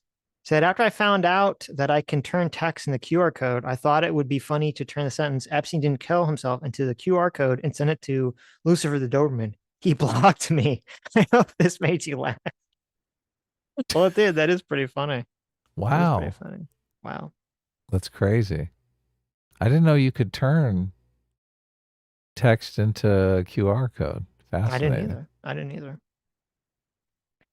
Jay for $20 says, oh, that's what we mean when we're talking about single mothers. I bought this Infinity Gauntlet for nothing. There you go. Exactly. Oh. Exactly. Malik for $20 says, first of all, he's not black. He's African. His people haven't even experienced the history he's misrepresenting. Unless he's South African, his opinion is meaningless, disgusting, race grifter. That's what I was thinking. I was like, look, well, this I don't guy... know where he's from. I thought he was from like some Caribbean island or something. It's so weird. So many of these immigrants, they come over here and they adopt the like black American slavery identity as if they were somehow part of it. They're like Rachel Dolezal. Well, wait, but I mean, there was slavery in the Caribbean islands. It wasn't the exact same as it was here, but there was still slavery. There was slavery in England. So what? Okay. Right? White people have been slaves. I mean, I agree with what you're saying. It is weird that there is this sort of adoption of like, I was a black American slave. It's like, where your ancestors were. No, you weren't. Your ancestors were the other tip of the triangular trade. Spencer Harmon for $20 says, I'm behind, but there's a Bible verse for that. Isaiah 3:12. As for my people, children are their oppressors and women rule over them. O my people, they will lead thee, cause thee to err and destroy the ways of thy path. There you go. That's it. Thal for $20 says, Adam, quote, don't make fun of the children, end quote. Hey, Sitch, did you hear Lego stopped sending kids in the Gaza Strip Legos as they thought it was redundant at this point? Boom. Terrible. What is... You didn't say that. And what is that? It was a dark joke. Okay. I didn't get it, so. Because like everything's blown up already in pieces. Oh, okay. TK's Grant for $20 says, this is why black Americans are slowly separating themselves from foreign black people. Get over yourselves. We got to live here. Yeah, that's got to be painful for them. Right. Look, right. I don't like this because I just think like it's okay to understand your heritage but I just, if your heritage is oppression and you're locking onto that in a way that's just not healthy, not letting you move ahead in your own life, I find that disturbing. So, right. But it's even weirder if that's not even really your history. I mean, let's be real here, right? Right. Like it's kind of like I can't imagine moving somewhere else and doing the same kind of thing. Like I have yeah, I just can't imagine it. Go ahead. Okay. Thal for $20 says, listen, Sitch, listen, you either have to choose America or their African roots of drugging children, 1 million dead with machetes in 10 days, child soldiers, etc. It's no wonder he can't choose America with all that virtue. Wow. Yeah, there's one of my favorite books is A Long Way Gone. That book just is so freaky. It's about the Civil War in Sierra Leone in the 90s. And that book is pretty crazy. It's hard not to empathize with the people in that situation. So Britt Cormier for $20. Thanks so much. Says, quote, the first person to ever be a casualty of war for the U.S. was a black person that died before he can even vote, end quote. Me, yes, because it was likely the Revolutionary War. No one could vote yet. Well, I mean, I guess that's a fair point. Probably wasn't the point that he made, but I guess that's true-ish, sort of. Not Alfarius for $20 says, on the topic of leftist drivel, my lefty roommate sent me a TikTok of some guy unironically claiming the Republicans are a, quote, party that wants to enslave non-white people. How might one go about deprogramming said roommate? Oh my God. I mean, Jesus, that's really far gone at that point. Yeah. I don't even know. I would ask for evidence of this. That is not just people making assertions like that. Obviously, TikTok is like hearsay, right? Yeah, what are they basing that off of? That'd be the claim. But I mean, you're not going to get anywhere with someone that far gone. But if you're interested, just to go down that rabbit hole, that'd be a thing. You might be able to. Have you considered taking a course on hypnotism? Oh, okay. Yeah. Okay. Right. It might work. You can hypnotize them. How about no? This is how you change their mind. Ready? Okay. You find them a girlfriend or boyfriend that's really hot, but is like the opposite political side of the spectrum. That's how you change their mind. Yeah. They'll change so fast. Oh my God. You won't even believe it. That works. I speak from experience. Yes. Less than sell for $20. Thanks so much. Says reps should use this opportunity to say, quote, Democrats finally admit we were right about the border issue by supporting our border policies. If Democrats were wrong about the issue, what else do you think they're right about? We were right about that they deny. I mean, I would think that'd be more effective propaganda. So I'm kind of surprised. I mean, I'm not surprised because it's a little bit more different than the normal flip-flop thing, but yeah, he could just stack them up. He's like, look, you've admitted I was right about the border. You've admitted I was right about the tax on tips. You've admitted I was right about it plays into it plays in the copycat thing much nicer too. It does, yeah, exactly. Look, I'm surprised you're not voting for me, Kamala. I'm surprised Kamala's not talking about free IVF for everyone too, right? When's she gonna pick up that one? Toxic Mix for $50. Thanks so much. Says I maintain the bill was bad, particularly if this loophole letting the president release the closure at any time was real. If you don't trust the Dems on the issue, which given the last 3 years I don't, that among many problems kills it. Well, you have to look at it from the perspective of, so the idea was you would think that the president, if they were a Democrat, would, do some shenanigans, which it doesn't really make sense because number one, the Democrats are the ones pushing the bill because they wanted to try to fix the issue before the election came up, number one. But number two, even if you think that that's a concern, you can have either A, the Republicans say, we'll vote for the bill if you change this one part of it, right? Or B, it's still better than nothing. And if Trump wins, then the Republicans can just pass a different bill that's better. I mean, that's why it's like, the people on the right are just not being honest themselves if they just don't acknowledge that killing the bill, even if there's things in the bill you did not like, killing the bill was done 90% for political purposes. The Republicans could have pushed for other elements if they wanted the bill changed. They didn't. They didn't even talk about pushing for any bills or any changes to the bills. They just said, no, we're not voting for this. Because they know it makes too much sense. They know they want this. They want immigration is the go-to issue that Donald Trump has been pushing from the beginning. Why would he try to cast it away for the Democrats before the election? It'd be stupid. If that's the only bill that they could get through Congress, Trump would sign it just so he could say he signed a border bill. Right. Well, that's actually a great point too. Yeah. If Trump was president, he would 100% have signed that bill. Hell yeah, he would. He'd say, send it over. That's the best you could do. Fine. Right. And he'd spin it into gold. Oh yeah, it's the best thing ever. They gave us everything we wanted. Yep. So yeah. I mean, it's just it was for political purposes. So Anyway, it's so painful for Sitch to say that. Why? No, it's not. What do you mean? I've been saying that since day one. That it was for political purposes. Yeah, it's like it is painful to think. People you don't mean? like people. Look, people don't want to believe that that's why it took place. People Like- want to think that their side is like That's above silly. the Listen, political 90 fray. 95% of all politicians' behaviors when it comes to writing legislation, passing legislation, anything that comes out of their mouth, whether they be a Democrat, Republican, is for political purposes.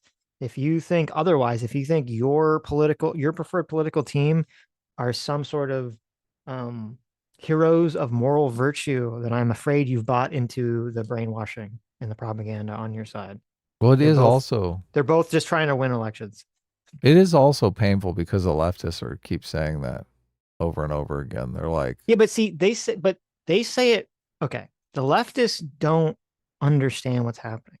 They think that number one, the people are just doing it for money, which is not what's going on, and they also think that the people are just like, even though the politicians are doing things for political purposes, they still have and are advocating for and appealing to some kind of moral intuitions that people have.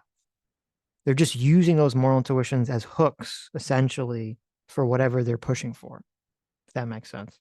yeah, it makes perfect sense. So, that's actually what's going on. Right. But I don't, the whole like, where the leftists get wrong is they're like, oh, any corporation can just pay off politicians to do anything they want, which is obviously not the case, because then you could just have like, left-wing corporations buy off right-wing politicians, right-wing corporations buy off left-wing politicians, vice versa. And that doesn't really happen. So it's easier when they just buy off the politicians that agree with them already. Feels better too. It feels That's bad true. Giving someone money that doesn't really like you.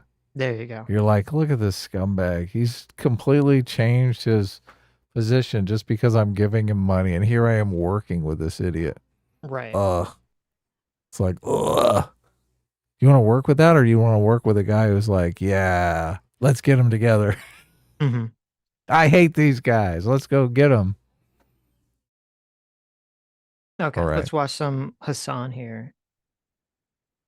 He said this is such a gimme for the Republicans, the fact that they have a border wall funding bill that they are advocating for after calling the Republicans Nazis for years. They're dumb. That's why they're talking about it now. Stop being so angry and rude. I mean, one side is advocating for Hitlerian border policies, mass immigration, mass purge of migrants in this country to the tune of like 15 million. Okay. And the other side is like, yeah, we got to build the wall that we were calling Republicans Nazis over.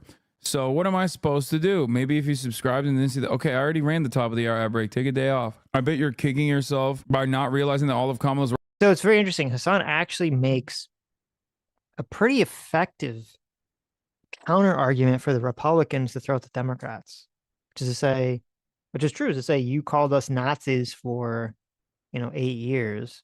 And now you've basically adopted the quote Nazi position of having a border wall.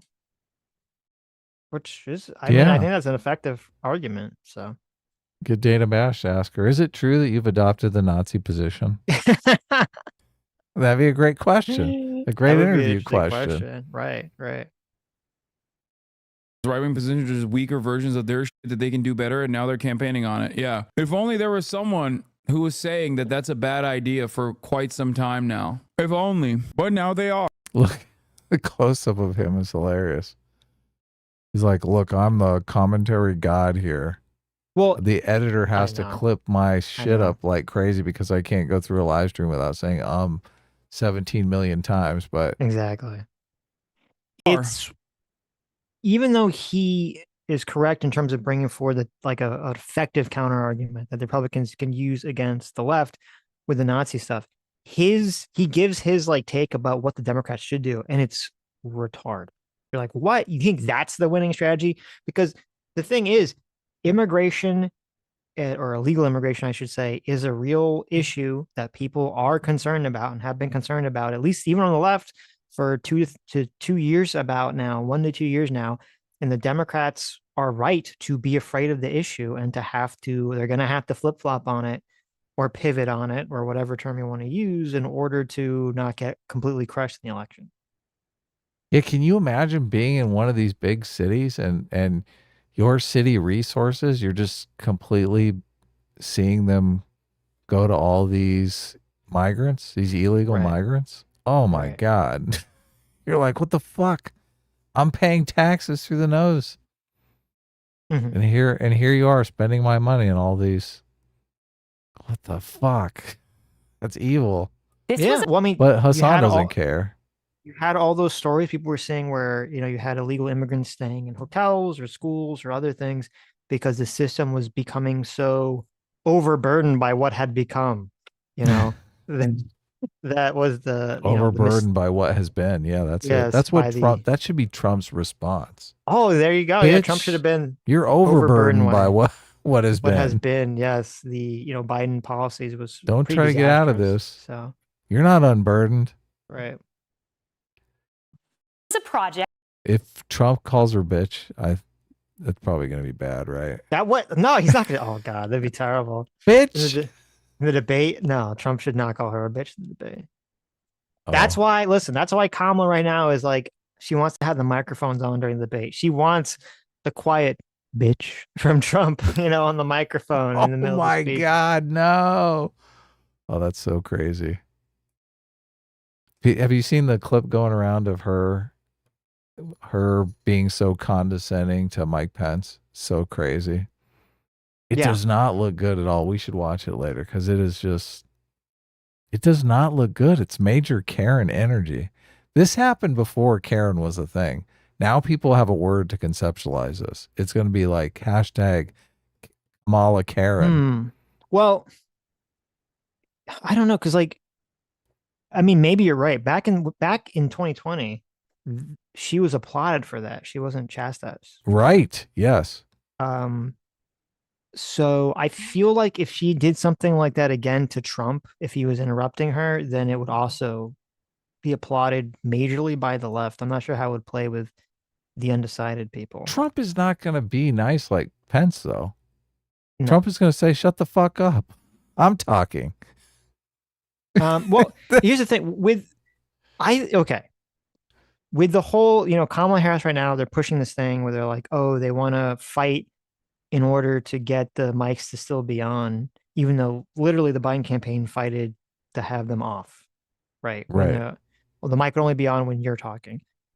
And, this idea is like, oh, they want Trump to be rude and interrupt so she can tell him to shut up or whatever. And then I heard some other people were suggesting that really she wants to do this because she wants the debate to get called off. I don't know what's going on here.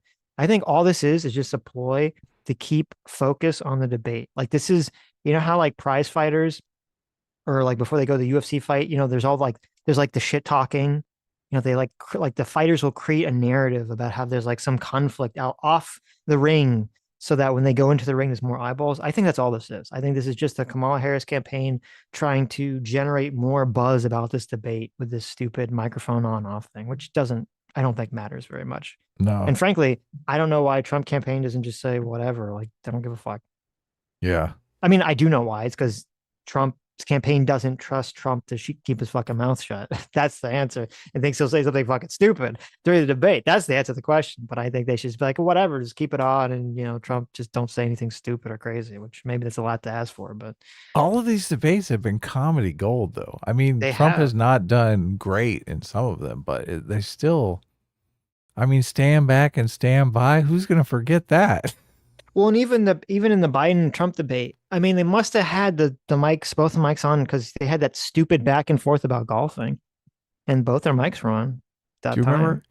You remember they were like, "Will you denounce him now?" And he's like, "Who do you want me to denounce? Just tell me. Who do you want? Tell me. Just name. Who do you want me to denounce? Just name them. Name them now. Who do you want? Who do you want? Proud Boys. The Proud Boys. Okay, the Proud Boys. The Proud Boys. Stand back and stand by. How about that? Did he say stand?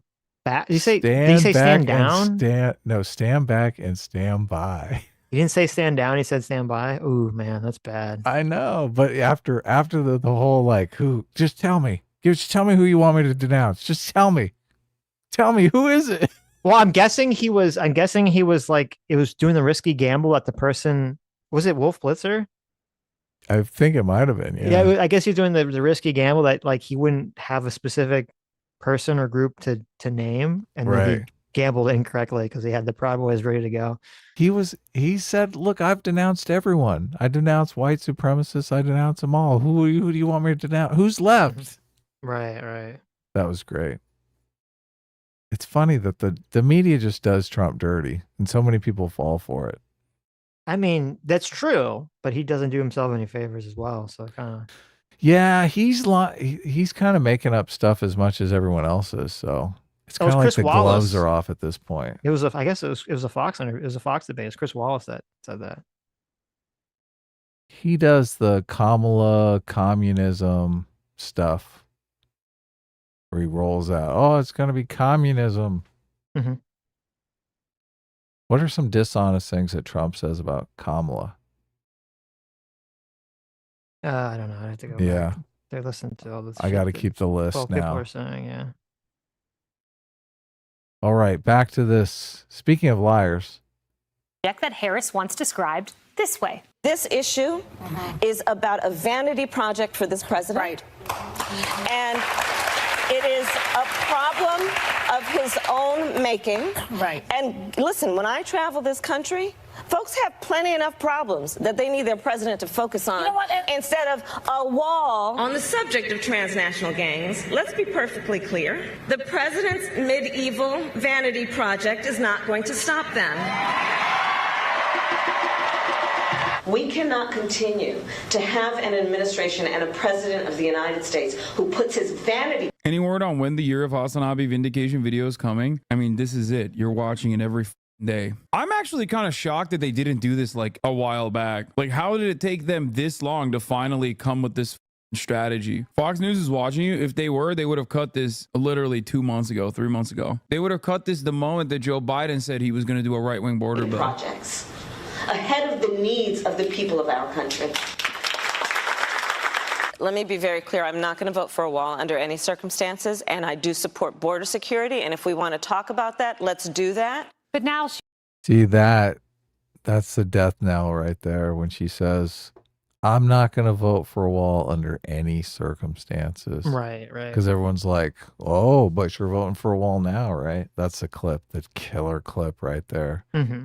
Well, the whole wall thing was so stupid because it was so, like, you have Trump kind of pushing, that was like the TDS, because you have Trump pushing a wall, right? Which some places it makes sense to have a wall, some places it makes no fucking sense to have a wall, right? And it wouldn't even really help at all for the most part, because the main problem that we have right now is people walk up and they say, "I'm requesting asylum." So right. It's kind of why like it's like this weird like mental fog people get in when they just like start foaming at the mouth going wall, because you're like, well, okay, imagine we had a wall, and you imagine we have a wall from board, somehow the wall even goes through the Rio Grande, right? It even goes through the water. We have a fucking floating wall that just completely cuts off the entire southern border, and then the guy walks up, some immigrant, some migrant caravan walks up, and you have the little guy from the Monty Python, like pokes his head out the top, and he's like, "I'm here to request asylum." And they go, "Oh, well, by the current law, we have to process your request." So then the door opens and you walk in anyway. So like, well, what the fuck did the wall accomplish at that point? Didn't do anything. Right. Yeah. So that's why to me, it's just like Trump was pushing it because Trump, from a strategic propagandistic perspective, is smart. He just wants, like, he knows the image of the wall, like, represents border security. It does. And so like, okay, that made sense. But then it had this problem where like the image, which was used to create a vibe, becomes the policy, even if the policy itself is kind of stupid and feckless, when it should have been about fixing the asylum seeking loopholes that basically people are taking advantage of, as opposed to like hyper fixating on the wall. And the Democrats should have just, instead of being like, "Oh, this is racist, blah, blah, blah," they should have just been like, "It's just pointless. So like, it's just pointless. We should talk about the real issue." But they didn't. They took the easy layup to try to hit Trump with the racist stick again and again. Yeah, Nancy Pelosi came out and said walls are racist. I remember that. They have they have a clip compilation, I believe, in this. Oh, nice. Of a bunch of Democrats attacking the wall and calling it racist and stuff. So that's all they know. Right. All they have the ability to is to do is call something racist. Mm-hmm. She wants to, quote, build that wall. I mean, will we start hearing that at Harris rallies? She has a history of bashing the border wall. Several years of tweets. Look at this, calling it a, quote, waste and stupid. And while Trump rally crowds have been the ones. See, this just sounds like she's lying. She knows our policy's bullshit. Well, see, but this, if all she had said was that it's a waste of money, right, or it's stupid, right, then she could easily get Weasel around out. this. Yeah, because she she'd say, I didn't say, she'd say, listen, I said I'm in favor of passing the border bill. The border bill calls for their construction of wall on specific parts of the border. Okay. And she could either say, number one, she can kind of pivot and say, oh, I only meant Trump, you know, he kept saying that he wanted to build the wall over the entire border, which is impossible. I was saying that was stupid. Or two, just say it's a joint bill and we have to give something to Republicans, even though I think it's a waste of money. You know, if it's to get them on board with actual policy that I think will work, then that's the sacrifice we got to make, or that's what we got to do for bipartisanship. Smooth. That is smooth. Right? And I love it because it's going to make Hasanabi cry. That would be but see that, so if the Democrats had just fixated on it being stupid or a waste of money, which some of them did, I don't know all the ones that Kamala did, then I think that would have been a much easier way to extricate themselves from it in the future. Yep. But see, with Hassan, he's against this not because he makes, because he's against it philosophically. He's not against it because he thinks it makes Kamala look bad. He doesn't believe. I mean, essentially, as you'll see in this video, he seems to just support open borders like completely. Yeah, he thinks walls are racist. He fell for all that stuff. Chanting build that wall for almost a decade, Democrats derided them. His racist wall at our southern border. Quest for a racist and xenophobic wall. That wall in itself is a racist reaction to a racist myth. No matter how you feel about the wall, you know, I think it's a moral abomination. America cannot simply build walls. We look foolish to the rest of the world. So why the sudden epiphany? Perhaps. Why'd you all call us Nazis? Are you a Nazi now? Now you're pushing for a border wall, it seems. And we know you're not actually pushing for it because you're fake. Because you called us Nazis for 4 years. 8 years, really. Who could have foreseen that? Who could have foreseen this easy dub for the Republicans? Who? Certainly not someone who's a dumb Twitch streamer like myself. I mean, I'm a dumb. What do I know? What the do I know about how this stuff works? I mean, oh man, isn't that crazy? I can't believe they're using this. Perhaps So even though that would be good messaging from the Republicans, they haven't quite framed it that way. I wonder if they will now. The frame it and say, you called us racist Nazis for 8 years. Are you a racist Nazi? Is Kamala Harris a racist Nazi? Though, I don't know if that's going to break out of the internet. That feels like one of those things that's too, quote, weird to break out of the internet kind of sphere. If it did, it would be very powerful, but I'm not sure it will. I'm just dying to hear Dana Bash say, are you a Nazi now? Right. Well, that's what they would have to get, and maybe that would be the real way to get the question. That'd be the only way to get the question is you'd have to get a debate interviewer, and I don't know if they would, to say, unless it was like, you know, a more right-leaning one, to say, you know, Kamala Harris, I don't know if she said this, or just say, Kamala Harris, either you or, you know, Democrats have called the building of the border wall racist. You're in favor of a bill that would, you know, build the border wall. Are you a racist now, right? Like, that's the way you'd have to frame the question. Or if she ever did interviews, which obviously she's not doing interviews, right? So yeah, Trump is going out to like anyone right. could ask him any question. It's so crazy. Well, that was well, that's another question, but I'm even going to bring up the tweet again, but the Democrats had to, and this is what Hassan doesn't, even though he's correct about the framing, because Democrats definitely painted themselves in the corner here. They did have to they did have to flip-flop. They did have to pivot on this immigration issue. They had to figure some way out of it. And Hassan's solution of just be open border is not the answer, is retarded. He thinks that he believes the Democrats could just brainwash the public into not caring about immigration. That's his answer. Silly. To the question. Yeah. Yeah. The voter polls are just completely against the Democrats. They have to find some argument to get around it so that they can cater to those voters. But right. Hassan believes in a world where people can just stick by their guns and they won't be shunned by the voters, but that's wrong. Well, since he's a socialist, they believe that everything is like the top down, bourgeoisie telling the masses what to believe. Oh, you're right. Right. So he just thinks manufacture the consent. What are you doing? Right. See, but that kind of this is part of the problem. The fact that the Democrats now have to shift their position on immigration completely destroys that entire manufactured consent narrative. It does. Because you'd say, well, if that was the case, and it's so obvious the Democrats have painted themselves in a corner, why don't they just have all the media and all the stuff, manufacture the consent to just tell everyone that immigration isn't a problem? Why would they ever go along with this in the first place and put themselves in that situation unless they have to? Manufacture the consent so the immigrants can just move into your home. There you go. They can't do it. It's impossible, Sitch. Don't you Right. understand? People say to do no. with this headline since February saying that people support the border wall more than ever before.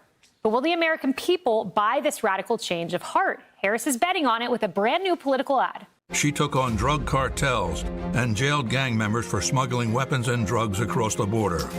As vice president, Who's this guy they get to do all those commercials? It's that same voice. It's like the guy who sounds Is that kind of like Paul Blart? It sounded like him. Well, no, it sounds like not John Goodman. You're like, is that John Goodman? No, but sounds a little bit like him, right? You're like, is that who is that guy?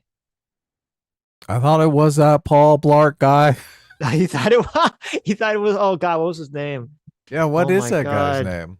Oh, the lawyer. Oh my God, what the fuck was that guy's name? Someone in chat. Kamala Harris freed up the border. Oh my God, I love that guy. Should bring back that voice. That guy is hilarious. Yeah. Yeah. He's like a CNN commentator. He She is the toughest on border security. I don't know if he was a lawyer and he was doing all that CNN commentary.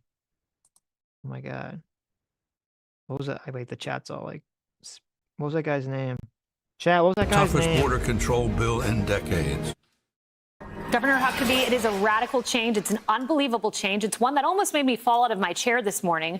But I really want to remind our viewers, and I want to get your reaction to this. CNN, this is what actually happened with the border wall. Fly straight east out of Nogales, Arizona, and you'll pass miles of rolling border wall built. I just want you to understand something. This is a ginormous flub, and it's going to literally lead to the Democrats putting this border situation at the forefront of the conversation is not going to be a benefit for them. Okay? It's not going to be a benefit for them. And they're going to actually, because they're constantly pumping ads on this issue, they are going to be portrayed as worse on the immigration issue because they're the ones who are also communicating that immigration is a national security problem. That's it. When it's a bipartisan bill, why is it surprising that it contains pet projects on the other side? Because a Republican wrote it. The bill is a right-wing bill. The problem is they're pushing a right-wing bill that a right-winger wrote. And I've been screaming about this for months, months. It's a Republican bill. It's a Republican provision. Democrats are simply the ones using this as a talking point. When Biden and the Democratic Party capitulate on right-wing framing on issues, they lend the reactionary propaganda credence. The only issue with immigration is not letting people enter illegally and offering them tools to integrate/work. There's no lump sum of labor. October 6th, 2020. Wait, what was this tweet? Oh, that was his tweet. Yeah, he brought up his own tweet. The only issue with immigration is not letting people enter legally and offering them the tools to integrate and work. So he's just saying open border, let everyone in and make them citizens and just give them jobs, essentially. Okay. Interesting. Very interesting. Very stupid, but interesting. They're not taking his job, right? So he doesn't care. No, he doesn't care. It's so weird because wasn't he a Bernie bro? I mean, this was like what Bernie was saying way back when. Well, this was you're like back before the period of wokeness, Bernie was like strong on the border because it hurt the American worker. Yeah, we have to protect lower class jobs. Thank you, Phil from work. Paul Butler. That was the guy's name. Oh, yeah. That's why it was Paul Blart. Yeah, Paul Butler, mall lawyer. Yeah. We did a stream with this guy back, this was years ago. And he talks kind of like the AI voice that talks like this. Oh, so good. Yep. We memed on him for a bit. Yes. He used to call, listen, that guy, he was a good friend of the show. He used to call on the show. Yeah. He would leave me little voicemails. So I play him on stream. He even did a fan music video about us, remember? He did do a fan music video about us. Yeah, that is true. We'll have to look it up. Maybe we'll play it later. Yes. The reactionary propaganda credence. The only issue with immigration is not letting people enter illegally and offering them tools to integrate/work. There's no lump sum of labor. October 6th, 2023. Seems. Look, he was open borders way back when everyone else was open borders. Look at this. A visionary. I was stupid and wrong last year, and I'm still stupid and wrong this year. Look at that. Right. I'm so smart. Was that the day before October 7th? It was. He does comment on it, yeah. It's like they released their big border proposal right before the no-no date. Like I said, if only there was a person. The no-no date. What is that? Yeah, what does he mean by what that? Is that? That's yeah. What does that mean? There's a lot of implications to do with the no-no date. The no-no date means the date he's not supposed to praise, but he wants to secretly. I mean, listen, I try to be good faith gay here. But I'm correct. That's kind of like the implication when you call it the no-no day, right? That's a weird fucking phrase they use for October 7th. He calls it, yeah. Well, we call him Hamas Piker for a reason, right? Right. Baby settlers. Oh, yeah. Yeah. Out there who knew what this spelled for the Dems. We had 10 months where they could have cut counter narratives against this shit. 11 months, but they didn't. Never ever capitulate to right-wing framing. Never ever concede or cave to the right on any issues. After all, you're supposed to be the counterbalance to their fascism. Well, it's interesting. So besides obviously calling the right fascist, like he doesn't his worldview doesn't even take into consideration. Like he's just looking at it from like a propagandistic perspective. What if? Okay, Hassan. Like, listen, what if? I know this is crazy. What if the left is actually wrong about something and the right is actually correct about something? But Sitch, they're always on the right side of history. How dare you? Oh, okay. How dare you insinuate that they're wrong about anything? Right. All right. Interesting. Why can't they backtrack? They would look like unimaginable flip-floppers now. So the best thing to do is just like only run in key constituencies, only run like a pro-border wall thing in like very few markets, and only talk about how bad. If I'm going to Arizona. See that. I want to mention too, this is so anti-democratic too, because he can't fathom the fact that voters are against him on this policy. They actually have to cater to voters in order to win an election. Well, like, that's how democracy works, you dumbass. That's only because the Democrats haven't been, doing manufacturing the consent on the border issue. Oh, you're right. They forgot to flip the manufacture consent button before they left the office. And now, everything's out of whack. Everyone's right wing. Exactly. So dumb. If I'm going to Nevada, if I'm going to New Mexico, I'm running the exact opposite. I'm never talking about the border, or anytime I talk about the border, I'm talking about how Trump is going to deport American citizens that look Mexican. That's all I'm doing. The fact that they're not doing that is insane to me. There was a day where I looked up your early. So his plan is to say, listen, don't believe your lying eyes. Okay. There's no problem with people using the loopholes in the asylum law to overburden the system and create a bunch of problems in America. Just don't believe it. Shh, go back to sleep. All I'm going to say is that Trump is going to come. He's going to deport people that look like you. Ooh, spooky, scary, right? Yeah, he's basically saying that they should lie. Yes. He's going to deport Americans that are just Mexicans. What a fucking liar. That look Mexican, right? Yeah, exactly. It's even worse, yeah. So you're just a white dude that looks Mexican. You're out of here. This is Hassan's genius strategy. As he's leaning back in his chair, like, oh, I totally called this. This is his genius strategy, like the counterplay here. Earliest critique of the Biden admin's immigration policy, and it was April 2021, 3 months into his presidency.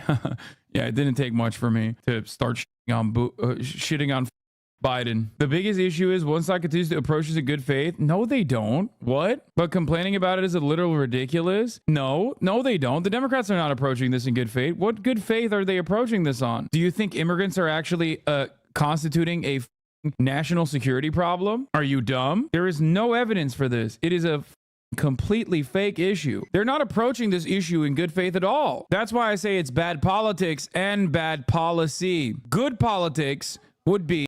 Well, there's two issues here, which is, okay, there's a crime issue, which is a different issue about whether, people coming in the country illegally or illegally requesting asylum is creating crime, yes or no. That's one separate issue. The other issue is, even if it's not a crime problem, it's still overburdening the entire system. And we don't necessarily want to just have I know it's like a crazy thing for someone to have to acknowledge, but you don't necessarily want to have just a flood of people. It doesn't matter where they're from. You just want to have a flood of people come in and just flood areas of the country. It's not, generally that doesn't lead to good outcomes for the people living in those areas. No, of course not. Overwhelms the resources. Not to ever concede on trans rights, for example, but not to make trans rights the forefront of your political movement. That would be good politics. A good policy would be, for example, Medicare for all. And then within the Medicare for all structure, having obviously trans healthcare as well be factored into the equation. If you want healthcare, yeah, trans people are going to get healthcare. If you want healthcare, women are still going to be able to get abortions. Like, that is good politics and good policy. Okay. I mean, it is interesting that, so 2016 or 2020 election, I should say, so much of it was centered around, reforming the insurance, having some sort of fix for the medical insurance problems in America. Biden, Obama, well, but yeah, so you had Obama, that was way back. That was in 2008. And then you had Trump ran on repeal and replace. They repealed part of it. They didn't replace it with fucking anything. That turned out to be a total bust. And then you had Biden say, "Oh, I'm going to do public option." They didn't even fucking try to do that, right? And then this election, no one's even talking about it. It's not even like a fucking question that even gets brought up at all. Well, it must have gotten worked out because, medical bankruptcies were through the roof. That's why people were asking for it so badly. Have this? I don't look at the stats. The stats in the 2008 thing. Yeah. Well, you would think if I don't know. It's not a giant issue. Mm-hmm. Probably there's not many voters that are uninsured or having trouble with it, right? Well, then the Democrats should be parading that as a giant win, because the only thing that happened was the Obamacare. Right. Well, I guess Trump did some stuff too. Obama made his little joke at the DNC about how they're calling it the Affordable Care Act now because people like it, so they don't want to call it Obamacare anymore. They don't want to remember they got it from a Democrat, right? Right. In terms of trying not to bring bipartisan bills or compromise when the other side gives nothing, why? Why compromise with the Republicans? They've never acted in good faith. What are you talking about? You have been deluded into thinking that compromise is good on its own virtue. Compromise is... Oh my God, this guy is a dipshit. Sitch. It's like, I can't take it. It's its own virtue. There is no reason to compromise with the Republicans. I like the I'm sorry, I got a message right as I started opening my mouth. You like the sort of sweaty leftist hobo looking guy, trying to tell you about listen, politics. Compromise is bad. I know all about politics. Okay, never compromise. So under Hassan's view, this is the problem. You have right now the country's massively divided. Okay, right, and that means that Congress is generally pretty close. And so you're going to have a situation where there is going to have to be a compromise made in order to pass things. True. And yet Hassan probably operates from this, since he operates from this manufactured consent worldview, he thinks that if the Democrats just never compromise and they just manufacture consent correctly, make all the right arguments correctly, that will get all the population to vote for Democrats and they'll have a supermajority. And the only thing that will, that's standing in their way is the fact that they try to compromise. Yeah. Yeah, exactly. He's like, you just brainwash all the voters into getting what you want, and then you don't have to compromise with anyone. How dare you? Mm-hmm. Don't compromise with the Republicans. They're all bad faith. Right. Yeah. It's very shallow, very tribalistic. But I guess it's good to run a Twitch channel because he's like a millionaire, right? That's true. That's a good point. People want to believe this. They do want to believe this. Yeah. They're fascists. They want to do bad things. They want to harm minorities. All that is lies. Complete lies. Oh. These are the kinds of clips that make me want to dip into the all leftists are pedophiles. Right, yeah. Yeah. It's like, why? Why do we have to go here? I'm sorry. There's no reason to compromise with them. And also, they don't even actually end up compromising with you. That's why the bipartisan bill is bipartisan in name only. It's just a right-wing bill. A Republican wrote it. Then how do you make progress in Congress? I don't know. How do Republicans do it? Think. Well, okay, so wait. Oh, the super chatter comes in. I know. Before we get into this, because it is an interesting question, he says that the bill wasn't even a bipartisan bill, just a Republican bill. And it's like, okay, well, what does that mean? Just because, again, any sort of border control, it looks like the Hassan is just evil right-wing fascism, I guess. Yeah, totally. Doing anything is right-wing. Right. How do Republicans do it? Okay. Before we hear Hassan's answer about how Republicans do things, what do you think? Can you predict? What do you think the answer is going to be here? Well, it might be something along the lines of the manufacturing consent, right? Because that's his worldview. Okay. You think he's going to say manufacturing consent? That's how Republicans get things done. Yeah, that in Democrats are weak and Republicans put the thumb screws to them, and they always bend. The feckless Democrats, they always bend over to the Republicans. The Republicans always get whatever they want. They bring in the money. They threaten to run ads in their district and get them voted out of office. No, he doesn't say any of that, by the way. Oh, okay. No. So I want to remember the question. All right, chat, remember the question. The question that the person asked was this. It's in name only. It's just a right-wing bill. A Republican wrote it. Then how do you make progress in Congress? How do you make progress in Congress? Oh, I thought I was answering a different question. Oh, yeah. Okay. How do you make progress in Congress? Okay. So keep that in mind. This is a question he's supposed to be answering. Let's see if he answers it. I don't know. How do Republicans do it? Think. How do that's a question I was answering. How do Republicans make progress in Congress? Yeah.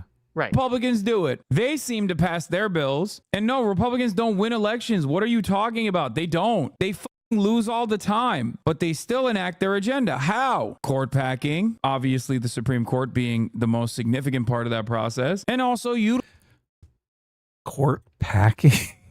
What the fuck? Court packing is usually adding extra justices, okay? It's not just having a majority on the court. That's not considered court packing. No. But anyway. Yeah. But also, okay, so far as answer one is, how do you pass legislation? The answer is you have a different branch of government do it. So that doesn't even answer the question, because he's just saying, okay, so that's number one. It's not even answering the question. Number two, if you look at this chart, so we have this state Supreme Court justices are increasing Republican. It shows you that they were at one point more Democrat, and it's just switched, right? Oh, so you're right. Look at that. All that means is that the Democrats have had a worse strategy, and maybe they have, or maybe it's just been unlucky in sort of like the timetable of how justices get replaced. Is the Democrats have just had a worse strategy for getting Democrat judges in place, and the Republicans have had a better strategy for that. Well, the Republicans have been denying. Like, Democrats will appoint justices when a president comes in, and the Republicans will stonewall and not let any of them pass. And then when a Republican comes in, they'll pass them all. Boom, boom, boom. They're all right. But But I'm assuming that the Democrats are doing the exact same thing. Well, whoever controls Congress is the one that does it, right? They're the ones with the majority on the judicial committee, whatever committee it is that okays the judges. Yeah. Right. But anyway. So state Supreme Court, that's in that chart. That's not a That's not a federally assigned position. Isn't that a state position? This headline is not actually court packing. When people talk about it, they're talking about a very specific idea dealing with the Supreme Court. Mm-hmm. Adding court packing is like the issue of adding justices to the Supreme Court, basically because the Democrats are worried that they're going to be out of power forever since there's such a lopsided Supreme Court now in favor of conservatives. But this is, I mean, I guess you could call this court packing, just getting your justices in the courts. No, but he's got a wait. I'm confused for a second here. Okay, he's got a chart.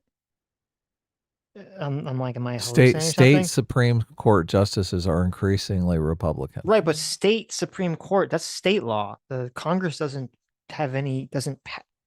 The federal Congress doesn't put the president doesn't put state Supreme Court justices into office. Right. That's state legislatures that do that. Yeah, but isn't there a federal? There are federal courts. Yes, federal yeah. courts. Are the state Supreme Courts federal courts, or are they? No, they're state. That's why there's the state Supreme Court. There are federal courts that you could say. Yeah, that but there is. Putting. I'm sure there is a state level federal Supreme Court. There's federal courts that exist in states, circuits that are in the states. Yes, physically. Right. Yes. And they have jurisdiction over certain areas of the country. Right. Okay. Utilizing the unfairly redistricted state legislatures to their benefit. That's how they do it. How the fuck did they ban abortion under the Biden administration, dude? They didn't do it under the Trump administration. They did it under the Biden regime. How'd they do that? How'd they pass so many anti-trans bills? Dude. How did they pass Obamacare? Oh, they did it in the courts. Wait. This is like retarded. Right? This is so retarded. Okay, so the person asked, how should the Democrats pass legislation as Congress? And he said the same way the Republicans are passing legislation, by having state court judges, by having state Activist legislatures, court judges, right? Yeah, which the Congress doesn't have any effect with. Having state legislatures. I mean, some of all these anti-trans bills, these are passed by individual states, not passed by the federal government. So he's talking about individual states passing their own legislation. And then he's also talking about the Supreme Court, which, yeah, obviously there was a situation where the Republicans totally gypped Obama out of, Supreme Court seats, which sure, but it's a little too late to change that now. So his big answer to the question is win state elections, which he already said Republicans don't win elections. So what the fuck is he talking about? Yeah, they are winning. Did they do this through Congress? No. Do they need Congress? No. They just have a willingness to enact their regressive policies, so they actually do it. They just push. This is like retarded. So wait a minute. His argument is they have a willingness to do it. The Democrats don't have a willingness to do it. If you look at, you have a bunch of Republican states that have passed, very strict controls on abortion and very strict controls on some trans issues. And the same token, you have a bunch of Democrat states that have passed very open, no limitations on abortions and complete, ultra one in the other direction, permissiveness for, trans children healthcare and stuff like that. Right. So go California. Right. And so Democrats, so under his own argument, Democrats and Republicans are literally doing the same thing, just both in terms of their own political goals. But because he views the world as the perpetual socialist underdog, he doesn't even perceive it. And he just says, oh, the Democrats are just rolling over and capitulating, even though the question was, how do you get things passed federally? And his answer was, you just get things passed to the states, which is a completely different fucking thing. Right. Okay. He lives in California, so. There you go. You should know. Yeah. Push through. They don't even do it with like a legitimate constituency backing certain bills. Nobody gives a fuck about trans people. Nobody cares. Like, no one's like, oh, my life is, you cannot find a single person, a single human being that's like, my life is so much better now that a 14-year-old trans girl cannot participate in high school swimming competitions. That's not a real person. That person does not exist. That's a deluded loser. The fuck are you talking about? I can't believe he can say that. There's probably like 20 girls on the team that are like, yes, We don't have to compete against the guy. Right. And if it, well, it's one of those, like, they keep doing this arguments. Like, if it's such a not big deal, then why do you advocate for it? Right. If it affects nobody, why do you waste so much political capital on this issue? Yeah, of course. Because it's virtue signal. Really? Can you actually pay for your meal? Are your grocery bills cheaper now? Is it easier for you to maintain your job? Do you have more comfort now because the Republican legislature in your state did that? Is that how you feel now that you bullied? How did they get all that COVID spending? Oh, they did it through the courts. They did it through court packing. This is so dumb. Yeah. Like 3 trans girls in the state of Utah? Or Utah? I can't even talk. Utah. I kind of like that for Utah. I'm just going to say Utah. Ohio is because I was thinking of Utah and Ohio at the same time. Do you get it? Do you understand why this is stupid as I personally can't even get food down without spitting on at least one sexual minority. It is essential to my daily function to step on the heads of others. Exactly. Leave that shit alone. Leave people alone. You're a freak loser. Great campaign message. I'm Hassan Piker and I approve of this message. On the issue of immigration, I've been like giving outs to the Democratic. They keep doing this. Like the amount of gaslighting from the socialists and from even the mainstream left has been like insane on this issue. You know, we lived through 8 years of sort of, you know, the socialist woke progressives pushing the most unhinged dumb fuck shit. And as soon as they get pushed back, they're like, oh, you're weird. You're weird for pushing back on this stuff. We have economic issues to fixate on. And it's like, bitch. We can't save the children with dysphoria.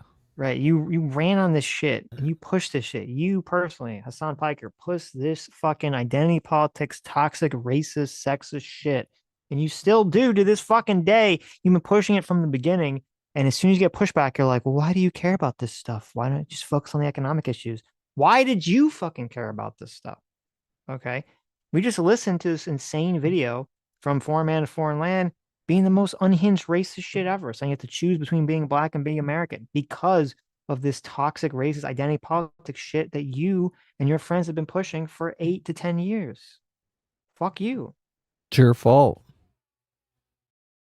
Party constantly saying like, here's a way to message out of this, but here's a way to message out of this is 69 days out from the election. My aunt would disagree. Your aunt would make up a whole bunch of reasons.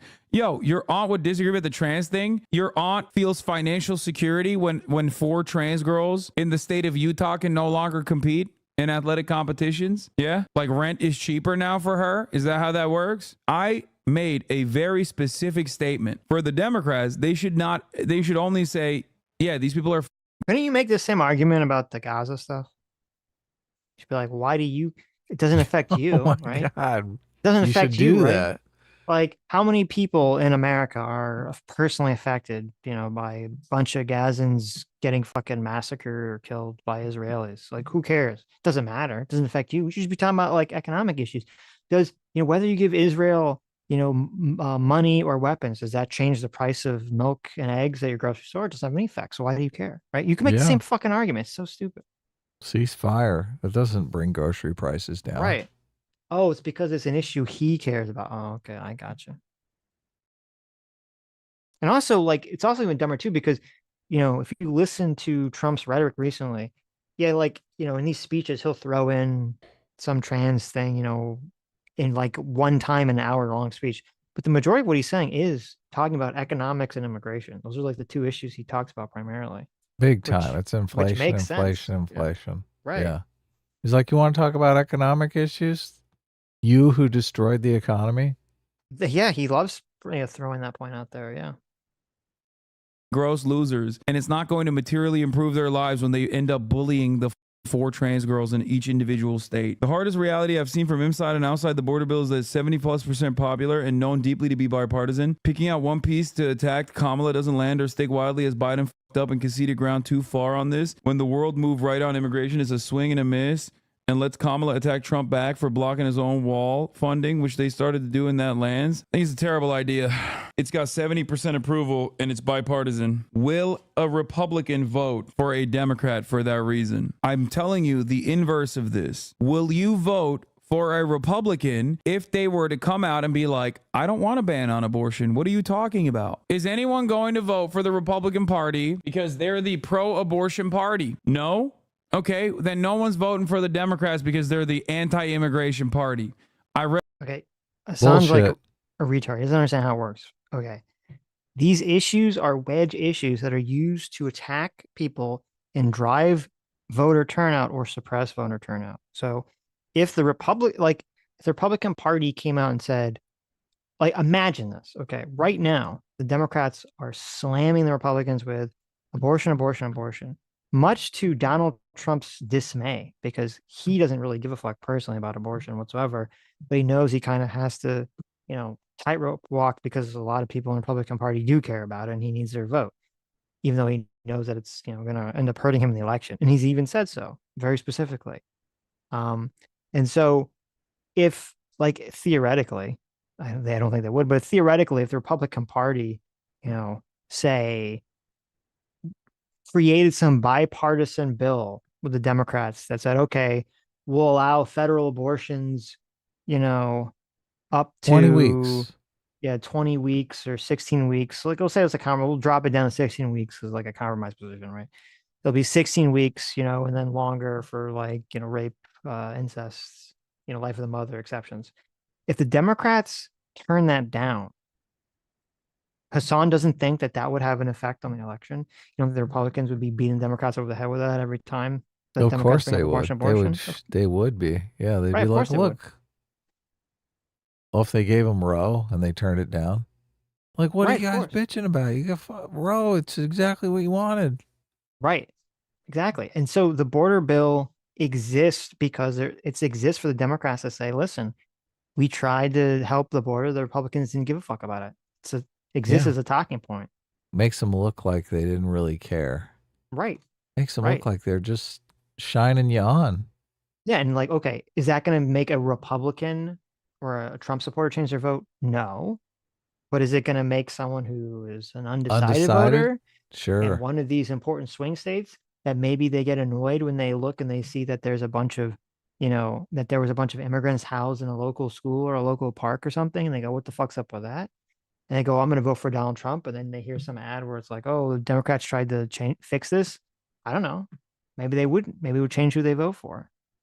Yeah. They go, geez, I was worried about the border, but look, I'm pro-choice. Oh, now I can vote for a candidate that's pro-choice and cares about the border? Sign me up. God. Right. Yeah. As he even said himself, that chatter said 70% of the Americans were in favor of that bill. Obviously, it would look bad for the Democrats to come out against it. Rest my case. During the President George W. Bush era, then it reveals a construction zone frozen in time. Steel border wall bollards are left in stacks, and construction equipment sits on It's not even just the border wall that they're just messaging on. And for the record, that polling that you're showing right now, that's I can't believe I use this term so much. That's an untested narrative. It's an uncontested narrative. The Republicans took far too long to start hammering back. The Republicans took far too long to start hammering back on the immigration bill. To be like, do you really trust the Democrats to fucking fix immigration when they made immigration what it is? That's it. Now they're actually counter messaging against it. We'll see what the polls show later down the line. Staging grounds. Wait, what's he talking about? The Republicans were saying that like day one that they voted against that bill. That was the excuse. Oh, the bill allows too many illegals, and the Democrats are going to use it to, fuck over Americans, blah, blah, blah, blah, blah, blah, blah. Right. That was that was the narrative from the beginning. On the Republican side. Right. But he's saying that the Republicans just sat around and didn't do any counter narrative about it until like yesterday. Bullshit. They were talking from the beginning. Right. Constantly. Oh, the bill was shit. Garbage bill. Trash bill. Democrats tried to set us up. Try to pull one over on us. I also heard the Democrats saying that Trump killed the bill. That was their narrative. That was on CNN. That was probably over true, and over again. That narrative was. People get super triggered when you say that, Sitch. You should. Okay. Look, you should be listen, audience captured. If they, yeah, I know.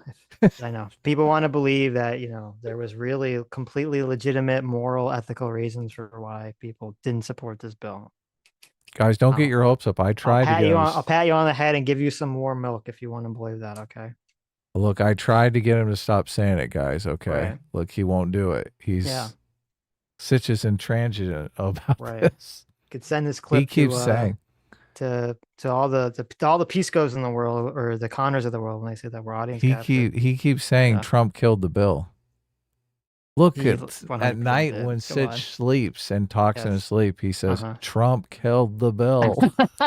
He says, I whisper he whispers it. I whisper it. Yeah. I whisper two things when I go to sleep. I whisper Trump killed the border bill, and also elector scheme.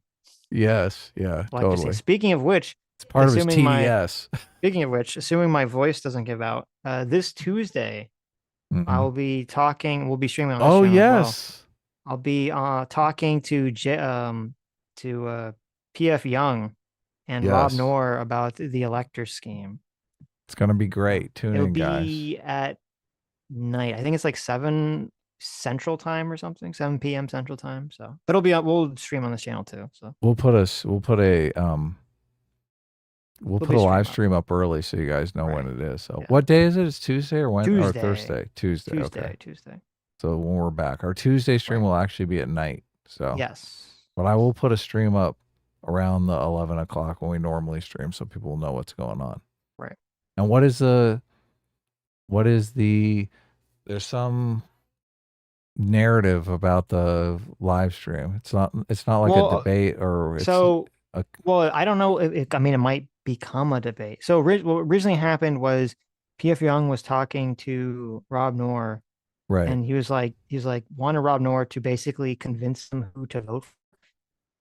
And he was going through all the issues. And of course, when he gets the elector scheme, I felt like Rob did a very shit job of explaining the concept to PF Young. And PF Young said, as anyone wants to sort of explain it a little bit better or whatever, contact me. So I picked up the gauntlet. I said, I'll be happy to do this to you, to explain it for you in a way that I think is more accurate descriptively. So it's going to be you explaining the elector scheme from the left-wing perspective and Rob explaining it from the right-wing perspective. Well, no. That is not correct.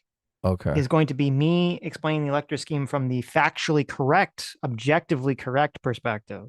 Right. Okay. And then Rob Noor explaining it from I think he explained it from a partisan perspective. I don't know if he'll change. I don't know what he'll say. Right-wing perspective. Right. Okay.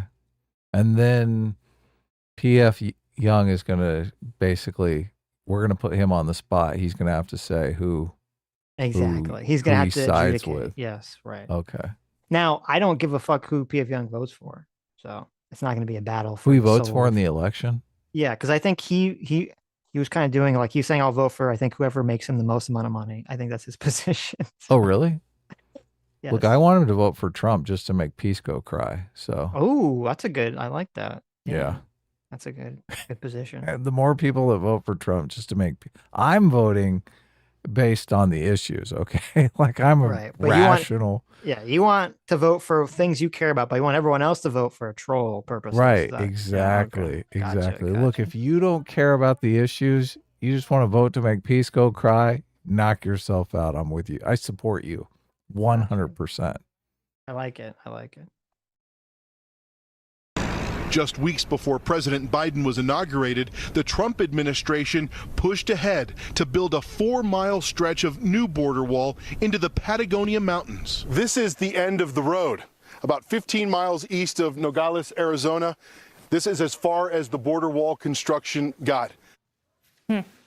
It's amazing that she, with a straight face, goes out there and says, walls don't. It could totally flip if they land good hits on the border. Also, interestingly, the border is dropped from number 2 most important down to 3, 4, 5. Yeah, because there is no additional migrants coming over the border right now. Border crossings are at a historic low. It's the same principle behind the crime. Don't work, and she does it. Does he know that Biden signed an executive order? Yeah, because there is no additional migrants coming. I want to see this. I don't think he does know that. Right. Yeah. So that's probably has to do with this headline. Well, that's what I'm curious about is, you know, if the border crossing numbers have gone down just because they're seasonal, and so they kind of rise and fall for different reasons, or if it's because of the executive order that Biden threw out, is it actually in effect? I don't know if it's in effect or not, but He put a bunch of border agents on the border. right. Bunch of new border agents. They hired them right up. Mm-hmm. They hired illegal aliens. Right. Let's say it says illegal crossings in the U.S.-Mexico border dropped in July to lowest levels in nearly 4 years. Oh my God. Oh What? my God, Adam, you fucking called it so hard. The first fucking paragraph. Okay, ready? Illegal crossings at the U.S. border dropped in July to the lowest level in nearly 4 years. The latest indication that the Biden administration's sweeping restrictions on asylum are reshaping migration trends. There you go. Look So at that. there you go. Oh my God. The executive order worked. And So why don't they just say that when they say, you've been there for 3.5 years? Why didn't you do anything? Oh, we did. Look here. See, I don't know. It's interesting because I'm thinking that too. And I don't know if it's because they're afraid of getting called racist. I don't know if it's because Kamala wants to run on the fact that it's a problem She's gonna that she fix needs the to border. solve. Oh my Right. God. That's so horrible. Well, that's not like what would be the reason? Because I agree with you. It seems like it'd be more politically effective for her to say, we tried to pass a bill. The Republicans bitched out and didn't pass it for political reasons. And so Biden We did signed an executive order. Yeah. Maybe they're worried because, like, if you recall, one of the other narratives Republicans kept saying, which I guess Biden proved the Republicans correct, the Republicans kept saying, you don't need to pass a law. The president has the power to do this already. Right. And so Well, I guess it's all that about turned out to be true, didn't it? Yeah, I get. Yeah, it's all about the asylum seeker loophole. You just got to close that up, and then everyone's like, "Well, we can't even go." They know the magic words are, "I'm here to seek asylum. Give me my court date." Yes. 3 million people have done that. Well, it would be very interesting to see. I don't know what like seasonal trends and all this other stuff, you know, to see, is it really just having this new policy? Does that actually deter people? Because if that's the case, I mean, holy shit, like that really shows you how powerful just having a strong policy is in terms of deterring people from even showing up in the first place. And, you know, they should have obviously done this like, 2 years ago when the problem started or whenever the COVID stuff ended. True. But also it's just hilarious. Hassan is so fucking stupid. He just reads a headline. He didn't read literally the first paragraph, which proves his entire point wrong. He did not even look at this article, though. His editor Googled some article after the fact to make it seem like Hassan knows what he's talking about. Like, so Hassan's editor is so stupid that he didn't read the first paragraph.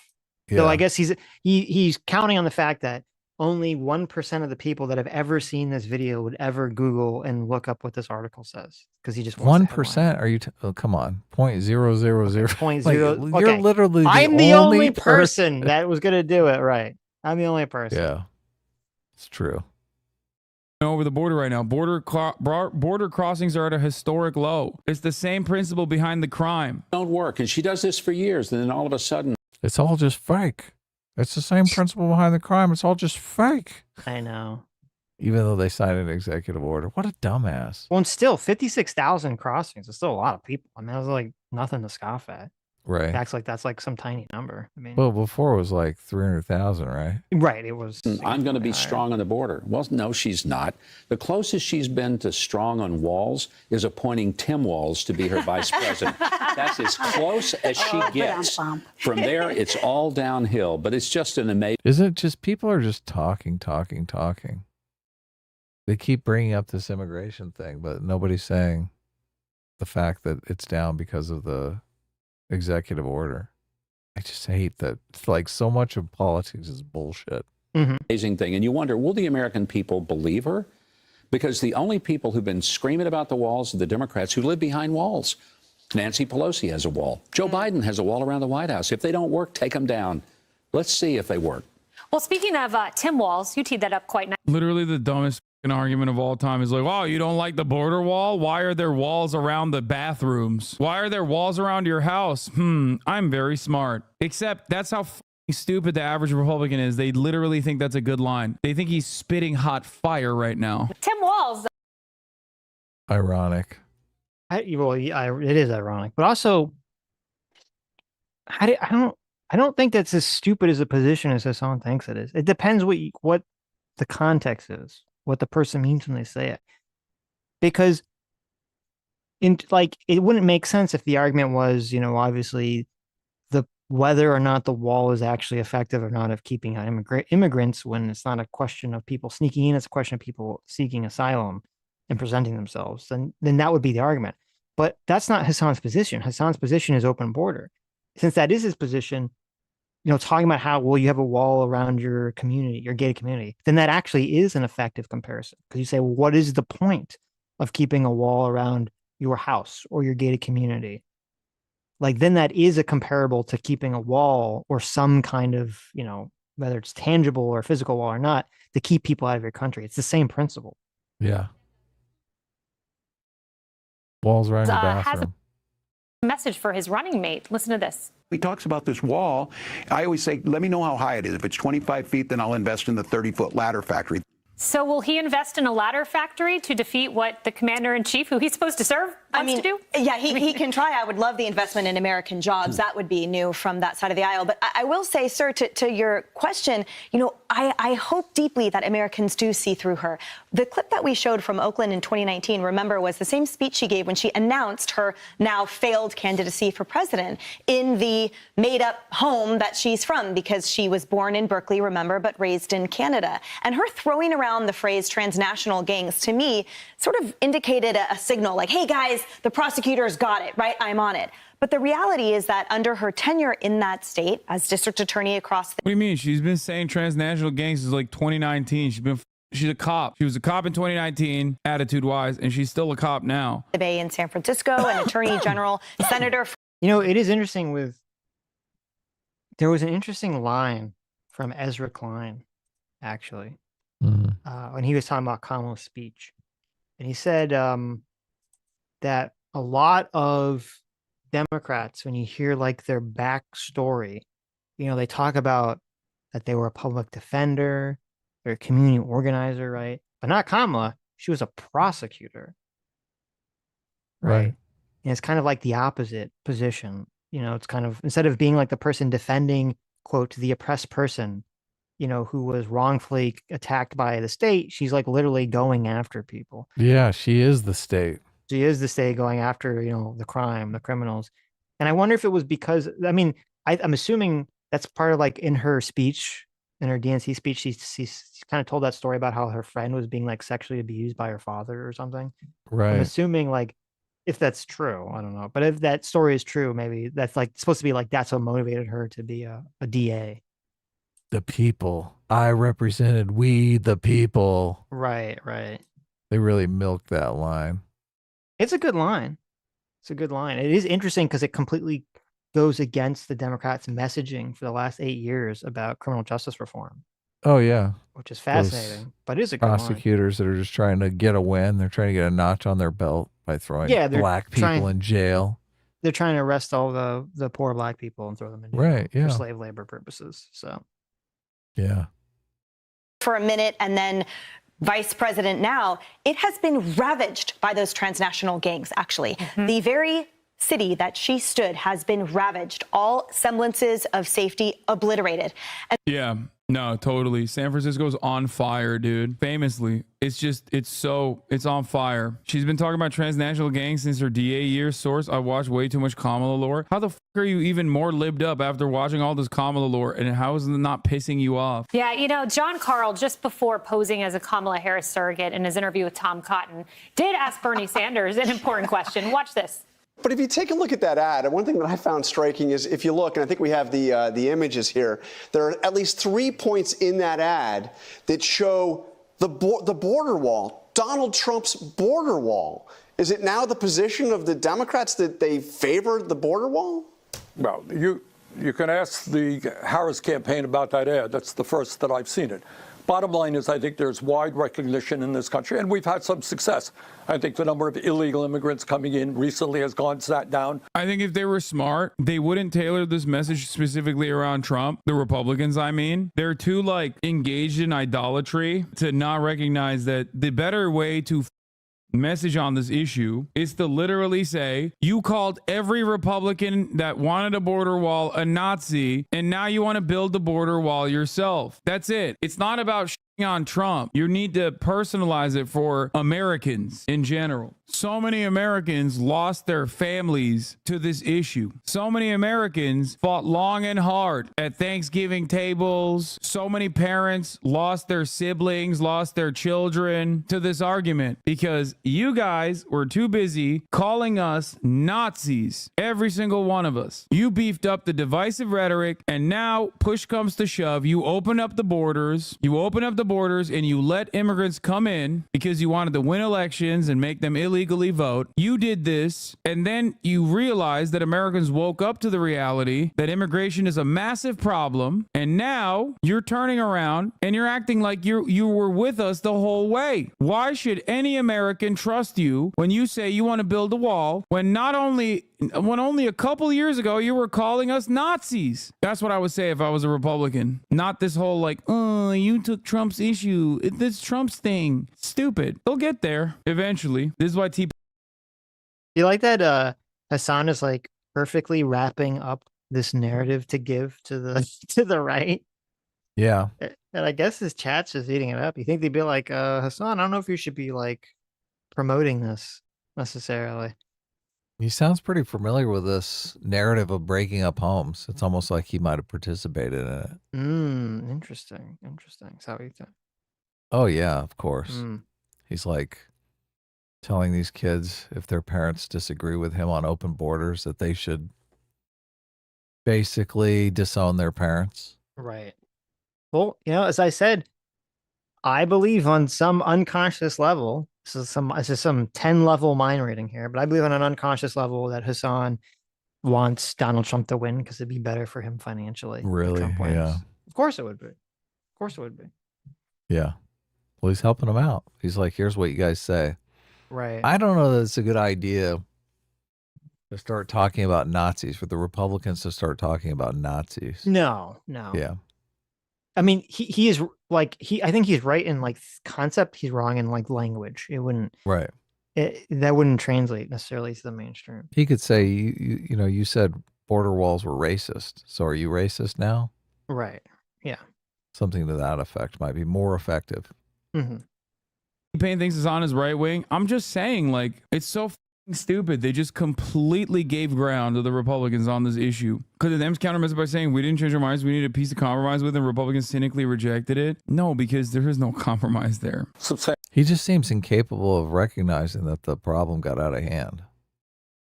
Yeah. Well, even it's funny that person I just chatted, they even talked about some kind of counter messaging, and he just says no because Hassan is not a person.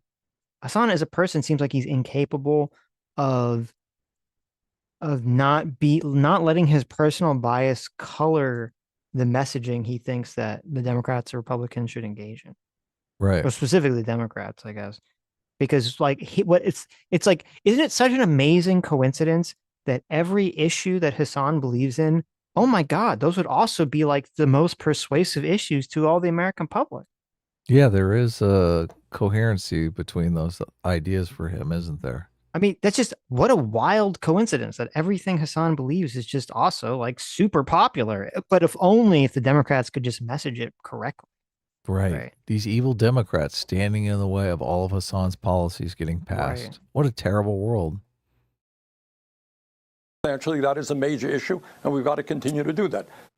So given his track record, will he now grill the Kamala Harris campaign on this? And will progressives allow Kamala to get away with it? You know what? Oh, look at this. Will progressives allow it? Progressives are already giving tips to the Republicans.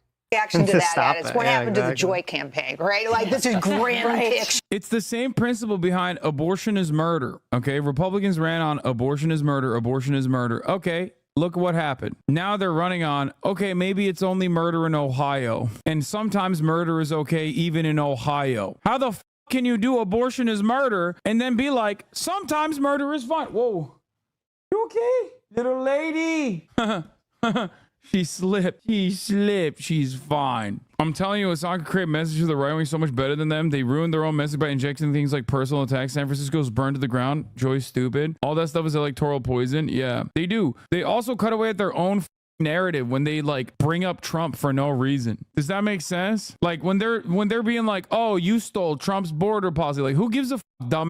You're supposed to say, you called every Republican a racist for advocating for stronger border protections, which Trump graciously brought. And then you undid all of Trump's border policies. This part I'm lying about because they didn't really do that. And then immigration became a massive problem.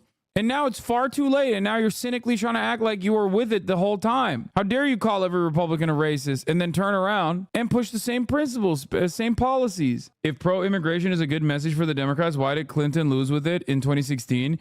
Yeah, dude, that's why Hillary Clinton lost in 2016, because she was pro-immigration. If pro-immigration is a good message for the Democrats, why did Biden lose in 2020 when he was objectively pro-immigrant? Oh, wait, that's right. It actually was a significantly more important issue in the 2020 election, and he actually said the exact opposite. He was pro-immigration, and he won. I mean, look, at the end of the day, she's co-opting the most popular ideas of Trump, right? Former President Trump has championed this cause for a long time. Now here she comes. Hey, I'm coming. Yeah, Hillary didn't lose in 2016. I don't know if I missed it because I got up in the bathroom. There's a part, or it might have been in the other. There's another Hassan video, but I was scrumming through and I couldn't see it, where he like brings up a chart, and it shows like how Americans shifted their mind on immigration. Let's see if I can find it. Oh, here it is. Wait, is this the right one? And he like completely reads the chart wrong, which I know is shocking. Oh, nice. Hassan reads the chart wrong. That's always fun. Yeah, okay, I found it. Let's see if I'll send you, or I'll just describe it. So it shows. No, send it to me. I'll bring it up. Here, What are you doing? Okay, here, let me send it to you. Send it over. I want to see it. Okay, I like send you the charts. link. Gotta check it out. Okay, I sent to you. This is from Gallup. This is from July of this year. It says sharply more Americans want to curb immigration to U.S. 55% of Americans that respond to this poll want immigration levels reduced, the highest since 2001. Okay. All right. So, I love it. actually pretty crazy. People, I don't know what's going on. It says in 1993, the number of Americans that want immigration decreased was 65%. I don't know what's going on in 1993. It's interesting. Oh. But when you bring it up, you can see there's like a chart. Like it's like the first chart that you see. Okay. Yeah. Changes. Right. Change. Okay, changes. Okay. So America's preferences for immigration to the U.S. And it's got the green line is the increase, people that want the number of immigrants increased. Oh, look at this. The dotted line is they think the present level is okay, and then the black line is they want it decreased. And you could see the black line like went really high in the 90s, and then it kind of dropped, and then it's kind of just been waffling back and forth, and now it's gone up again. Right. 88%. 55%. Oh, for Republicans, yeah. No, wait, you're looking at the wrong chart. Oh no, am I reading the chart wrong? Well, no, you're looking at let's look at the first chart. Okay, I passed it up. Yes, the first chart. Americans' preferences for immigration in the U.S. Okay, 55. Boom. Right. That's overall, yeah, because obviously if you separate by Republican, Democrats, can be a big difference. But so Hassan looks at the way that he reads the chart is wrong. So he goes to the line, the decrease line, and he looks at the May 2020 number. If you mouse over it, where it's 28%, where it's at its like low, like it's at its lowest point. Okay. Right. And then he moves one over and says, oh, June 2021, it started to increase. And he said, oh, this is where the Democrats lost the messaging, right?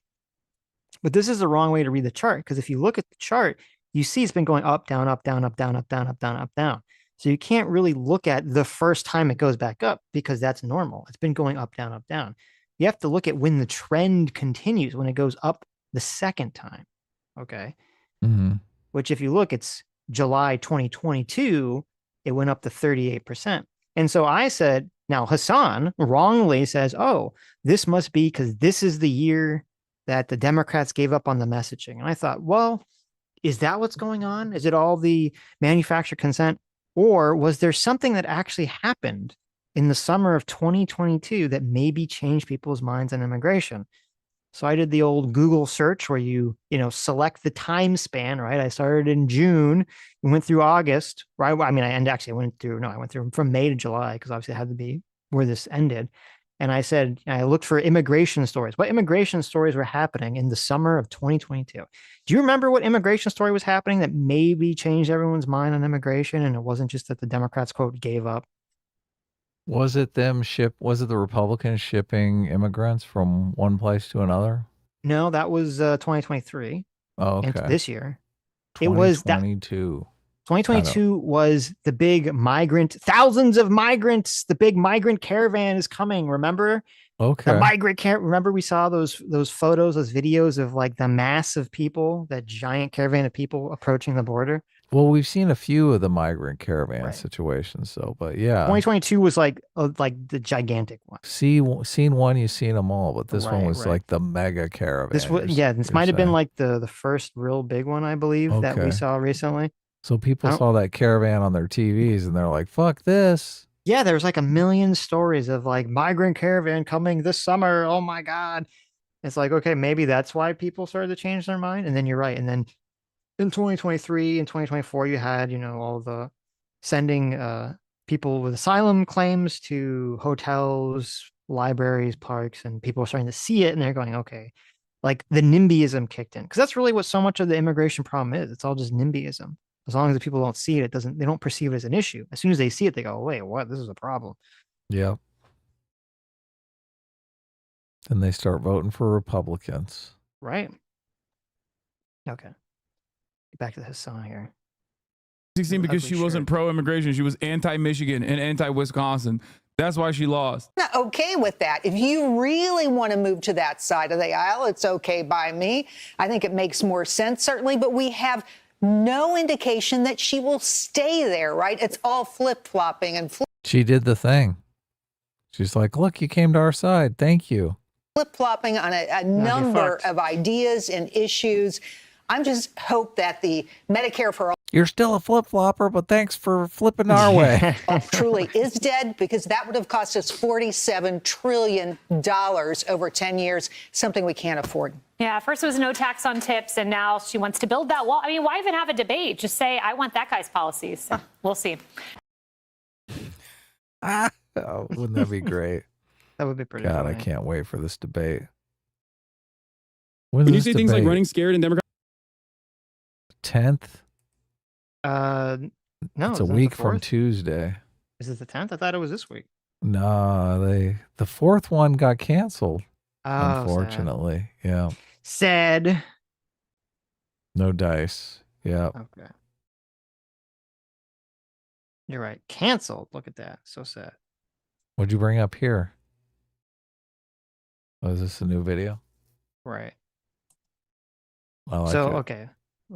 I took this from Hassan's stream and I cut it up because it's like super long, and I just cut up some choice bits here. There's a part that's like really shows how status and clout hungry Hassan is in the beginning. It's kind of hilarious. Actually, no, it's at the end of the clip where essentially Hassan is like kind of trying to say that he's both he's trying to say that he's both unimportant so he can say whatever he wants, but also he is an important mover and shaker in the Democrat Party. It's kind of hilarious. He's a big clout goblin. Right. Democrats are cowards. Can you explain what you mean? I've been here since the 2020 election and I'm still not 100% clear on what you mean there. Easy. Running scared and Democrats are cowards is Democrats let Republicans run the conversation. Okay? Republicans don't campaign every 4 years like the Democrats do. They campaign every single day. They change the narrative. They change the discourse on a regular basis. They know that their policies ultimately are very unpopular, oftentimes violent, maybe even abhorrent and gross in terms of the immigration agenda, for example. Trump is running on mass deportation. God, this guy's so stupid. I can't take it. Well, it's so funny. So this is super interesting. So he said that the Republicans campaign every day, not every 4 years. The Democrats don't do that, right? Yeah. Like the Democrats don't do messaging. We just watched a video. Okay. We just watched a video where Hassan was, as a Republican, saying, you called us racist Nazis for supporting the border bill for 4 years Right. or 8 Yeah. years, right? Which would be messaging, obviously. Which would completely negate his entire point here Yeah. with 100%. Yeah. But he just, I mean, and it's funny, this clip is from before the first clip we just saw, right? So he just completely he just completely flip-flopped himself. He did the old Kamala flip-flop here. Yeah. Deportations of migrants. It's just also the idea that they have detestable policies that people don't want. They're just being tricked into voting for them. It's like, dude, you're a moron. Right. But that is true. It's interesting because the leftists, the communists, socialists, they always talk about this idea that like the people that are part of the dominant culture can't even perceive, okay, the dominant cultural messaging, right? It's invisible to them. Yep. Guess who's falling for that right now? Right. And so it's so funny because Hassan, he doesn't even see the messaging, calling the Republicans racist as the messaging to him, because he's part of that quote dominant culture. It's just so obviously true to him that he doesn't even perceive it. So he says, oh, the Democrats haven't done any messaging. They only do messaging every 4 years. Yeah. That's just a fact. Yeah. He is the dominant culture. That's exactly right. Yeah. Right. Mass deportations of migrants. In order for that to stick, he's also running on lies about migrants being responsible for hundreds of thousands of murders, for example, something that Trump says all the time. This is an abject lie. It's completely made up. It's pure hysteria. Democrats do not counter message against that and have not counter message against that for the past 4 fucking years. And I mean, I've seen like literally, like when Trump first started making his comments, I saw like article after article after article. Even his editor in that video we just watched brought up the headlines of like, migrants or illegal immigrants cause, like lower, like the lowest rate of crime or whatever, right? There's been so much messaging against that position. It's nonstop messaging against that position. And yet it's so weird that like the leftists just live in this like crazy bubble where actually, it's not weird. It's intentional because Hassan is a socialist. He hates liberals and he hates liberalism. So he looks at Democrats on the left and they're not radical enough for him. They're not socialists. They're not radicals. So he gets to just keep attacking them as feckless, attacking the left in America's feckless, even though they're literally doing the thing that he says they should be doing with the counter messaging. Obviously, when there's no counter narrative that brings people back to the fucking truth, to the middle, to the center, or even, dare I say, the left, obviously, people are going to start believing that. If only one side is chirping about migrants being rapists and drug dealers and shit, okay, and the other side's not saying anything, then yeah, people are going to fucking, oh, God damn it, what is happening today? Why aren't they talking about the fact that America is a nation of migrants? This is like regular Democratic messaging. Always. We are all children of migrants. We all came here at a certain point, okay? We are all children of migrants in this country. That's what makes us great. It's one of the most beautiful aspects of America is that a person who has a mother who's Indian and a father who's Jamaican can come together and literally fucking build a future for themselves. What are we talking about? It's pretty bad when Hassan has to be the voice of reason to foreign man in a foreign land, right? Like Hassan sounds so much more reasonable than foreign man in a foreign land who's all like, you have to choose between whether you're black or American. I was wondering, like, how do they do this in this white supremacist nation? So that's also a good point. Yes. Yeah. Why would people of color come to America and identify as American and, have a child and that child could run for president if we live in this white supremacist to build country? a better life together? Right. Wait, what about the white supremacy? I mean, listen, the white supremacy in America is obviously doing a real shit job. Good. Did you see? It was hilarious. They had, I don't know, was it MIT, one of these colleges, when they got rid of the what's it called? The affirmative action. Affirmative action? When they got rid of the affirmative action point stuff, you saw it was like all the people, all the various races decreased except for Asians. Asians increased. Basically, they took like 5 to 6% total, like, of the rest of the school. And it's funny Asians because they took over. Yeah, they did. Well, they just increased their numbers by like 4 or 5%. And it was funny because like there was an MSNBC clip where they like very dishonestly tried to frame it like, oh, we told you that if you get rid of affirmative action, it's gonna, hurt the non-white people, even though the white people like lost 1% too, because that like it's just the Asians went up. They were the only race of people specifically that went up when they got rid of affirmative action. They were the ones that brought the case. Exactly, they were correct. They're correct. Yeah, so it's just so like this concept is so insane. If this is this like horribly racist white supremacist society, why is it that when you look at averages for the highest earning family based on ethnicity, it's like Indians are like the top fucking bracket? Everyone knows they work their asses off, and their kids like have absolutely no social life. So I mean, it's just people accept that. If we live in a white supremacy, why it shouldn't matter? It shouldn't matter if you're working hard. If we live in a white supremacist society, you can't succeed because all the systems of oppression are designed to keep you down if you're not white. Well, the top like 4 or 5 like ethnic group earners in the country are not white. It's like Indian and then like Japanese and Chinese people, and I think like white people are like 4th or 5th or something. Well, you can't convince people it's racism when like it's so obvious they're working their fucking asses all the time. It's got to be meritocracy, right? I know. Well, they don't believe that. Hassan doesn't believe that, but right, obviously, right. Yeah. I don't know. I've seen, every Asian or Indian friend I've ever had is like, oh yeah, my mom makes me work my fucking ass off. So, I mean, come on. Right. She is literally the daughter of migrants. It makes no fucking sense. Instead, they're literally pushing the same fucking right-wing immigration bill that Republicans wrote. They should drop. Wait a minute.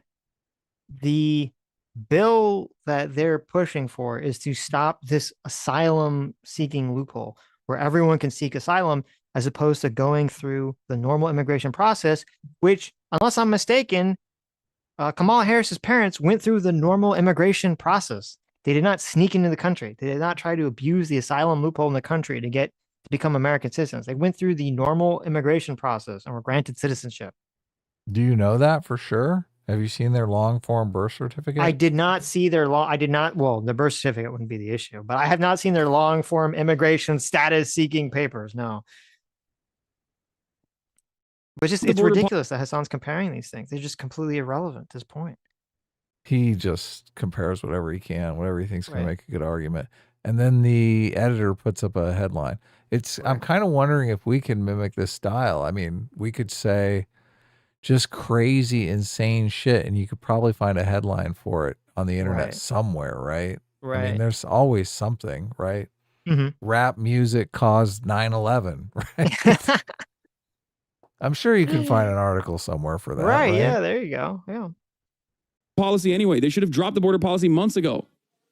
It blows my fucking mind that they're still pushing that, like actively, a right-wing border bill. It is dumb as fuck. And I have lost my voice screaming about this over and over again, about how stupid it is to actively run and try to outflank the Republican Party on the border. If the border is a problem. They're just big mad that they're abandoning the policy. He's just big open borders guy. He likes the racist messaging. He's like, oh, damn, I can't call him racist anymore over this. Right. So lame. They're ruining my whole live stream. If people do see immigration as a problem, they're not going to vote for the Democrats. They're not going to vote for the Democrats to fix that problem. It is so fucking stupid. Yes, they will, dumbass. Well, if there's a person who they're like, okay, immigration is my number one issue, right? Mm-hmm. If that's a person, that person's probably not going to vote for the Democratic Party. I would agree with that. But unless if a person's like being pro-choice is their number 2 issue. Well, okay, maybe. But I was gonna say, like, if someone says, okay, immigration's a problem, but it's like my 2nd or 3rd issue because I care about immigration. I mean, I care about abortion or, I care about whatever, right? That's more Democratic line policy, right? Yeah. Well, then guess what? Then they very well could and probably would vote for Kamala Harris if she came out strong on the border stuff. Yeah. And also, I mean, there was a lot of people when you had illegal immigrants, or I should say asylum seekers, that were being housed on the public dole in public buildings. There were a lot of people, a lot of non-white people that are like, what the fuck? Why is government money going towards non-citizens instead of citizens? Yeah, a lot of people are pissed about that, obviously. Yeah. Middle class people. Right. Who the Democrats claim to stand for. Well, here's Greg Kazar. Everyday people. And I would support a bill that actually had that in it. But unfortunately, this current bill does not have something in it for everyday immigrant families that have been here. My goat. He's saying exactly what I've been saying. Non-fucking stop, by the way. Democrats at least used to push and pull. They would do compromise, right? On immigration, like Obama did. He did the dreamer shit, but then he... In the last fucking video, he said never compromise. What the fuck? You bitched about it for fucking 15 minutes. Look at that. Democrats used to compromise. It was like push and pull, right? Right. God damn it, never compromise. What the fuck are you doing? Right. It is insane. Does he ever stick to one point? No. I do love that you have like people on the right saying the bill is like so soft, it's socialist, it's left wing, loopholes, and then you have people on the left going, it's too right wing, it's fascism. Yeah. Ugh. Nobody can just evaluate it. Mm-hmm.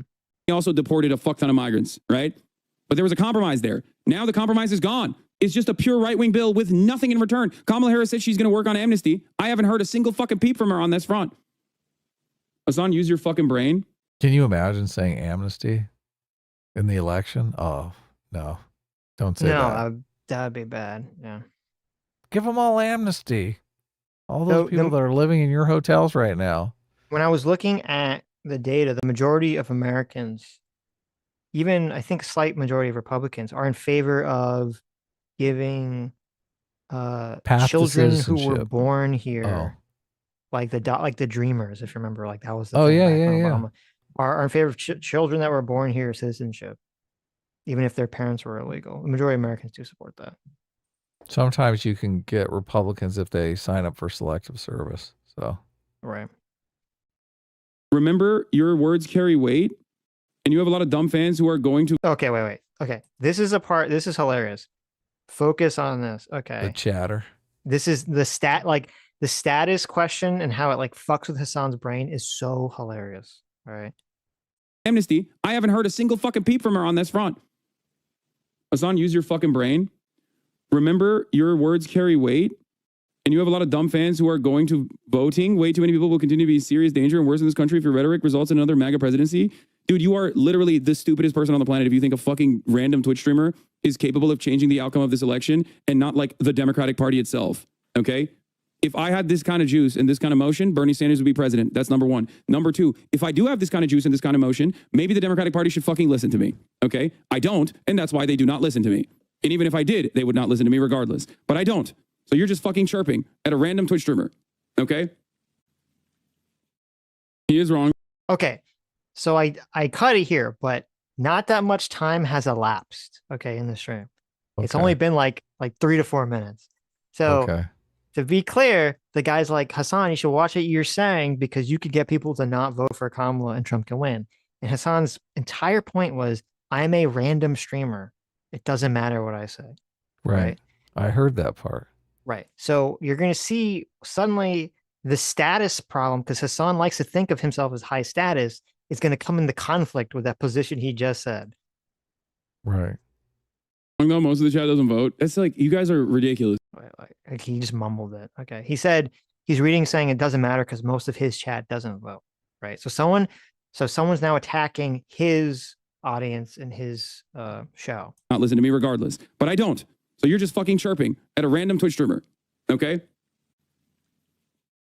He is wrong though. Most of the chat doesn't vote. That's like, you guys are ridiculous, okay? You're silly. You're fantasizing about whatever you think this chat represents in your mind. This is a community that is incredibly fucking focused on American politics, okay?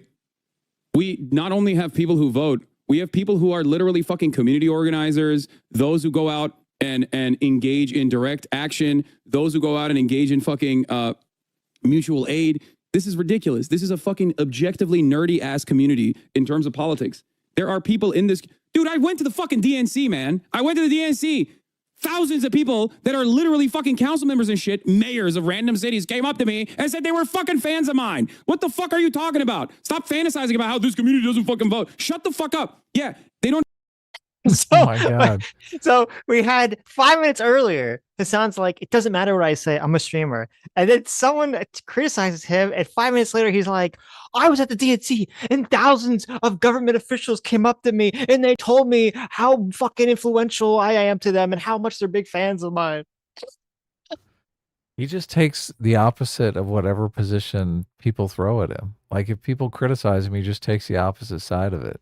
Well, this is like perfect Heidian defense mechanism. Oh, it is. Totally. Someone attacks him and he takes whatever position will offer defense, even if it doesn't make sense, isn't true, and is completely inconsistent with what he just said. Right. Yep. But don't worry. This is so apparent. This fucking heel turn happened. This fucking 180 whiplash, because this was only like 5 minutes later in the stream, happened so quick that even his chat is going to notice it and be like, what are you talking about? Right. Even they're going to be like, wait a minute. This is past the smell test. 5 minutes ago, you told us you were nobody. Right. Right.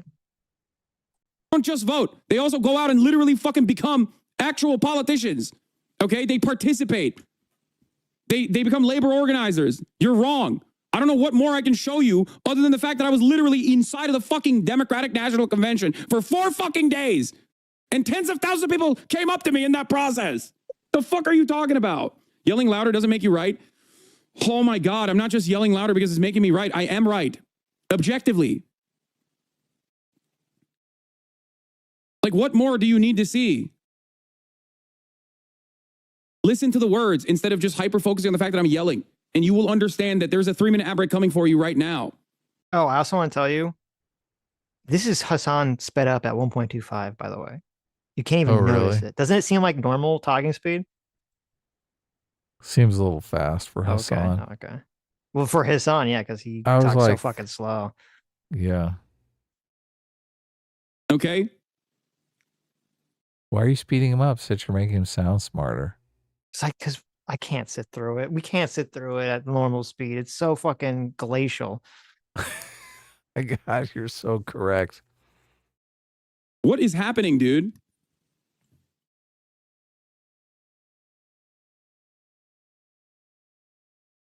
I'm one of those, an organizer from a community and past average of most chatters here. Yeah, there's like, brother, so are you a random Twitch streamer or a lefty powerhouse dog? No. So the guy just said, wait a minute, are you random or are you a powerhouse? What's happening here, Hassan? Uh-oh. Uh-oh. Oh, no. Even his own audience is like, wait a fucking minute. This is what are we not supposed to believe? right. Come on, Hassan. It Hassan. You can't do this. This is too quick a heel turn, even for your audience. The whiplash. Oh, my God. I'm going to sue. I need a neck brace. Oh, dude, I am a random Twitch streamer, okay? I do my very best. And I have a sizable community comprised of community organizers, people who definitely go out and vote, people who are paying close attention to politics. But that doesn't move the needle. That's what I'm trying to explain to you. I am a boss, but I still don't move the needle. Look, he gets out of it.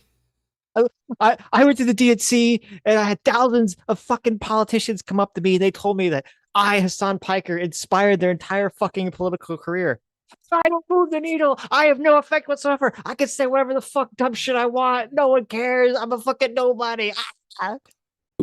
Because at the end of the fucking day, if the Democratic Party chooses to make bad decisions, for example, in terms of their campaigning, I can't change that trajectory by simply dick riding Kamala Harris and Tim Walz unconditionally, okay? Because I don't have that kind of power. I can't overcome multiple billions of dollars at this point of campaign financing, dude. What the fuck are you guys talking about?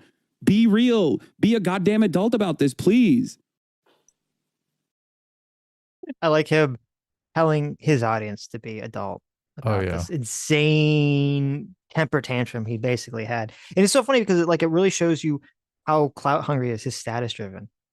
like immediately when his status, even though he literally just said, I'm a nobody, as soon as that's used against him, his status is questioned. He's like, I'm a big fucking deal. I was at the DNC until they kicked me out. Oh, the people came up to me and they sucked my dick. Yeah.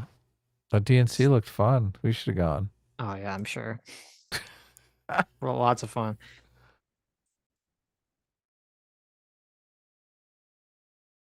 Uh-oh, now he's going to cry. Now he's upset. Not everyone's a fan of you, Hassan. Yeah. I did. Oh. He's trying, listen, he's trying to form a counter narrative in his mind because he realizes, like, this is cognitive dissonance right here. He's trying to resolve the dissonance. No, he did a Kamala Harris, okay? He flip-flopped on the border, and now he doesn't know how to get out of it, how to extricate himself from the situation with grace. Yeah, it's tough. Just don't give in to the chatters, okay? I love that you left him rocking back and forth in. It's pretty funny, I mean. Not everyone is a fan of you, Hassan. Okay, you've literally started talking. Every time you start talking, the last 3 times. I can't. Are you doing this? I can't stand the fact that he's doing like the white man's overbite. He's like biting on his lip, like he's dancing in his chair. He's nervous. Is this super important? The one that he's. I don't remember. I don't remember. Sitch keeps backing it up because I don't remember what he says. I'm gonna do it again, just so you know. No, stop. You don't see that lip bite? You don't see that? I see it. I see it. Hassan, not everyone is a fan of you, Hassan. Yeah, of course not everyone's a fan of me. I have plenty of fucking haters too. I'm just simply saying that, like, you saw so many people that are in the heart. Okay?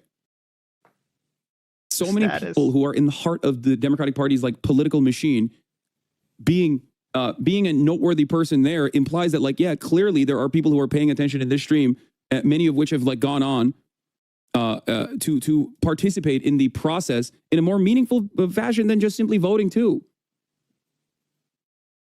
I don't understand it. I don't understand what you guys do not hear when I say this.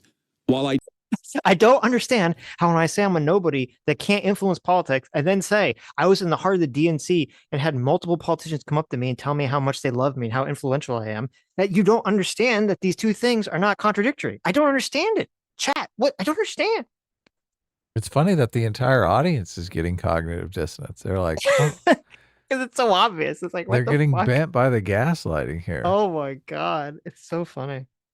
Do you think he's gaslighting them deliberately? Because yes, 1000. He realized that what he's saying is so fucking stupid, and he's just trying to gaslight his way out of it. Yeah, hilarious. I do have some semblance of influence. That does not move the fucking needle. Okay, like 2016, I was a Bernie bro. 2016, I saw the writing on the wall. I knew that Trump was going to be devastating. I said, vote for Clinton. I'm with her. I voted for Hillary Clinton, reluctantly. Okay? But my advocacy for Hillary Clinton, Bernie Sanders' advocacy for Hillary Clinton, is not going to have the same impact as Hillary Clinton refusing to campaign in Wisconsin.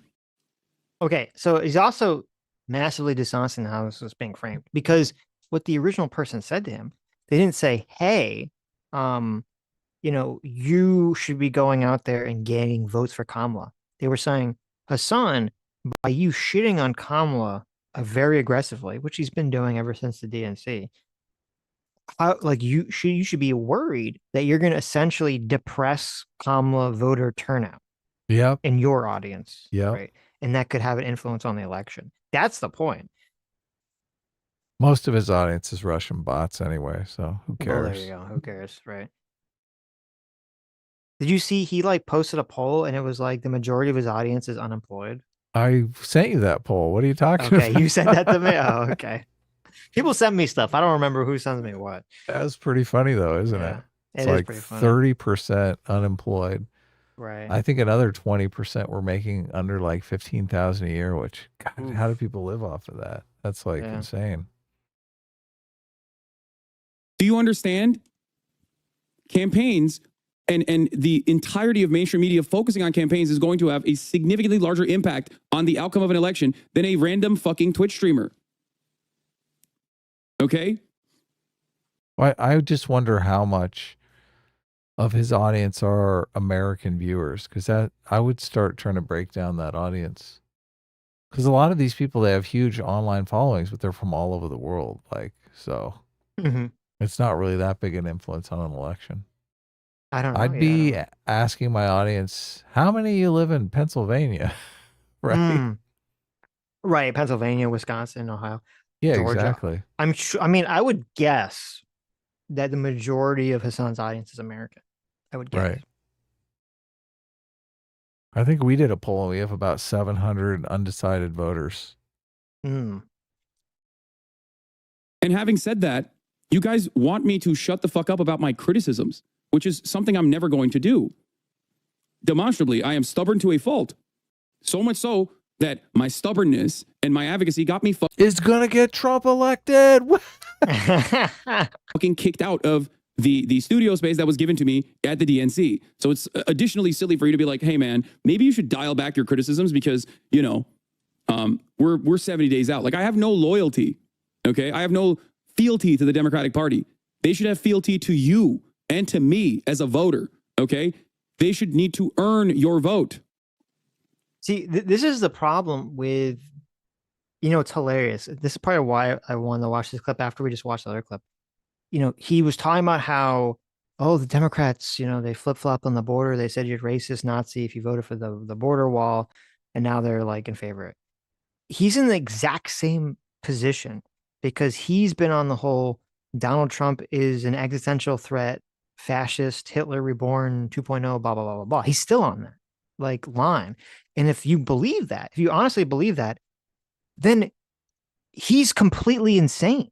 If he honestly believes that Donald Trump is this fascist dictator that he says that Trump is, then he should be like, listen, Kamala Harris said a bunch of shit I don't agree with, but you know, you got to vote for her anyway. You got to vote for her anyway, because the alternative is like Hitler, right? That's the only position that would possibly make sense if you actually believe that line that he's been saying for 4 years. There's a much more simpler explanation. What? He's lying. Oh, he does not believe Trump is an actual threat. He's just a big blowhard. That is the truth. That's the honest to God truth here. Maybe I don't believe. He doesn't think Trump is this threat to America. I don't know if I agree with that. I think Hassan, to me, feels very ideologically captured, like completely.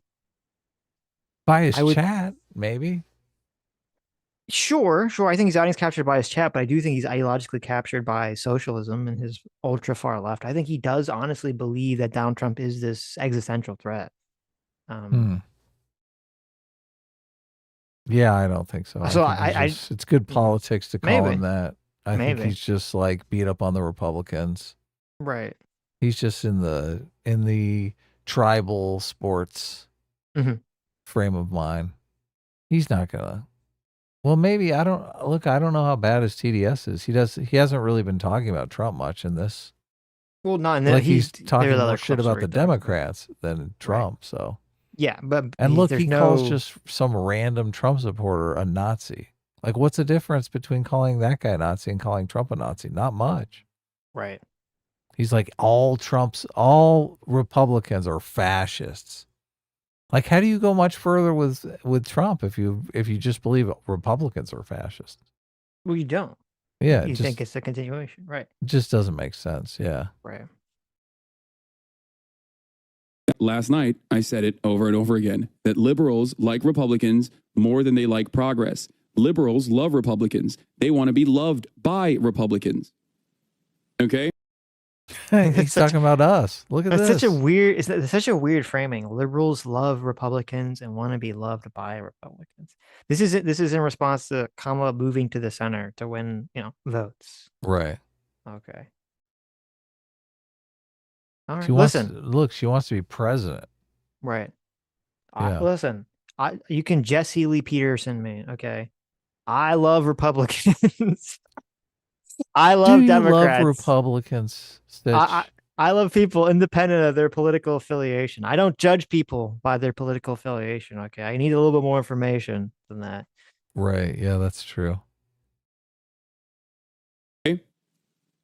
Steadfast in advancing our security and values abroad. As Vice President, I have confronted threats to our security, negotiated with foreign leaders, strengthened our alliances, and engaged with our brave troops overseas. As Commander-in-Chief, I will ensure America always has the strongest, most lethal fighting force in the world.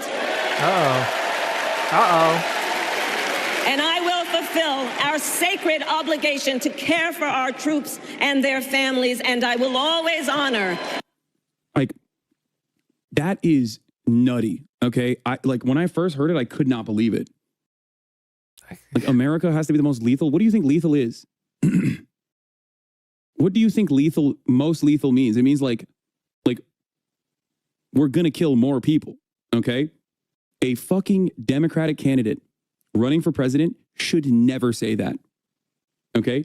This is jingoism that you hear from some of the most aggressive Republicans. Like, this is like neocon shit.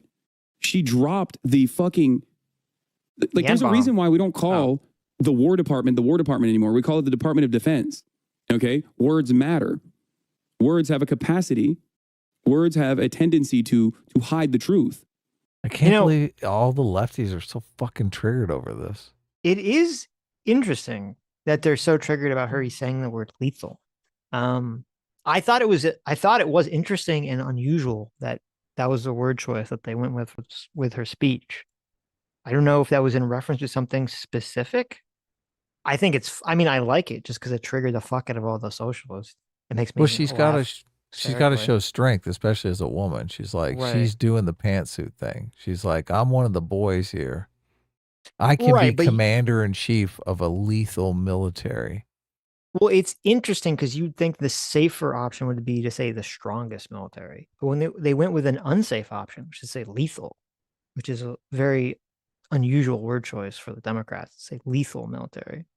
Right. Yeah. Which I like. I mean, listen, our military should be the most lethal military on the planet. Yeah, it's cool that it's triggering all the socialists too. I mean, I got to give her points. Look, I am an independent, undecided voter here. I give her points for it. Trigger those socialists. Well, I mean, to me, it kind of hits like the Teddy Roosevelt, yeah, it does. Speak softly or walk softly and carry a big stick. Exactly. Right. Exactly. That's what it kind of sounds like. It's interesting that they translate in their mind that like lethal means like you're going to go genocide a bunch of people. It's not really what it means. It just means that you have the most the ability to. Yeah, the most scary military people don't want to fuck with. Yeah, exactly. So, which it does. It says don't. It says don't fuck with America. Right. Yeah. She's saying that to Putin right there. You think she should say strong to Putin, or you think she should say lethal? Lethal. Lethal works. Yeah, exactly. I think whether Kamala or Trump wins, okay, whoever wins, right? Day one, they should just start blowing up the fucking Yemenis pirates. Oh, Sitch still wants those pirates. Fucking hate those pieces of shit. Just fucking murder them all. Right. Wipe them out. Just kill these fucking people. These scumbags. Yeah, pirates. Jeez. I just be like, just fucking blow them the fuck up. Just annihilate them. Listen, America needs a military win, Adam. This is so weird. Biden is so fucking bizarre. His administration is so bizarrely feckless in like weird ways. You had the Afghanistan pullout, which was so fucking disastrous, and it's become like this huge, mark on his presidency, which it should be because it was so bad. It was so weird. It was so weird in how bad it was. And then you have the Yemen pirate situation, which is like, I know America right now is like tilting more towards anti-interventionalists, but I'm pretty sure people would be on board with blowing the fuck out of these Yemeni pirate pieces of shit. Like, it's not like one of these complicated moral situations. We have literal scumbag pirates who are the most despicable, immoral people on the planet, that they're attacking random innocent civilian ships and pretending that they're doing it for some sort of like, well, we're doing it to protect fucking Gaza. Like it has any fucking thing to do with it at all. Yeah, they're killing innocent people. I mean, obviously. Right. Yeah, they're you killing do whatever you want. Right. They're killing innocent people. They're driving up the cost of everything globally for everyone, causing more inflation. And there's you see there's like that oil tanker that they like set on fire, and it could cause an environmental disaster in the area. That's like one of the largest oil spills, that we've ever had. Yeah, they should do it for the penguins. Just fucking there you go. Listen, Scud missile them, right? Joe Biden should come on TV and be like, listen, this is for fucking the penguins. I believe in climate change. Okay. Right. And we as Americans, this would actually be like the most masterful fucking troll ever. Oh my God. It would be so beautiful. Biden comes on television. He's got his little squinty eyes. He's got the red lights behind him. He's like, I believe in climate change. I believe that the earth is being threatened by global warming. He goes off on like a 5-minute speech about like the dangers of the dangers of environment and global temperatures rising. He says, and that's why, in order to prevent an oil spill, I'm going to blow the fuck out of the Yemenis pirates. I'm taking just out send the all the pirates. military down there and just fucking annihilate them. Yeah, that's like I'm doing it for the pit. You're right, and he's got a picture. He's got like a video of like the penguin in oil and like the people like cleaning it up. Like cleaning the ducks and the penguins. Yeah, exactly. Yeah, this is for happy feet, bitch. This is you go. I don't know how many penguins are around Yemen, but God damn it, we're gonna protect them. Well, look, the globe gets warm and the Arctic ice melts, and the penguins can't do their nesting thing. So there you go. It's all intertwined. Okay. Okay, you have the jet that's like flying over, that's like blowing the shit out of the Yemenis pirates. They paint on it like that picture of like the polar bear stuck on the. Yeah, exactly. Stuck on the little ice. They should paint that on the missile. There you go. Like this is for the polar bears. Exactly. Fuck them up. Oh my God, that'd be amazing. Trump is going to do that on day one, right? I don't know. I would hope he would. Trump is right now like, please let me save the pirates for me. Well, here's the question. Okay. Here's what I would wonder about. If day one, Donald Trump starts blowing up the Yemenis pirates, which would make sense he'd want to because it affects inflation and it makes him look strong. Would you have Tim Pool and the other people that are kind of off? Oh, they'd be in the cuck chair all day. Right. Would they be like, okay, that's my question. Would they be all like, no, like with the isolationist populace be like, no, stop, you're going to start a war that America's involved in, or would they just be like, you would okay, hope they turn their evil ways around. You would hope that it would step in and say, oh, this is awesome, but I don't know. I have no clue. Not. I have no clue what they'd probably turn into social justice warriors like overnight. They'd be like, oh my God, Donald Trump is nuking the bombing brown people. He's bombing the brown people. No, they'd say like, I mean, they are pirates. They are basically carjackers of the sea, but whatever. Right. I don't know. I don't know if they're like, oh, we're going to start a war because of Israel. I was like, oh, okay, whatever. Oh yeah. Yeah. Okay. I don't know. They'd be mad about the Jewish thing, huh? That sucks. Well, I don't think the pool would be mad about the Jewish just thing. Do it for fun. I mean, Jake Shields and Nick Fuentes would be mad about the Jewish thing. But, oh yeah, you're right. Yeah. Unshackled. No. Unshackled. Unburdened. She's saying the quiet part out loud. That is fucking terrifying. Yeah, she's become unburdened. Dude, this is terrifying. She might actually go after Hamas. Look at this. Hassan is getting scared. He's like, oh shit. They're going to get the hostages back. That's what Hassan is worried about. Yeah. Kamala should have said, we're going to have the most lethal, unburdened military force of the world. She's just throwing in some unburdened in there just to troll some people. Yeah. Means defensively lethal, not offensive. Okay, dude. Yeah, when Trump says it, you play a fucking different tune though, okay? That's the difference. When you guys hear a Democrat say it, you make up your own mind about it. You're like, oh no, it's different actually. She probably means like defensively lethal or some shit. It's just pure cope. Okay? So many libs on Twitter going, what do you think the military does? The mask off is crazy. What do they think the military does? does. Their fucking job is to be lethal. That's their one fucking job. Okay. It's so Mask weird. off. That's mask off, Adam. The military is supposed to be lethal. What are you talking about? It's their one job. Okay. Jeez. If they're not lethal, they're not, like, what's the point of even having them? Right. Stupid. One Join the of fucking Peace Corps. One of the worst aspects of this speech, her foreign policy was chock full of Western chauvinism, jingoistic sentiment. Oh my God, Western chauvinism. What is that? What is he even referring Did he to? really say that? He did. He did. This had so much toxic masculinity in it. Western chauvinism and jingoism. Like, really? What part exactly? That's hilarious. What did Hassan think about the interview where she said, oh yeah, Israel can have all the weapons they want? Oh, he got so fucking Did he? ass bled. Yeah, I Were actually I veins didn't include popping it. out in his forehead. It's like a whole. Well, even in this speech, I didn't include it because like we've heard this shit like a million times. Right. There's like a whole 40-minute segment about, how Israel is more evil than Hamas, and blah blah blah blah blah blah blah. Right. So. Terrifying shit. Actually terrifying shit.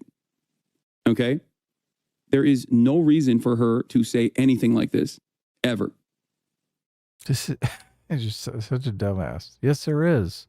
She's trying to win independent voters who don't want to think America's going to get cucked because we have a female president. It's so obvious. Yeah, I mean, yes, that 100%. And also, they are afraid that China's going to try to invade Taiwan in the next year. Or next 10 Yeah. years, so. Oh, that's a great point. That is a great point. They think we're teetering on the precipice. This isn't the time to test the woman president out. Right. Well, what if I have a lethal fighting force behind me? He should be like, Xi Jinping, I know I'm 60, but I still get my period, and you don't want to be there on that day. Oh, shit. Okay. I got a bigger button than you do. Should pull the Trump thing. God. Oh, my God. Yeah. Look, and and it's that time of the month. Sitch, I can't believe you went there. I'm bleeding from somewhere, and you're going to be bleeding from everywhere. I can't believe you did Listen, that. you got to use it to your advantage, all right? Oh, yeah. Yeah, turn it into a plus. Turn it into an asset. Turn your weakness into a strength. Yeah. Hassan's a cuck all month long. What's his excuse? That's crazy.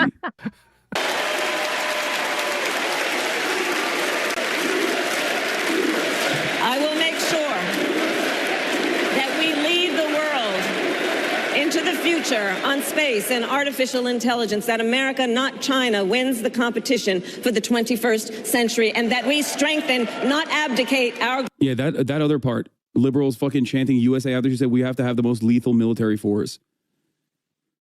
What is this, bro? Oh, my God. What is this? Like, welcome back Hitler? Like, what's going on? What the fuck's happening here? I love that Hassan is so mad that the Democrats are patriotic.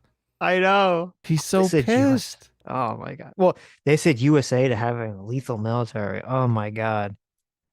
Hitler. Third Reich has risen again at the DNC, everybody. I thought Hassan was there. He was there. What were you doing there when you were there, Hassan? Oh no, he got kicked out, I think, before he the did? speech came. Because he got kicked out the last day, but I mean this was the he last speech, so it had did? to be kicked out, yeah. Oh, hilarious. Right. What'd they kick him out for? Well, that's a contentious topic. He Being says too drunk or something? Probably. No, he being too cucked. They're like, listen, we need this. We have some cucks over here, and we only have so many designated cuck seating. We need your cuck chair. How cuck you have to be to get cucked out of the cuck chair? That's like extra. That's like Inception levels of cuck. No. So he says it was because of, well, there was some contentious about whether it was because he said something that was critical of Democrats or because they needed the space for some reason. I didn't really care enough to look into it because who gives a shit? I just thought it was funny. Suddenly, that whole diatribe about how important he is in the Democratic Party has a new light shed on it here. It does. Yeah. Well, that's another thing, yeah, because if he literally just got kicked out because they needed the space, then yeah, that makes him look like ooh, Yeah. oofa. So important. Hey, Hassan, you really influenced my political career here, but you know, we're running low on chairs, and I was wondering if maybe you could go home. Yeah. Oh my God. I've had to pull one of those before, you know. Yeah, listen, we all like listen. Where you butter them up and then you let them down easy. Yeah, like, but listen, it's like 2 a.m. I need you to get the fuck out of my house. Okay. I want to go to sleep. That's right. If you don't recognize how fucking terrifying. Like, I want to go to sleep, Hassan. Your mom's not going to fuck herself. So, no, that's a little too mean. Oh my God. That a Democrat is well, we were talking about cuck chairs. Okay, listen. Saying that, and a room full of Democrats are cheering that on by going USA, USA. You've lost the plot. This is shit that you hear at a fucking Trump rally. What the fuck? People chanting US. Oh, look at this. These people are so fucking. Listen, if people chanting USA, I mean, I don't know. Is it just people chanting USA, or is it the context of the military thing? Because if it's people chanting USA, then I'm sorry, Hassan's got to get. He has to go back. He has to lose his American citizenship. If people triggering him, if people say USA, USA triggers him so much, he says, "Oh, that's only what Republicans are supposed to do." Then you just get out of America. Just leave. You don't understand anything about America. Yeah, if you need a trigger warning for a USA chant, it's like, you know, go back to Turkey. Right. God, it's fucking wild. Away. Oh, this is like a Hitler rally. It's like a Trump rally because it's the same thing. People are saying USA. That's so terrible. Hertler. Welcome back, Hertler. It's no longer Hitler or Himmler. It's Hertler. Now, this is the other part of this that is scary to me. Her saying, like, we got to have a lethal military. We got to fuck shit up. We got to have, you know, we're going to show the world who's got the longest dick.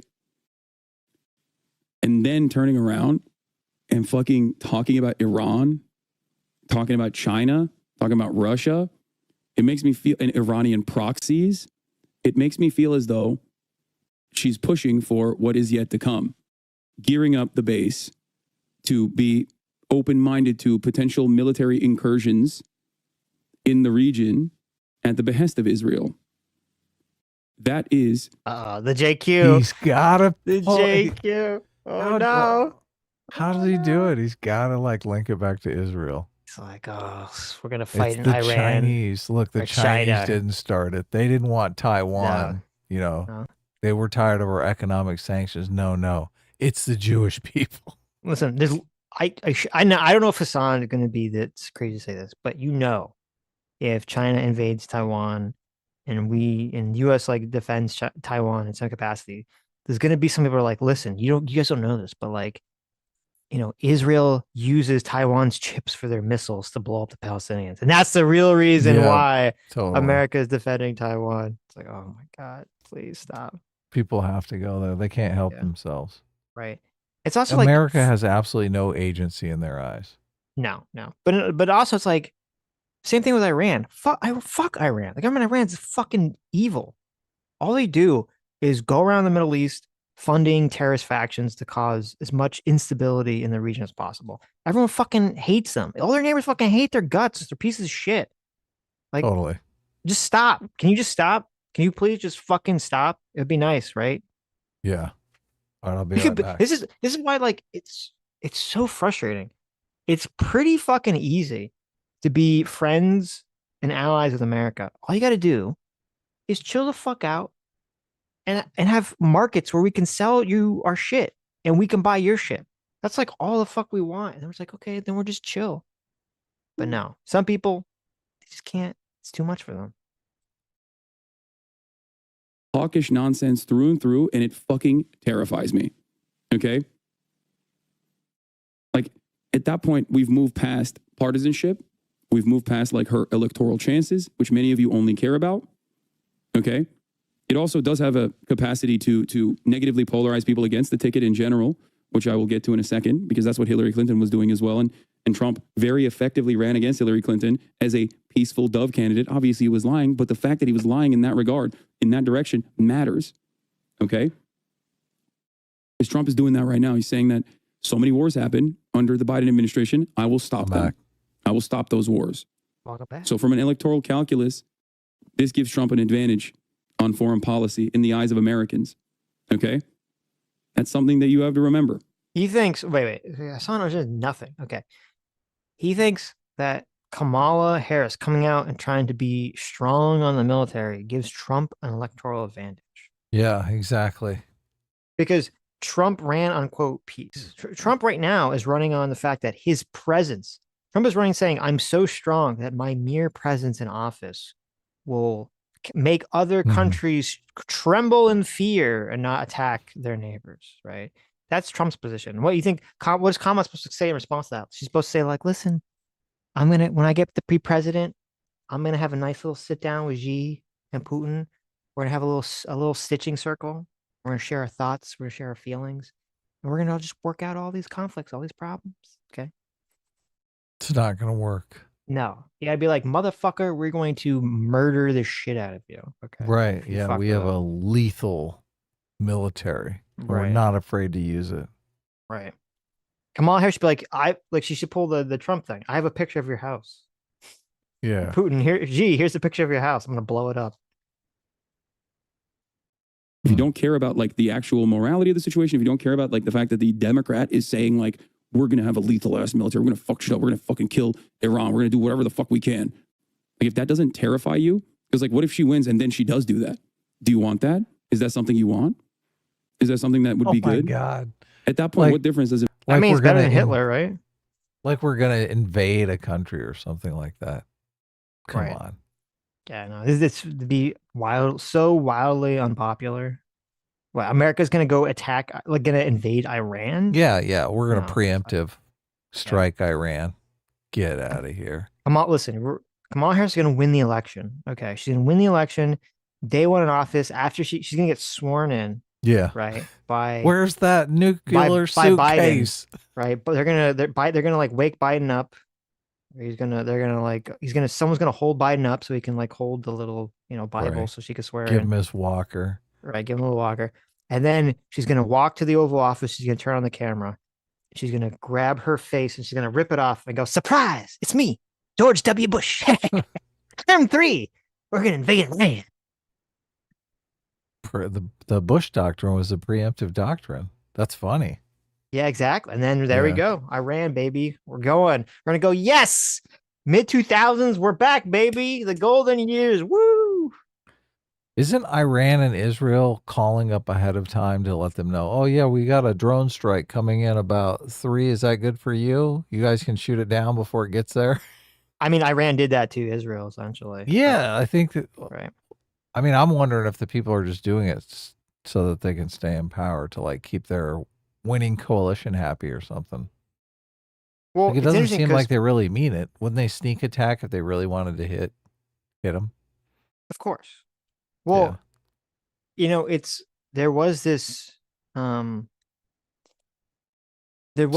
situation where Israel keeps trying to prod Iran into conflict. Or let me be specific. Netanyahu keeps trying to prod Iran because he knows that the Gaza situation is like basically wrapping up sometime soon and he wants to stay in office indefinitely. So he's trying to get Iran into some kind of conflict. And it's actually Iran, I believe, has been sort of smart enough to keep trying to shy away from it. So right, to avoid it. Yeah, because they know what's up. They seem to know what the fuck's going on. They're like, no. So to make, Republican or Democrat. On that front, they're just completely aligned, I guess. It's ridiculous. If you believe that the Iranian Ayatollah, okay, or Kim Jong fucking Un, or even China, for that matter, represents a grave threat to American interests or America in general, but especially Kim Jong Un and especially Iran, you have been duped, okay? He loves China. It's so funny. Oh, that comes up. It's kind of funny. That comes up. This isn't to like absolve them of like their own domestic affairs and their responsibilities internally. They're not great. They're dog shit. Okay. They are autocracies. 100%. Okay, so he just called China an autocracy. He called Iran and North Korea autocracies, but That's true. You're right. You're he correct. did leave China out. He did leave China. Well, that's going to come up. Okay. Some chatter is going to bring this up here. But like the idea that they represent a serious threat to America is insane. Okay.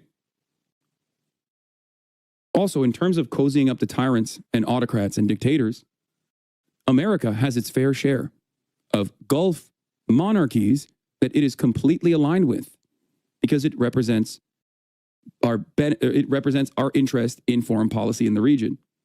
Okay? It is ridiculous. Rare China autocracy admission. Look, he just picked it out. No. Uh-oh. Okay. That chat is going by so fast, and he totally picked it out. Did you see that? It's like laser focused. Holy shit. Yes. Uh-oh. China autocracy admission? No, dude. That is not a rare China autocracy admission. There's plenty wrong with Chinese governance in terms of like restrictions on civil liberties. But no, I think considering what the Chinese system to be an autocracy is ultimately refusing to reckon with how their electoral structure works. Okay, that's it. What does that mean? Just listen, China's not an autocracy. You're just refusing to understand how their electoral system works, right? I mean, she is going to be president for life. What kind of electoral system is that? No, listen. Israel is a fascist dictatorship country, okay? And America is a white supremacist, versus fascism versus die-fascism. But China, well, you can't really call them an autocracy because you don't really understand how their electorate works. Yeah. Sounds like a lot of cope. Oh my God. It's so silly. So silly. Do you want to read a super chat, or do you want to see a tweet of Tim Walz claiming that he was in Afghanistan? Oh, you can bring up the tweet, but I'll read a super while you do it. All right. Okay. I already have the tweet up, but do I need to resend it to you? I will. Yeah. Clark Kent, thanks so much, Superman, for the $50. Look at that.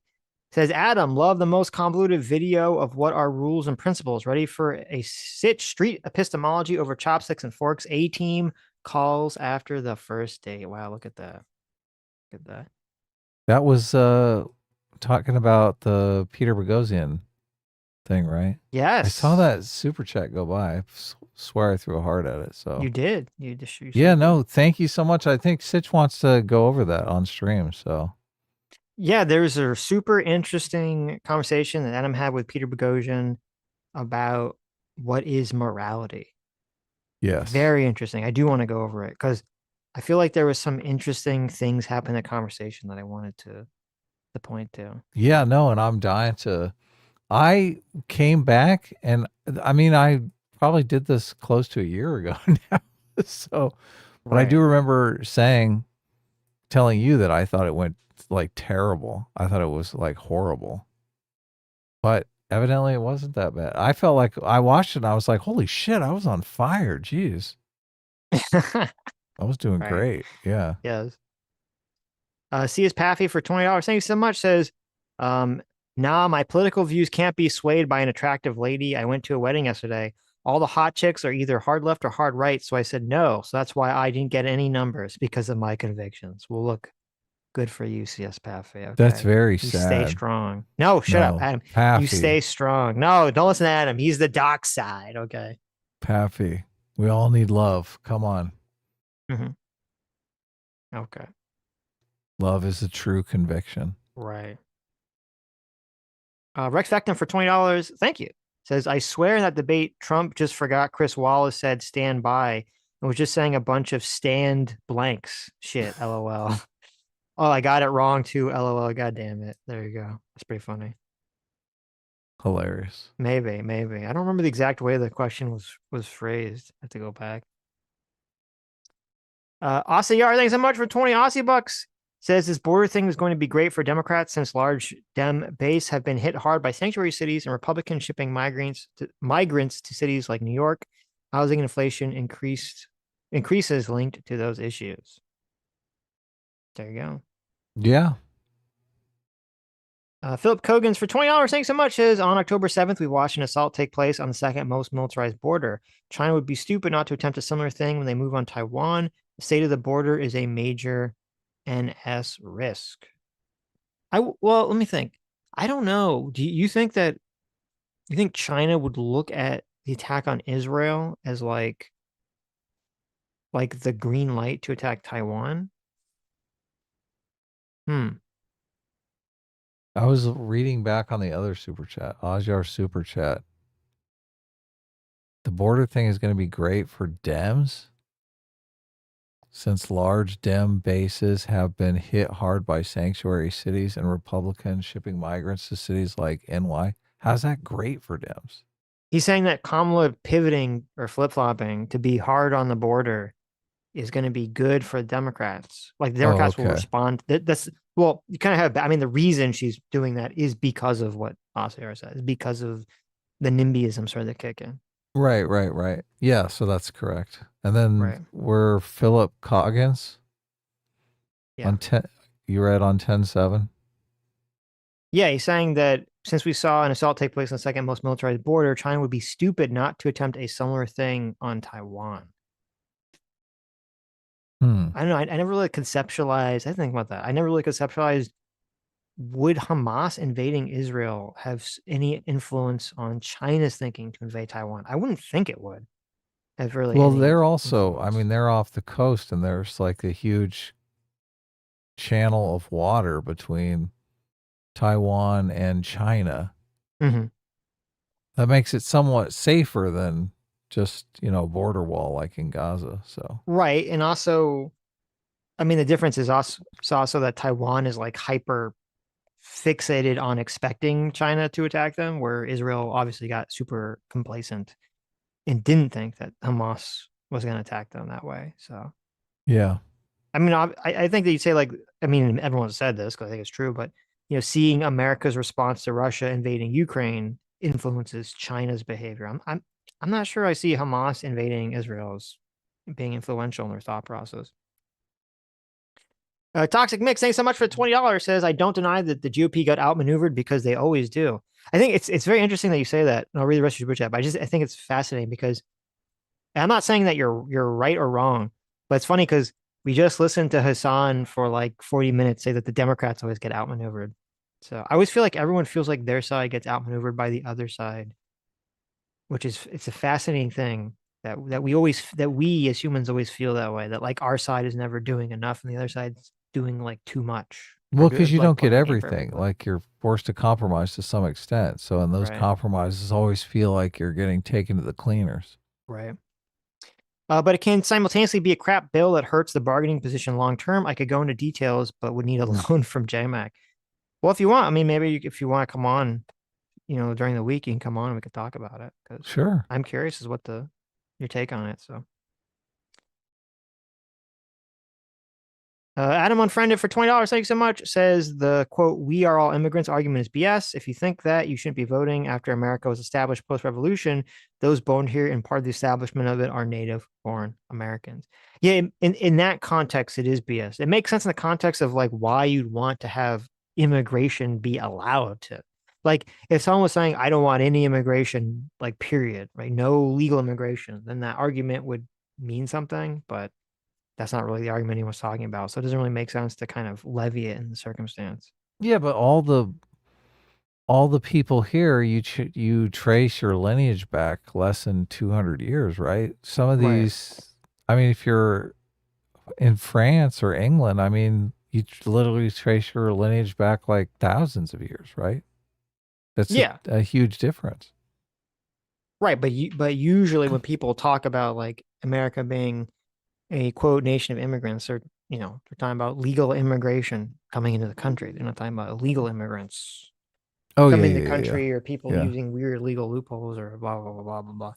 So, but is a super chat about people who are born here? You're native born after a while, right? Well, that is true. You are native born after a while, obviously. But yeah, so I think Adam Unfriended here is saying that since you and I were both native born, like we're not immigrants. I think that's well, what we're said. not immigrants. I mean, I'm literally like 5th or 6th generation. Yeah, but you're from. I trace back far enough, and you're from immigrants, right? Sure. My point was that it depends the context of the statement. What is the context that is being levied, whether it's applicable or not? It is not applicable in the context that Hassan was bringing it, because he's basically bringing it forward as an advocacy for open borders, right? Right. Which it would yes, not make obviously. sense, right? Yeah. It would only make sense if someone was making the argument against just all immigration, period, or something to that effect. Yeah, obviously. Right. Angry Bellsprout for $20. Thank you so much. Says things aren't going to get better until black supremacists and separatists are treated the way we treat Nazis in the Klan. Facebook is flooded with AI supremacist nonsense. Then you have Dr. Umar, this guy, many others out and proud like Nick Fuentes. Yeah, I haven't been on Facebook in forever, but I've seen, I see pictures that people just post on Twitter and stuff. Are they It seems like bad? there's so much AI shit that's like everywhere. So What does that mean? AI like what? like just a bunch of AI, like like everyone's propaganda just churned out by like AI pictures just constantly. On Facebook? Really? Yeah, it's like just taking over supposedly. So weird. The robots taking over. It's I like wonder why it's one dude Facebook. on Facebook. I don't really see. It doesn't seem like there's a bunch of AI. I could be wrong. I mean, I'm getting tricked. I don't see like a lot of AI. Doesn't look like a lot of AI accounts or something that are like producing comments on, or let me say, producing content on Twitter. A lot of the replies seem like they're bots, but I don't think a lot of the like actual original chains that get views are bot comments. Okay, so what you want to watch the? Oh, thing? sure. I brought it up. Okay. This is so crazy. I saw this video and it's just, you know how people, they say the lie long enough that they start believing it's true. They like believe their own hype. Right. So this is another video of Tim Walz. He says, when I was in Afghanistan, but Tim Walz was never deployed to Afghanistan. So keep that in mind. You guys can see the context. Ready? 3, 2, 1, go. When I talk to my constituents in southern Minnesota, and I don't care if they're Republican, Independent, Democrat, it doesn't matter to them. When I tell them, when I was in Afghanistan, you know what our troops were worried about? They were worried about their families' health care, and they were worried about their pensions. I said, do you think that's really what you want them to be worrying about? When their friends and colleagues are being shot on a daily basis, and yet at the end of the day, they have to worry about that. When I talk to my constituents... What do you think? Well, so when I first saw this clip, it seemed like awful, right? Right. It seems like he's saying that he was in Afghanistan as a soldier. Yeah. Which would be like massive levels of stolen valor. But I'm seeing underneath it, there's a community note here. That's interesting. So maybe we're gonna have to dive into this. It says Tim Walz visited Afghanistan as part of his congressional delegation. Oh, is that what he's talking about? So now let's listen to the clip again, but let's think, does it make sense if he's talking about like talking to the troops in Afghanistan when he was an elected official? Right. Okay. So this, okay. Here we maybe go. that's what he meant. Let's see. 3, 2, 1, go. When I talk to my constituents in southern Minnesota, and I don't care if they're Republican, Independent, Democrat, it doesn't matter to them. When I tell them, when I was in Afghanistan, you know what our troops were worried about? They were worried about their families' health care, and they were worried about their pensions. I said, do you think that's really what you want them to be worrying about? When their friends and colleagues are being shot on a daily basis, and yet at the end of the day, they have to worry about that. When I talk to my constituents in southern Minnesota, I don't... Sounds like he could be talking about I guess we'd have to know from the whole clip. Obviously, Republicans are trying to paint this guy as a liar, a complete liar. And look, if he is lying over this stuff, it is awful. Okay, let's see. But if he's talking about a delegation that he took with Congress, like he's in Congress, because Afghanistan just pulled out recently. So, I mean, he could have gone over there. When was okay? Wait, I gotta. There's like this guy talks American Legion constantly. I can't find. It's like a bunch of different videos. Wait, I gotta find. He's like a regular American Legion guy. Because I found like 2011 talking to American Legion. I'm like, wait, man, he's wearing a different outfit. This is not the right fucking speech here. And then there's another one that was in 2018. That's not the right one. Here he's got a link to it here, the full video. It is 12 years ago. Here, I'll send you the link. Oh, okay. In the replies, there's Viva Fry has a link to the actual one. But look, I'm going to send it to you right now. Okay, send it to me. Oh, wait, I see it. Here you go. I got it. Okay, well, wait, maybe we'll put in the watch together here. Oh, so that's we a can good figure idea. out the context. Because I am curious, because obviously, like, if like this would be ultra mega maximally damaging. I mean, I know he said other clips that are pretty bad too, but this would be like pretty awful if this is. Well, that's what drew my attention to it, obviously. I thought, right. okay, well, this is just Republicans are going to make hay about it. But why? I mean, God, it's so. Why do people do this? If it's completely dishonest, it loses a punch. Pretty soon, you're going to be like, no one's going to believe anything you say about Tim Walz. You're finally going to find the smoking gun, and everyone's going to be like, oh, that's another one of those made up clips. Mm-hmm. Okay, here, I think this will be like 3 minutes away from it, so maybe this will give us the context if we watch it from the 7-minute mark, let's see. It said 10:55. Go right, ahead. but let's give us just like a broad context. Okay. But our responsibility, and I heard from this organization now, we can never rest. Don't you need to see like the beginning of it when they do the introduction? Like, here's Tim Walz coming back from the congressional.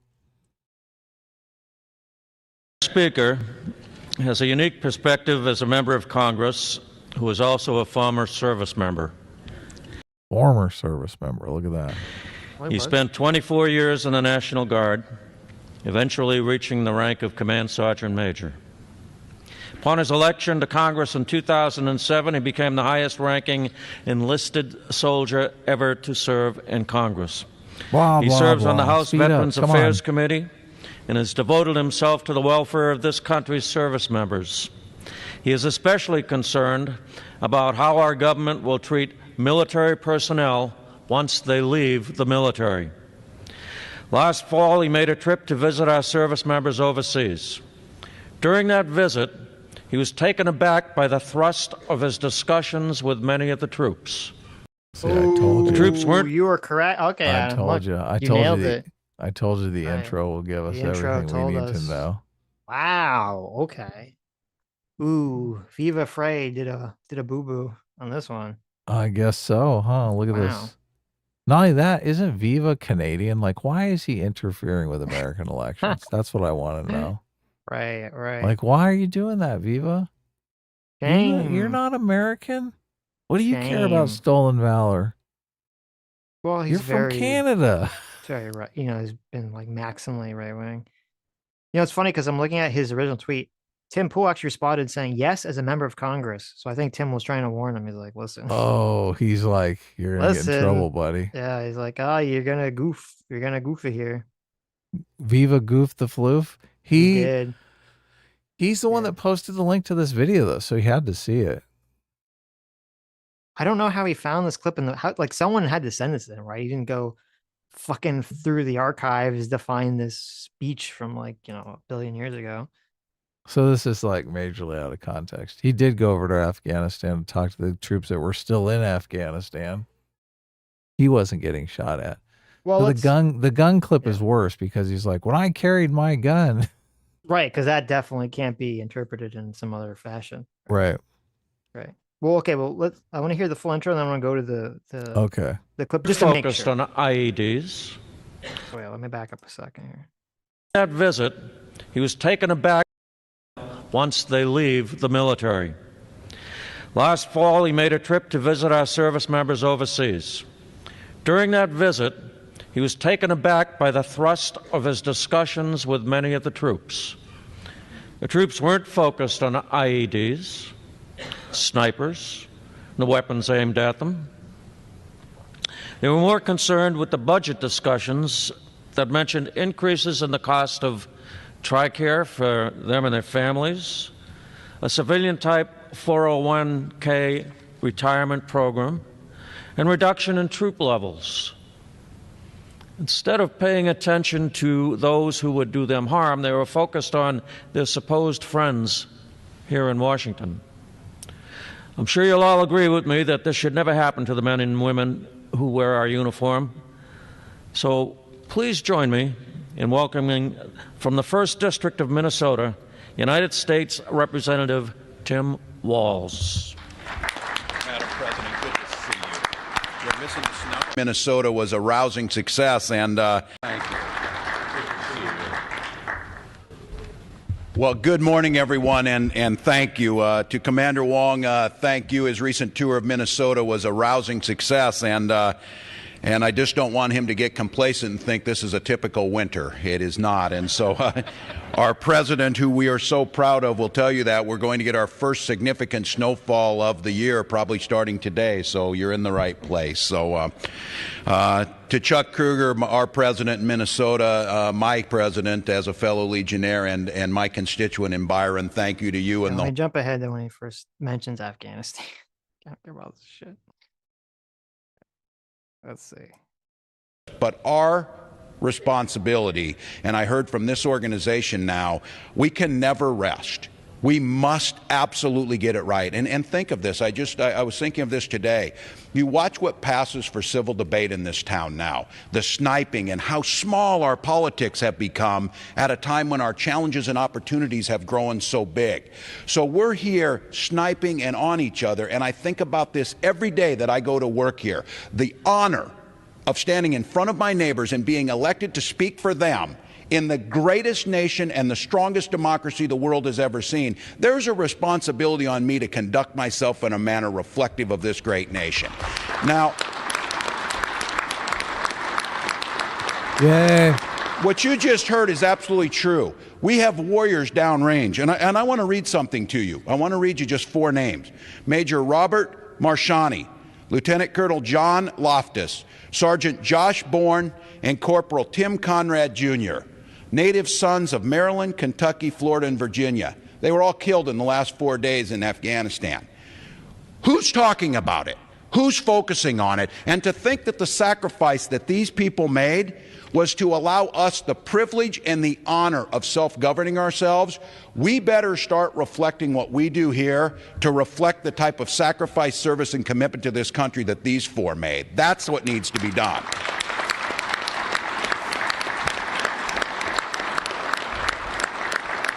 So as you start to move forward, and you have to recognize there's challenges, and everyone in this room, I said, for goodness sakes, nobody's more conservative than military people. And people talk to me. I said, I'm a Minnesota Lutheran and a school teacher. We're so tight, we don't even, when I go to things, I'm looking to see if you have extra pens here to take back and use. That's what we do. So don't tell us that we don't understand about budgets, and don't tell us that we're not concerned about it. But here's the situation. We can't decide on an imaginary number and decide without taking everything into consideration that that's the number that'll keep this nation safe. We can't get that wrong. We must make sure the security is taken care of. And this idea that we couldn't do our job, so it went to sequestration and it'll just magically happen, is an absolute capitulation of our responsibility. It makes our nation no stronger. Whoa, we're arguing over sequestration? What a flash from the past here. I know, it's 2012, baby. Ask us where we can find savings. And I can tell you this Tim came in front of us, Tim Tetz came in front of us as a spokesperson at the hearing for the American Legion and talked about the budgets. Thanks to you, we have a new GI Bill. Thanks to you, we have advanced funding. Thanks to you, the health care budget for veterans has doubled over the last 6 years. But you know what? This organization recognizes that's not good enough. What are the results? Adding another mid-level bureaucrat to the VA doesn't add to the care of our veterans on that floor, making sure they have nurses and everything else. It's funny that they're using this clip against him. I know. This is like such a rah conservative clip. He's totally out there for the veterans. Well, it's so funny because it really shows you how bad a politician Kamala Harris is. Mm-hmm. Can you imagine her giving a speech like this? Like this is of course not. And it's funny because this isn't like some amazing speech, but this is what I consider like it's adequate. Your average politician, right? Yeah. And I feel like Kamala just is like 2 layers, below that. Yeah. So let's have a discussion of where we can save money. Let's have a discussion of where we put this nation on a long-term path to prosperity and reducing those deficits. We owe it to our children. This organization is concerned about many things. One of them, as a teacher, I saw this, is teaching our children what it means to be an American, what it means to have that responsibility, what Americanism means to us, and what responsibility means. You do that every day. What we need to make sure is the budgets and the decisions we're making here reflect what the American people want. I have to tell you, when I talk to my constituents in southern Minnesota, I don't care if they're Republican, Independent, Democrat, it doesn't matter to them. When I tell them, when I was in Afghanistan, you know what our troops were worried about? They were worried about their families' health care and they were worried about their pensions. I said, do you think that's really what you want them to be worrying about? When their friends and colleagues are being shot on a daily basis, and yet at the end of the day, they have to worry about that. We can make tough decisions, but don't you dare put those on the front lines on the first on the chopping block. There are other decisions that can be made. Look at that. Leave the money in the budget for the veterans. Okay, so it's pretty clear he's 100% talking, not about whether he's not saying he served. He's talking about when he went and visited the people. He visited the troops, yeah. As a congressperson. As a congressperson, yeah. So. Yep. Because he's evidently interested in keeping funding for veterans, yeah. So I don't know why. Well, first of all, I would say I don't know why Via Frey hasn't deleted this tweet. He should. Why is he not? Why is it still up? He shared the link to the but you should just delete it because there's going to be a lot of people that just look at it and they're not like when I first saw this and you sent it to me, I said, holy shit. I know. I said the same thing. Right. This looks horrible. Yeah. And the only reason I even noticed it was because there was a community note underneath it. I'm glad we dug in. I'm glad we fucking dug in. Definitely. Otherwise we'd be part of the problem. But look, people don't want to delete the tweet because they're like, oh, this is getting a bunch of likes. This is blowing up my account here. I don't know. Look, and I'll just put a little link down here to the whole video that no one will ever look at or see the context. You're like, look, the context is here. It's completely different than anyone is, but whatever. He. Yeah, I agree. It's horrible. Yeah, it should be deleted. You should get rid of the tweet. Yeah. And also, I'm not going to badger him to delete it. Are you? I mean, I don't care, but I'm saying he should. If I was him, I would delete it. Oh, I would totally delete this tweet. I would delete the fuck out of this tweet. I just also whoever sent it to him, I'd be like, "Fuck you!" You're like, don't send me any more shit. You're like a bad source of information, obviously. Oh yeah. Well, wait, I sent this to you. Oh no! What are you saying? Is it my fault? No, I'm saying. Okay, I just saw it on the internet. Well, I'm curious because the question is who I really don't think that Viva Frey, is looking through. I mean, I could be wrong. Maybe it was him. If it is him, he's a fucking dumbass. But I'm assuming it wasn't him that was going through 2012 speeches of fucking Tim Walz to try to find information this clip against them. So. Thank goodness for community notes, right? Jeez. Yeah, definitely. Community notes is good. Though, I've noticed, is it just me? Does it seem like there's less community notes, or they're slower than they used to be? Because I feel like I see community notes all the time, and they seem significantly less nowadays. I mean, seems fine to me. I can't. I was trying to see the community note, but not having any luck. Whatever. You found it. You saw it. That's good enough. Okay. All right. J-Mac, our Circuit 5, thanks so much for $20, says, what's the political path that guts us to the world of Cyberpunk 2077, right or left? I mean, that shit is pretty cool, so I'll vote for whoever gets us there. You think Kamala would have some dope-ass cyber implants or Trump? It's probably more Kamala is going to get us to the cyber utopia quicker than Trump, obviously. Well, I don't know. Trump is for the IVF, right? I mean, that's like dystopian. Well, here's the thing. So you have, on one hand, you think when the cyber tech dystopia / utopia, however you look at it, starts to come into the pass, it's going to be the people on the right that are sort of advocating against it. Like, because it's like degenerate and anti-natural and things like that. Of course, yeah. So you'd say, oh, well, then Kamala's going to get us there faster. But on the other hand, I haven't heard Kamala talk about how we're going to need a massive boost of energy in order to sustain the AI. That is true. Or I have specifically heard Donald Trump say those words. Trump by a landslide. So that is interesting. So I don't know. Maybe Trump will get us there faster. It's got to be the Trumpster. Trump's just going to do it. He's funnier too. And he knows how to go off teleprompter. Jay, for $20. J-Mac for $10 and then the $20 follow-up. J-Mac says, sounds like bad grammar to me. And then said, so this was Wall's good grammar moment. Interesting. Yeah, it actually was. That's kind of hilarious.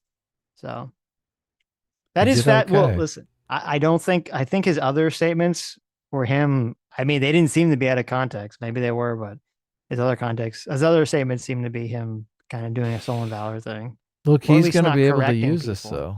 This is going to help him because he'll be able to leverage this into making the other comments seem like lies. Mm-hmm. That's true. That's part of why he should delete it, even if he does, just for his own political team there. Jay for $20 says Viva lives in Florida now, but whatever. He and Barnes have completely wrecked their credibility defending Rekieta's drug-addled, child-neglecting polycule. Yeah, I haven't been keeping up with that at all. I saw that there was some. Well, no, I saw there's some sort of drama between Sean and Rekieta and other people about some Rekieta stuff. So right, yeah. But I kind of didn't care about it. He's like, defending whatever. Barnes is defending him based on the guns, anti-state stuff. So, but yes, it seems kind of funky. So, I mean, we used to watch their stuff all the time, but not so much anymore. There is a Vosh video we can watch, but I don't know if I care anymore. Vosh? There's a Vosh video, yeah. It's like nothing makes me sleepier than thinking of watching a Vosh video. Okay, well. How are you feeling? Do you want to wrap up or do you want to?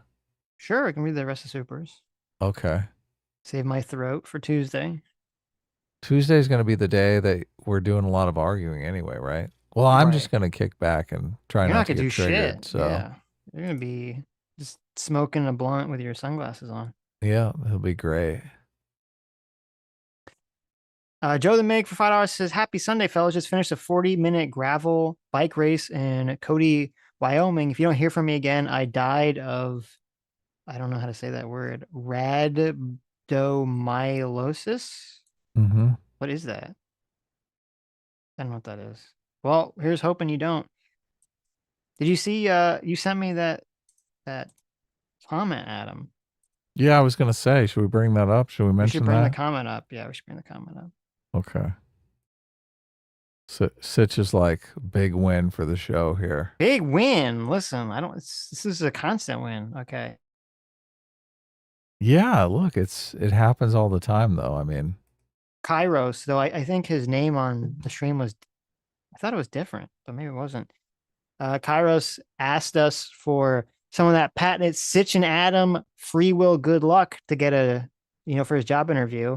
And he was going to get a job doing archery, right? Being an archery instructor. Yes, yeah, an archery instructor. And I did the free will prayer, Okay, Yeah, I did asked the God. jazz hands. Come on. I asked the universe for assistance. Adam did the jazz hands, which channels the intention, the energy. And there we go. Look, he got the job. He Look got at the this. job. Says, I got the job. These guys are magical. Yeah. Look at that. Amazing. Amazing. That's right. You know, while I'm on Twitter, Placement. I do have to say, okay, Mhm. I like to criticize a man named Matt Walsh. Okay. But I have to give credit where credit is due. You're going to credit Matt Walsh? He actually tweeted something I agree with. No. Okay. He tweeted something I agree with. And listen, we criticize him when he says stupid shit, so I gotta praise him when he says something I agree with, okay? So somebody tweeted out a picture of a bunch of raw milk, okay, at a supermarket. You can buy unpasteurized raw milk.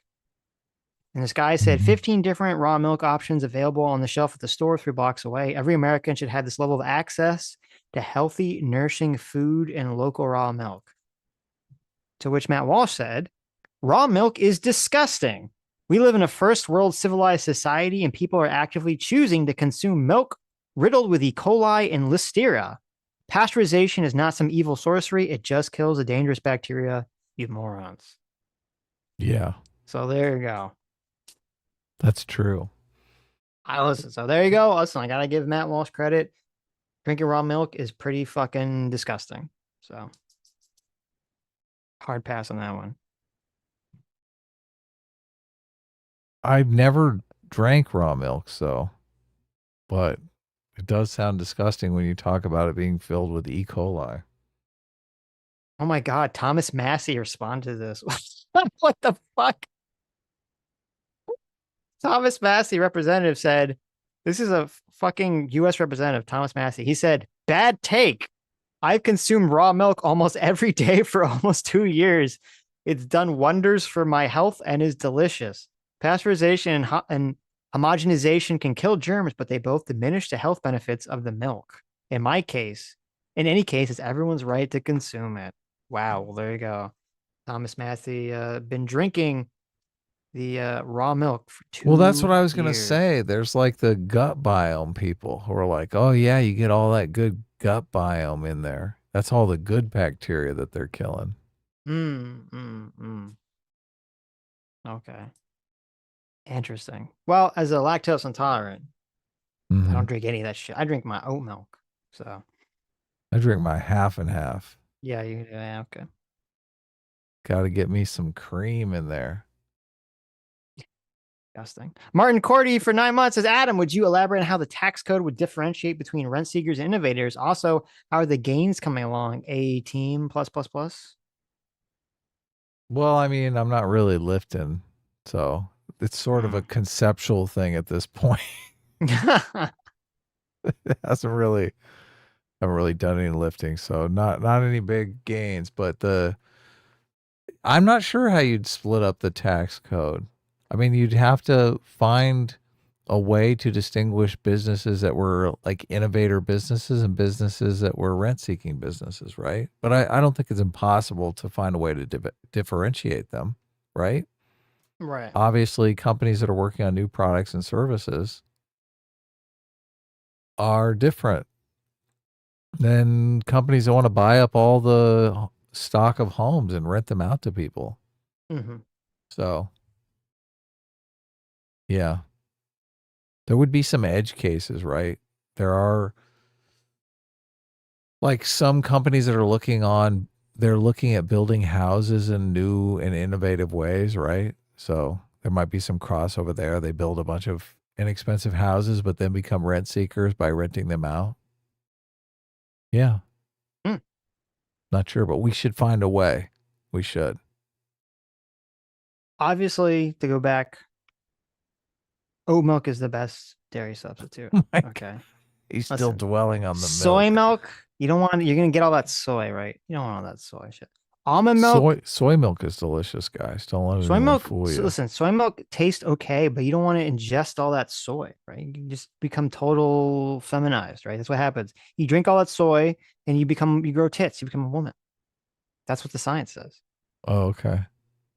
That's the Right? science, huh? That's the science. Almond milk tastes gross, right? Oat milk tastes delicious. Doesn't make you into a woman, right? It's perfect. It's a perfect alternative. What if you are a woman? Can you drink soy milk then? Then you can drink soy milk. Because it is delicious. Yeah. Titanium Dragoon Neo for $10 says, I eagerly await the rollout of Sitch's new co-host, the Harmonica Bot. Oh, listen. Well, first of all, thank you for the S-Class. Evil. I would never replace Adam with the Harmonica Bot. Okay. Thank you. Obviously, I would replace Adam with a big-titted Tifa bot. All right. Who plays a harmonica with her breasts. Obviously, that's the replacement. Oh, that would be cool. Like she can blow through the nipple. Yes. Yeah, there you go.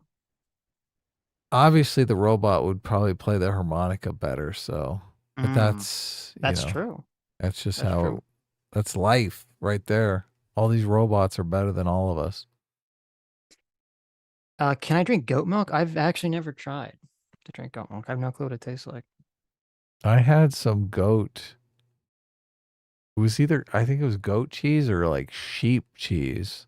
And it was disgusting. I like threw it away immediately. I was like, oh shit. This has got to go. According to the internet, goat milk has lactose in it, so I would not be able to. It has less than cow milk, but it still has lactose. So no. You're so weak. Wait, listen. What am I supposed to do about it? I didn't choose to be born, Adam. Okay. Okay, Dad. I didn't choose to be born with this way. God of Plague for $2 says, vote for me. I'll fix your pets. Bob Barker. There you go. Margin for $5 says, well, Sitch, you're an 18-year-old. Who do you vote for? The high tea party or the demure party? Obviously, as an 18-year-old manly man, okay, I go with the high tea every day. Every day. Which means I go with Little John. Little John supported Kamala, so I guess I have to go with Kamala, right? What? Okay. Still can't. I'm never going to let you live that down. I don't know who Little John is. That's racist, Adam. Me? That's racist. You're a fucking racist. No, it's not true. It is. This picture's wild. A picture. It's like a picture of Robert Reich, but I never knew Robert Reich. Oh, he's a teeny tiny little man. Yeah. Yeah, this is so weird. Wait, is that edited? That looks edited. I know. He's small, but I don't know if he's that small. This has to be like a child or something. No, it can't be real. Robert Reich's Oh, wait, no, on. it's real. He's 4'11". Holy shit, he's that tiny. Really? He's like almost a midget. Jeez. That's crazy. I didn't realize he was that short. Wow. Oh my God.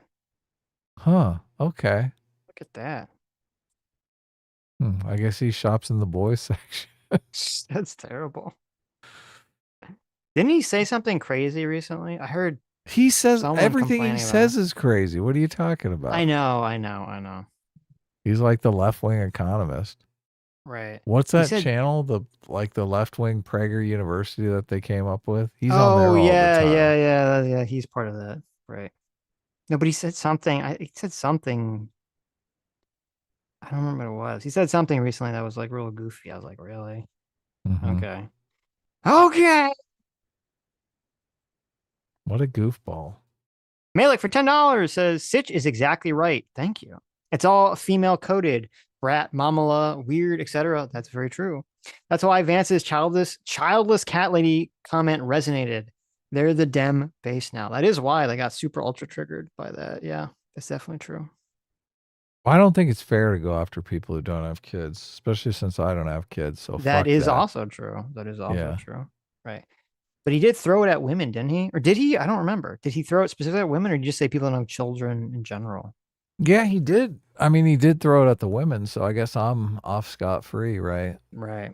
I honestly felt more offended just by the cat remark. I was like, fuck this guy. Right. What an asshole, right? Yeah, so, but whatever. Listen. Replace him with RFK! It's a genius idea. Yeah, look. I think Eat replacing shit. him with RFK is a good move, but What if he replaced him with Tulsi? I think that would be a bad that's a move. better move. No, you're wrong. That's a terrible move. Tulsi, No one you fucking can likes Tulsi. Tulsi, you can listen to. She's attractive. Like, yeah, no, it'd be a good move. No, I disagree. That would be a bad move. That's your She Coomer used to be a speaking. Democrat. Okay. Lethal Strand for $5 says if Trump was actually using the Project 2025 platform, Harris would have already stolen it by now. That's pretty funny. Yeah. He should say that. Trump should say that in response. That's like the debate or something. That's a good joke. Mega Mikey 75 for $5 says YouTube has a policy where you can't make threats of death or harm to anyone, otherwise you'll get a strike. That's why the video was taken down. I mean, that makes complete fucking sense. So, I mean, saying they should get the death penalty. She didn't say they should be executed. She said they should get the death penalty, which that is saying they there's should be some executed. Right. Yeah, but it implies that there's like a court case. Like you can do an execution in the street, right? Right. There is no court case to go along with the execution. So not as bad, but it's still pretty stupid. It's a pretty. I mean, Laura Loomer's a fucking retard and a psycho, though. Isn't she? Surprising. Yes. Remember when she picketed outside of Twitter because she wanted to get her blocked or banned or whatever? Yeah. Yeah, it was kind of funny. It's kind of funny. Mitch for $2 says thoughts on Vinland Saga. My thoughts are that it's the best fucking anime I've ever seen. You finally saw it, huh? No, wow. I haven't seen it. I'm just kidding. I haven't seen it. Oh, look at this. How dare you? I did start watching a new anime. Okay. And you, Adam, would probably like this anime. Okay. Okay. Called Undead Unluck. All right. Undead Unluck. The plot of this anime is very interesting. It's that there are people in the world that have a special power based on a specific word that's an unword. So, for example, the two main characters, one is undead and one is unluck. So the undead guy has super regeneration powers and he can't die. Okay. And he's trying to find a way to kill himself because he's been alive for so long. He's trying to kill himself. The other main character is a young woman, a young busty woman. Yeah, I'm noticing that. Yeah, you're looking at the picture. Okay. Called Unluck. And her ability is that if anyone touches her, they get a massive amount of unluck that usually leads to them getting hurt or killed. Oh, yeah. That's great. Right. And so she's very lonely. Right. She's very lonely. Right. And she's like obsessed with like romance novels and shit. So. Oh, that's perfect.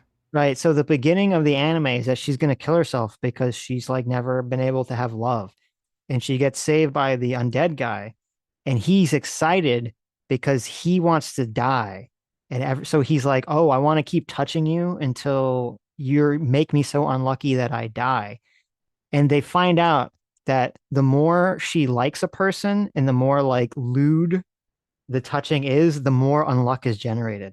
Oh, wow. So his goal is to like make her fall in love so that they can have sex so that they'll be so unlucky that he'll die from the resulting, whatever.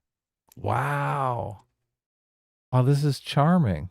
It's very funny. And actually, I just got to the part where you actually learn like the world plot, and it's super fucking interesting. Like it's funny because like the first couple episodes is just like a funny thing. And I'm like, oh, this is like a funny, like cute anime. But then they like explain what's going on in the world. And where the powers are coming from. It's like really interesting as fuck. So this is on Hulu? You're watching it on Hulu? It's on Hulu, yeah. Okay. It's on Hulu. So if you have Hulu or Disney Plus, check it out. It I does have seem pretty Disney. good. I have Disney Plus. I didn't know Hulu and Disney Plus were related. They merged. So they did. Nice. Okay. Yeah. So good so far. I'll check it out. You know, it's funny when I was watching, I was like, oh, this makes sense. We finally learned Kamala is one of these people. Her power is that she's unburdened. Unburdened by what has been. Stigma the Rose for 17 months says, I know I'm 15 minutes late to the party, but I saw the title and misread it as not racist enough and was shocked that was even possible. That's funny. Let's change the title, Sitch. I like that title better. Right. J-Mac or Soga Fire, thanks so much for $20. Says, how based is my daughter? She wants to have a full Metal Alchemist birthday for her 7th.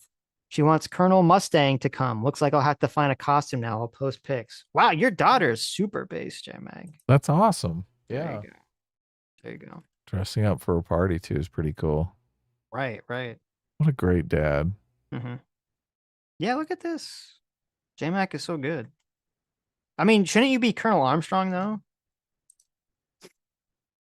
He's like the buff. He was like the really buff guy in Full Metal. So. How long's this been around? There's like action figures for it. Full Metal's been around. It's like no. The Undead Unluck. Oh, I don't know. I don't know how. I think it's still going on. So. I don't know if I don't know how long. I don't know how new or old the anime is. But.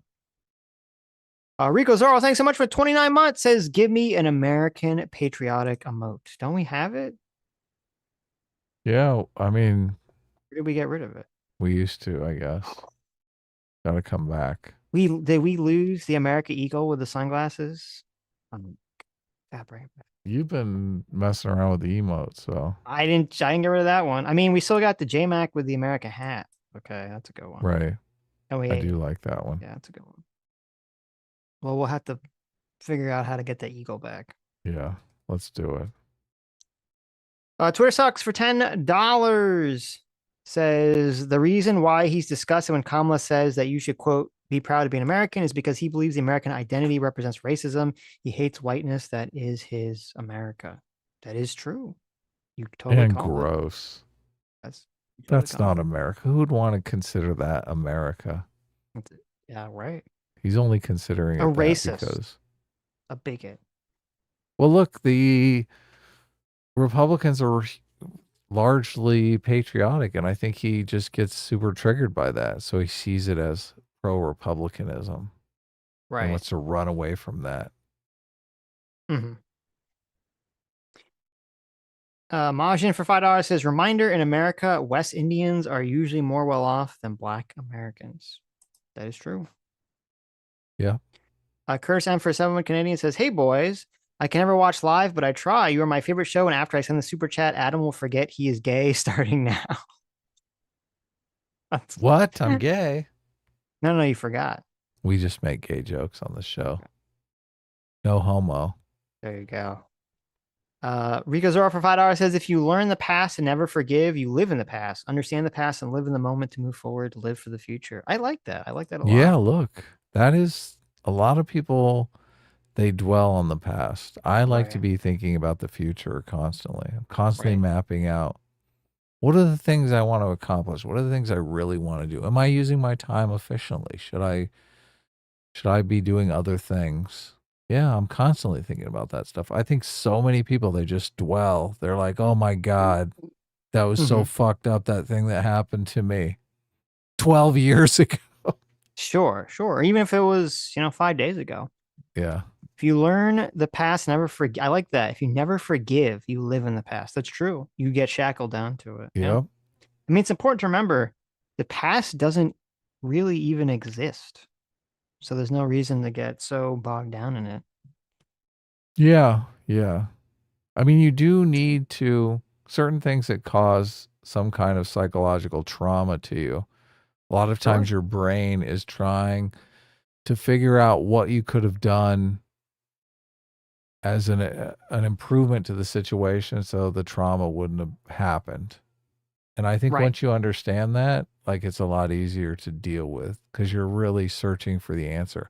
Like, a lot of times something traumatic will happen and people just, they can't get it out of their minds, right? You're trying to go to sleep. You can't stop thinking about it. You've been in a bad car accident or something like that. You keep reliving it over and over and over again. That's your mind basically trying to figure out, well, look, I was in this fucked up situation and what could I have done to avoid it? So, once you kind of find that solution and you're comfortable with it, you can kind of move on. So I think it's helpful to know that. I agree. But there's a better way of saying all that. Mm-hmm. We need to be unburdened by what has been. Yeah, exactly. What has been. Bitch. There you go. There you go. Easy for you to say. Thank you, Kamala. Curtis M for 279 Canadian says, sorry, Adam, check DMs. I'll explain my joke. Oh, there was some explanation to the joke. Okay. Grendel Vivat for $5 says, so the choice is between the standard of living in U.S. versus any African country? Yeah, he wasn't really clear on that one. Yeah. Twitter Sucks for $2 says, emotional blackmail. No, emotional blackmail. Ah, I see what you did there. So that's fun. The Wooster for $5 says, really disappointed in Trump's cucked free IVF stance. He should have enforced universal IVF. We must become a country of radical natalists. There you go. That would be pretty cool. That'd be interesting. I don't know if I'd support that. Why? You'd be forced to be on IVF. You have to shut your mouth and just nut up. Listen, I don't want to be on IVF, Adam. I don't know about you, but yeah. Lethal Strain Provider says, Democrats have turned the American flag into a hate symbol. There are plenty that just hate America for victimhood status of being from here. Yeah, that is interesting. That's why it was interesting to see if Kamala was going to try to regain it back essentially from that movement. So I don't know if she's going to be successful, but they do this all the time. Mm. Every once in a while, you see a DNC convention that's just dripping with patriotism, and you think, "Oh my God, the Democrats are back!"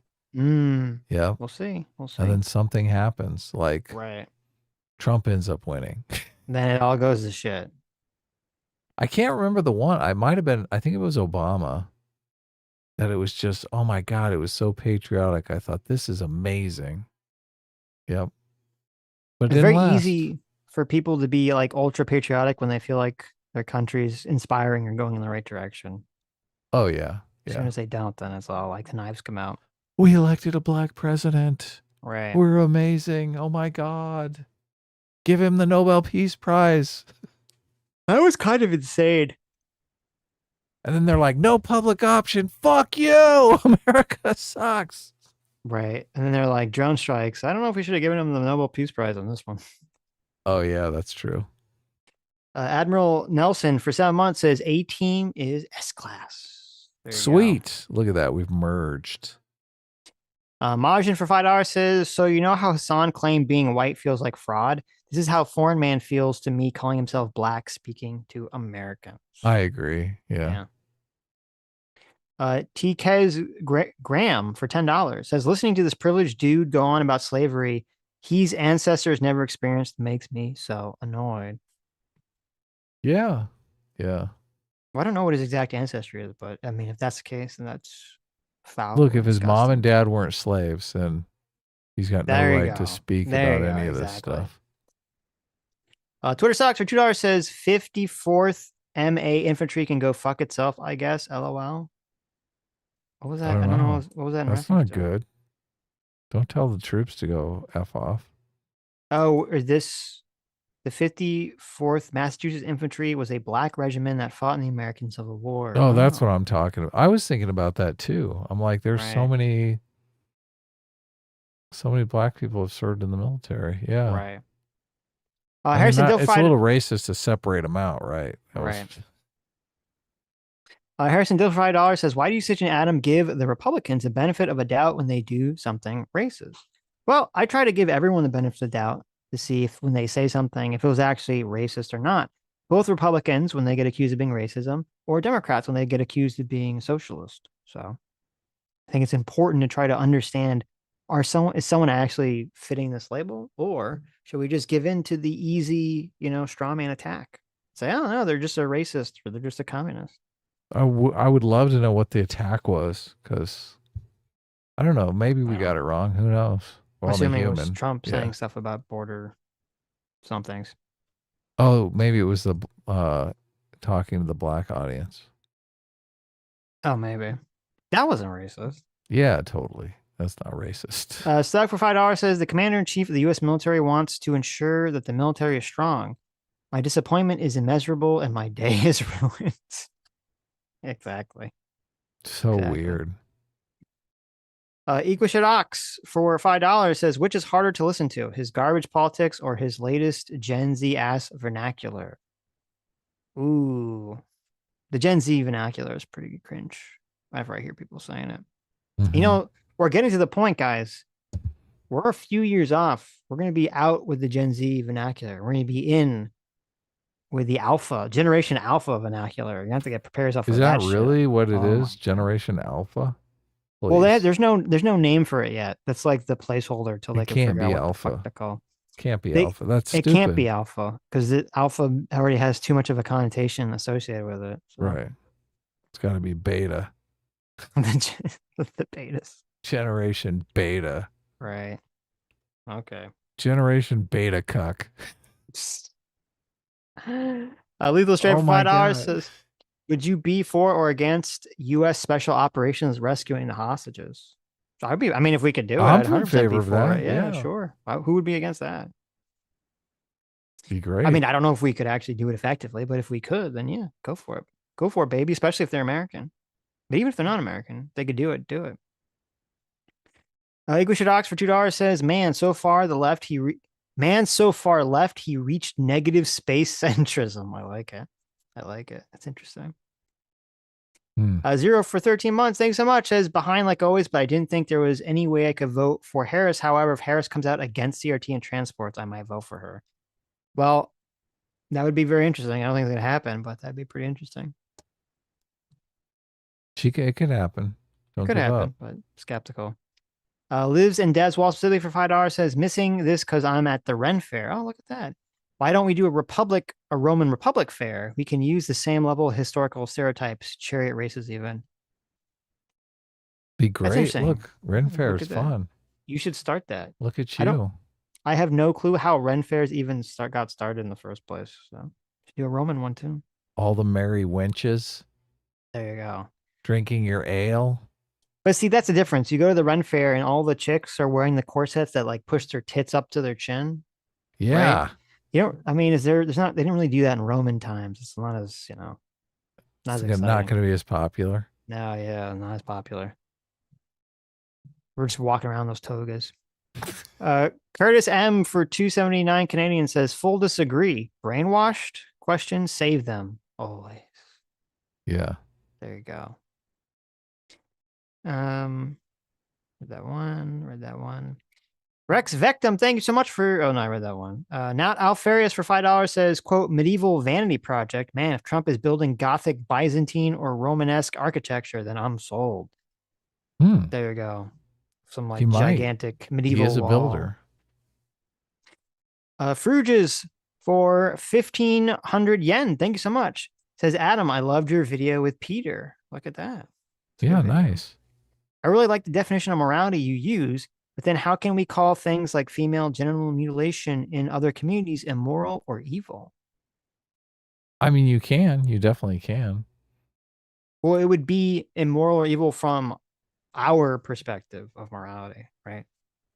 Well, I would say, look, and this is where I don't like the charge of moral relativism, because moral relativism comes with this caveat that you can't judge one moral system superior to another moral system, which I don't agree with. I think, like, I'm not a moral relativist. I think you can say a moral system where they have female genital mutilation might be worse based on certain criteria. I mean, you could use all kinds of different criteria. So, right. Well, yeah. I understand what you're saying, but you can say that, like, from a definitional perspective, it is our morality judging another morality, but that's fine. We're still right. Fuck you, right? Yes. Yeah. Female genital mutilation definitely violates our moral code. Right. I guess if you're looking, I mean, this is a problem because this is why people want objective morality, because they want to be able to say female genital mutilation is wrong. And here's why. There's some like scientific theorem out there that they can point to that says it adds up to this is evil. They want a counter to the moral relativism point. Right. Right. Yeah. Yeah. I think say, you go fuck yourself. Yeah, That's you my gotta. Well, ultimately, we're competing on the success of our various nations, and I do think a strong point of evidence is the successfulness of nations where they don't have female genital mutilation compared to the nations where they do. Right. The people who do have that and live in nations that are not as prosperous, I mean, they're not going to like that assessment. They're going to say, who cares about prosperity? We have female genital mutilation, right? Right. So, but yeah, it's tough. There's no real way to do it. Fruges for 500 yen says, also, when you say the mainstream media is evil for lying about Trump, if all you mean is the mainstream media is breaking the rule about lying, it feels like a weaker condemnation. Then the mainstream media is evil for lying about Trump? Which one is the weaker condemnation? The Trump one or the just lying? He's saying, like he's saying under just your lying definition one of morality. It's an addendum. Yes. Also, when you say the MSM is evil for lying about Trump, if all you mean is the MSM is breaking the rule about lying, it feels like a weaker condemnation. Well, look, you're putting a moral valence on the word evil, which I agree. Like evil is, I mean, evil's a word that I store in my brain right next to all kinds of detestable things, right? The horrible things. So, but, I mean, just move lying over closer to it. So lying is just as bad. Not a Ferris for $2 says, quote, the winning strategy is to just lie. LMAO. There you go. Oh God, why are we living in this timeline, Sitch? I know. Grendel Vivat for $5 says, anyone else want to hear Hassan explain exactly what, quote, looks Mexican means? That's a good question. Oh, yeah. All beef hot dog for $10. Thanks so much. Says, do you guys have any tips for staying motivated, especially when it comes to things you want to do? I often find myself wasting time when I could be working on my book. Please send help. I have a schedule of the entire day that I use. It's split up into the hours of the day. And I kind of map out my day on that, and I stack up like the days as I go, which kind of, I mean, it feels like you're accomplishing things because like you can hold a month, like a stack of 30 sheets in your hand that are like all the things you did through that month. So if you don't have evidence that you're making progress like that, a lot of times it's easier for time to just like slip away.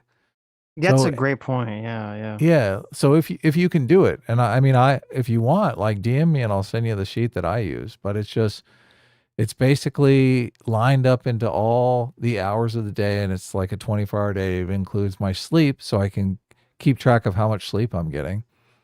So, and I just like each hour of the day, if I have certain things that I have to do, I put them in like appointments or whatever, I put them on the sheet.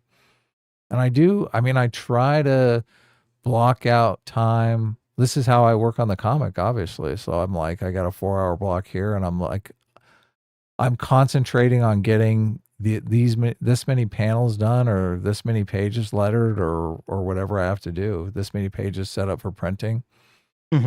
And yeah. So, and after, if you can keep this going, you kind of build this like don't break the chain thing. Like some days you'll get up and other things will be going on, like life will be thrown at you. You don't have time to do the sheet, or you're on vacation or whatever. You didn't bring them.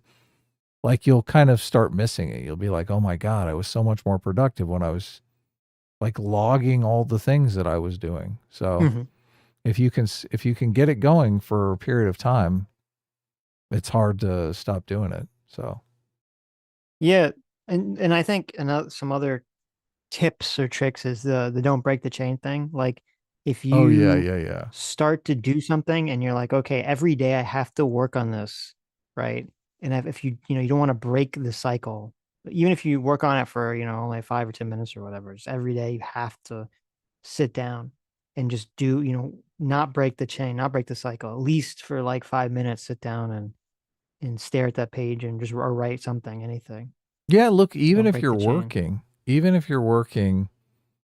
a lot of times you can pull out a half hour or an hour a day to do something that you want to work on. Like if it's writing, it's a lot with writing. And look, I've done a lot of writing. I started a writer's lab, and the thing about the Writers Lab was you're kind of socially embedding yourself in this group where you're going to be forced to produce 30 pages of written material that you're going to put up in front of the group and everyone's going to read. And if you don't, like, you're going to feel like an asshole because everyone's going to be like, hey, where's your stuff? So that helps a lot with the writing thing. The best advice I can give for writing, a lot of times you'll sit down to write and you'll think, oh my God, I have an hour. I need to, like, this is my time. I have to write Shakespeare. This has to be perfect, right? That is a wrong attitude to go into writing. Like, a lot of times I'll do just warm-up exercises where I'll just do two voices talking back and forth. I used to do this consistently, and I just like try to write 5 pages of dialogue with just two people talking back and forth. And some of those pages would turn out to be like gold. You'd be like, oh my God, this is amazing. What happened here? You just let go, give yourself permission to write that first shitty draft. Like, writing really is about rewriting. So you want to, you're basically trying to build raw material that you can turn into something special. Drawing is a lot the same thing. I mean, drawing, if you try to be perfect from the get-go, you're going to waste a lot of time. You got to get in there down and dirty and kind of just hone in on what something good is. Yeah. Writing is kind of the same. Go ahead. If there's a way, well, as you were saying, kind of, if there's a way to give yourself a deadline, that's always going to help motivate you to working, quicker towards it. It's kind of funny, George R. R. Martin, when he had the deadline of, like, I forget which book it was. I don't know if it was Dance of Dragons. He was trying to get the book out like before Game of Thrones started. And he like wrote like really fast and like finished it up really quick. And now we see without a deadline, he's been on Winds of Winter for like fucking ever. So, giving yourself a deadline is very important. Kind of going to what you were saying, which is like the writing exercise is, I feel like sometimes when you're like when you're trying to write, you're like, oh, I have to make sure not only that's good, but you have to write something specific. When at first it should just be about establishing the habit of writing anything. So you just establish the habit of writing, whatever. This just be completely fucking unrelated. You just want to create a time. This is what works for me is you create the time space in the day where you say, okay, at this time, I'm going to be writing. And after you do that, for at least from my experience, after I've done that for like a week or 2 weeks, if you're not writing at that time, it feels wrong. Like you feel off. You feel wrong. Like, oh, I'm supposed to be writing right now. Like that's how you embed the activity in your brain. Is like, okay, this time slot I'm writing. Doesn't matter what it is, I'm writing. And then once you're in that habit, then you'll be like, oh, it's easier for you to focus on what specifically you want to write and what you want to work on. True. We are completely creatures of habit. That totally helps. And also, you end up having a lot of ideas in your downtime that you'll busily be scratching notes for as soon as your time comes tomorrow. You're like, you jump to those notes immediately. Right. So that's always good. The deadline thing, imperative. Like the name of my writer's lab was Deadline Junkies for a reason, right? Because like you're trying to find a way to give yourself a deadline to do these things. But right. Yeah, no. Well, and you're right, like thinking about the downtime thing, because I think this is kind of the problem too, is, we nowadays in modern technology world, we're working all the time. We're working all the time, or you're like listening all the time, which is good, right? You're listening to us, you're listening to some other podcasts or whatever. And that's fine. But a lot of times you still have to remember, like if you're trying to be a writer or something more on like in the creative spectrum, I always still find, when you're in the shower, when you're driving and you're not listening to anything, that's when like a lot of like amazing ideas will just kind of pop in your head. So. Yeah, look, and this is another thing that I see first-time writers get hung up on all the time. They'd be like, okay, I got to research everything. This has to be completely historically accurate. It has to have the right, all the right features, and they get completely grind to a halt over this research thing. And I would always say, whenever I was working with someone who kind of had this attitude, or to first time writers that would get blocked by this, I'd be like, what the fuck? We're writers. Just make this shit up. What are you doing? Make it up. Like, worry about it later. Yeah. So don't get too hung up on historical accuracy and all that kind of stuff. Right. Just get in there. The most important thing is the characters, likable characters, an interesting hook. Like those are way more important than historical accuracy. Right. You can kind of fix that a little later, usually. It's just like, wait, what? It's got to be historical. No, like you should go back and fix it, but you can fix that usually. Well, a lot of times it'll come out. If something is super bad, everyone will point it out to you.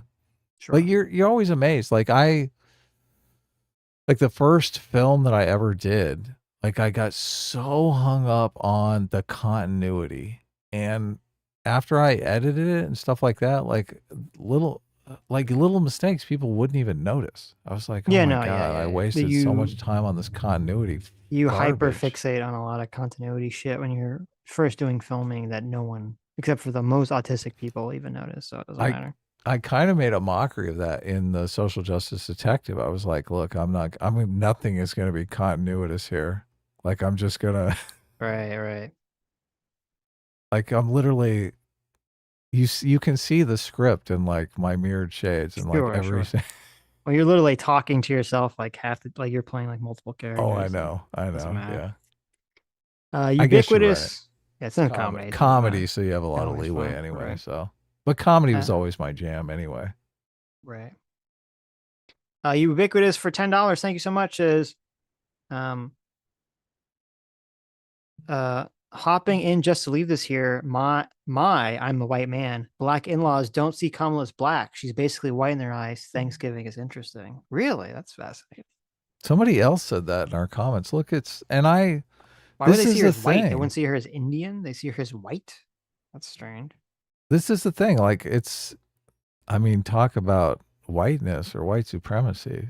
Like so many people are looking at these comments through the perspective of a white voter. And I'm like, is it my perspective that really matters here when Democrats need 80% of black voters to vote Democrat just to stay in power? I mean, my vote really seems inconsequential when you look at those numbers. Right. Yeah. So I don't know. We're going to find out, right? Obviously. They have the numbers on, I think Obama did like 90% of black voters voted for him in 2008, which makes sense, right? Obviously, first black president. A lot of people want to be a part of that history. It fell off in 2012. I think he lost like 10 points or whatever, and Hillary Clinton lost a bunch. We'll see what happens with Kamala, right? Mm-hmm. We'll see. Dash It's not racist to talk about that. I just it is what it is. Dash the Simple for $2 says the CBP site says 140K for July 2024. What does that mean? Oh, that was the Border Patrol people. Oh, okay. So what was that other number talking about? In the article? I don't know. Yeah, it said it was 50,000, right? Maybe it was wrong. Interesting. Lou Siller for $5 says Hamas doesn't understand that most of Democrat voters agree 100% with everything. Oh, you mean Hassan? I gotcha. Hassan doesn't understand that most of Democrat voters agree with 100% everything he's against, i.e., Israel, etc. That is true. That's true. Yeah, he doesn't know that he's the fringe. Right. Lucio for another $5 says Hamas has so utterly taken any meaning out of the word Nazi that he has rendered it meaningless. True. Very true. Yeah. Sade Ray for 5 SGDs. What's an SGD? Super Galaxy Dollar. STD, that's like when you go out with a girl. Oh, it's a Singapore. Okay. Singapore dollar. Economists like open borders for more production, lower prices. Brian Kaplan said it can double world GDP. Freedom of movement is a liberal ideal. I vehemently, violently disagree with you. There's nothing even remotely inherently whatsoever in liberalism that has anything to do with open borders, even remotely. So, even ridiculously. Under liberalism, well, I don't know if you mean liberal versus liberalism, but under liberalism, people have a right to determine, the laws a bit about where they live. And so, sure, if there's a country and people say, hey, I want to have totally open borders and everyone votes for that, then, go for it. We don't live in that country. People don't want that. So, Lou Silver for $5 says, "quote Words mean something. Cutting the irony with a butter knife." Oh, there you go. True. Majin for $5 says, "Kamala talks like she has rings of power dialogue. You haven't seen what I've seen. What can be unburdened by what has been." True. That's a good point. That's a good point. I've only seen the first episode. Yeah. So far. Have you seen the other ones yet? Yes, I watched the first one and I watched some of the commentary. I think actually I might have only watched Critical Drinker's video on it. Yeah. And Critical Drinker kind of really hated it. I was not really feeling the rage, but I'm not a huge Tolkien fan. So I think like being a Tolkien fan and understanding the lore and the context of the lore, I think gets Critical Drinker to that level of hatred that I probably can't achieve. But I mean, some of the things did seem obvious to me as just a casual Tolkien fan. The way that they set up the Sauron thing, where he's just like in a room talking to a bunch of elves or orcs and shit, and basically trying to have trying to win them over. I was like, oh man, this just makes him seem so weak. Yeah, it's weird. It's terrible. It's supposed to be this ominous character, like this huge eye in the sky, and you're totally undercutting that. Yeah, I didn't hate it. I didn't think it was good, but I didn't hate it the way I hated the first season. Like, it didn't offend me. I don't know if that's just because my expectations are so low because of the first season. That part I did hate. I totally hated that because I love these epic characters. I'm like, this character is like, when someone plays God in a movie and you think, okay, we got to do this right. Okay, it's fucking God, right? They didn't do any of that. Well, I think I've become so cynical that I only hate things, I guess, now if I'm either A, personally offended by it, or B, if I thought it was going to be good. Right. The scene you're talking about. So I've only seen the first episode. Right. The first episode of Rings of Power, very fucking weird. It starts off with the scene where you have Sauron. Is it the same actor or a different actor? It's a different actor. It's like it's a different actor. He's like an elf. He's not a human. Well, so you're going like, why? Wait a second. He was a human. What's going on? And then that's part of the bad dialogue that they say. Oh, God. Sauron is supposed to be like beautiful. Okay. Like in his elf form. So that he can like trick people. And I saw that guy and I was like, no, that guy's not beautiful. Right. Yeah. Like he needed a different actor. Like, no offense to that guy, but you needed to have someone who's just like, holy shit. Right. Some gorgeous looking like person. So this is the Tolkien lore. See, I didn't know that. Like, that's the problem. I don't know. This show doesn't it's so weird. This show kind of shits on the lore, but at the same time expects you to like understand the lore to know what the fuck's going on because they don't explain anything to you. It's really weird. Right. It's like a weird like oxymoronic behavior. But it's like so baffling. They have Sauron and he's like talking to a bunch of orcs like he's a politician. It's so strange. He's like, and they're like an orc union or something. Yeah, I'm like, what the fuck? I thought they made these things. These are like biologically created organisms. Right. It's so weird. It's like he's talking to a bunch of orcs. Like, you're right. Like, it's like the orc union. And he's like, you guys should vote for me because I, Sauron, will lead you to like make Middle Earth great again. And you're like, what the fuck am I watching? Like, this is Sauron the Dark Lord. He's supposed to be like towering over one, like a fucking like menacing, like, you're going to listen to me. I'm going to fucking crush you. Right. This shouldn't be, so I'm watching the scene. I'm like, this is so bizarre. This is so weird. What is happening in this sequence? Is it supposed to be funny? Is it just stupid? And then all the orcs, they just fucking like start stabbing him to death. They just gang stab him. I'm like, what the fuck is this? They'll stab him. They just literally stab Sauron to death. Yeah, and then so it makes him seem like a giant cuck. You're like, wait, I thought you had the eye in the sky and you could see everything and like right. I thought you were some sort of like badass, like mythical, magical creature. He just gets stabbed by a bunch of fucking orcs.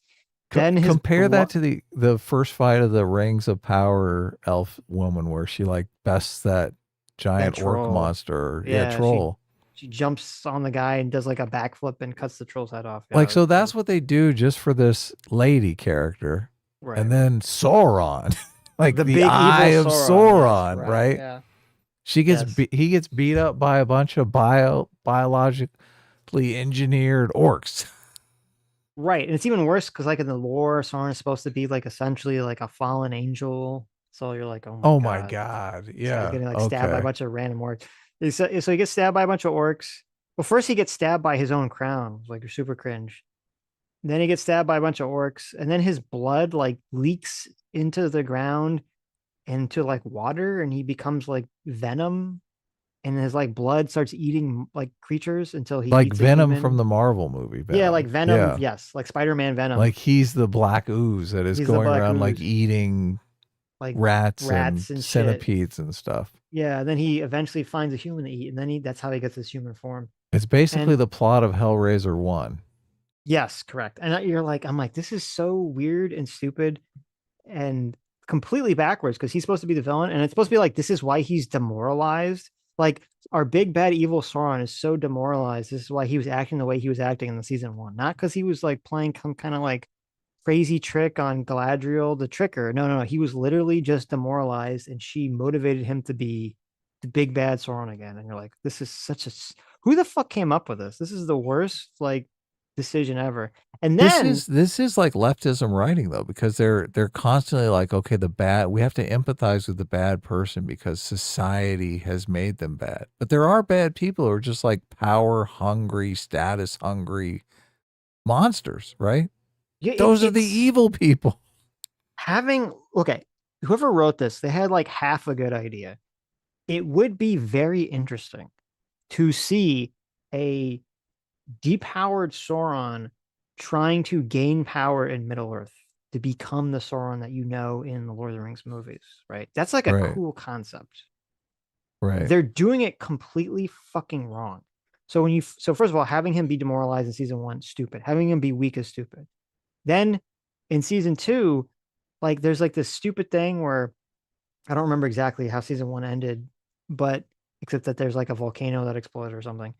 But he's like captured by the other elf guy, Adar or Aldar or whatever the fuck the guy's name is, the evil Yeah. elf guy who's ruling over the orcs, who's the one that betrayed him in the first place. Adar Adar. or something. Right.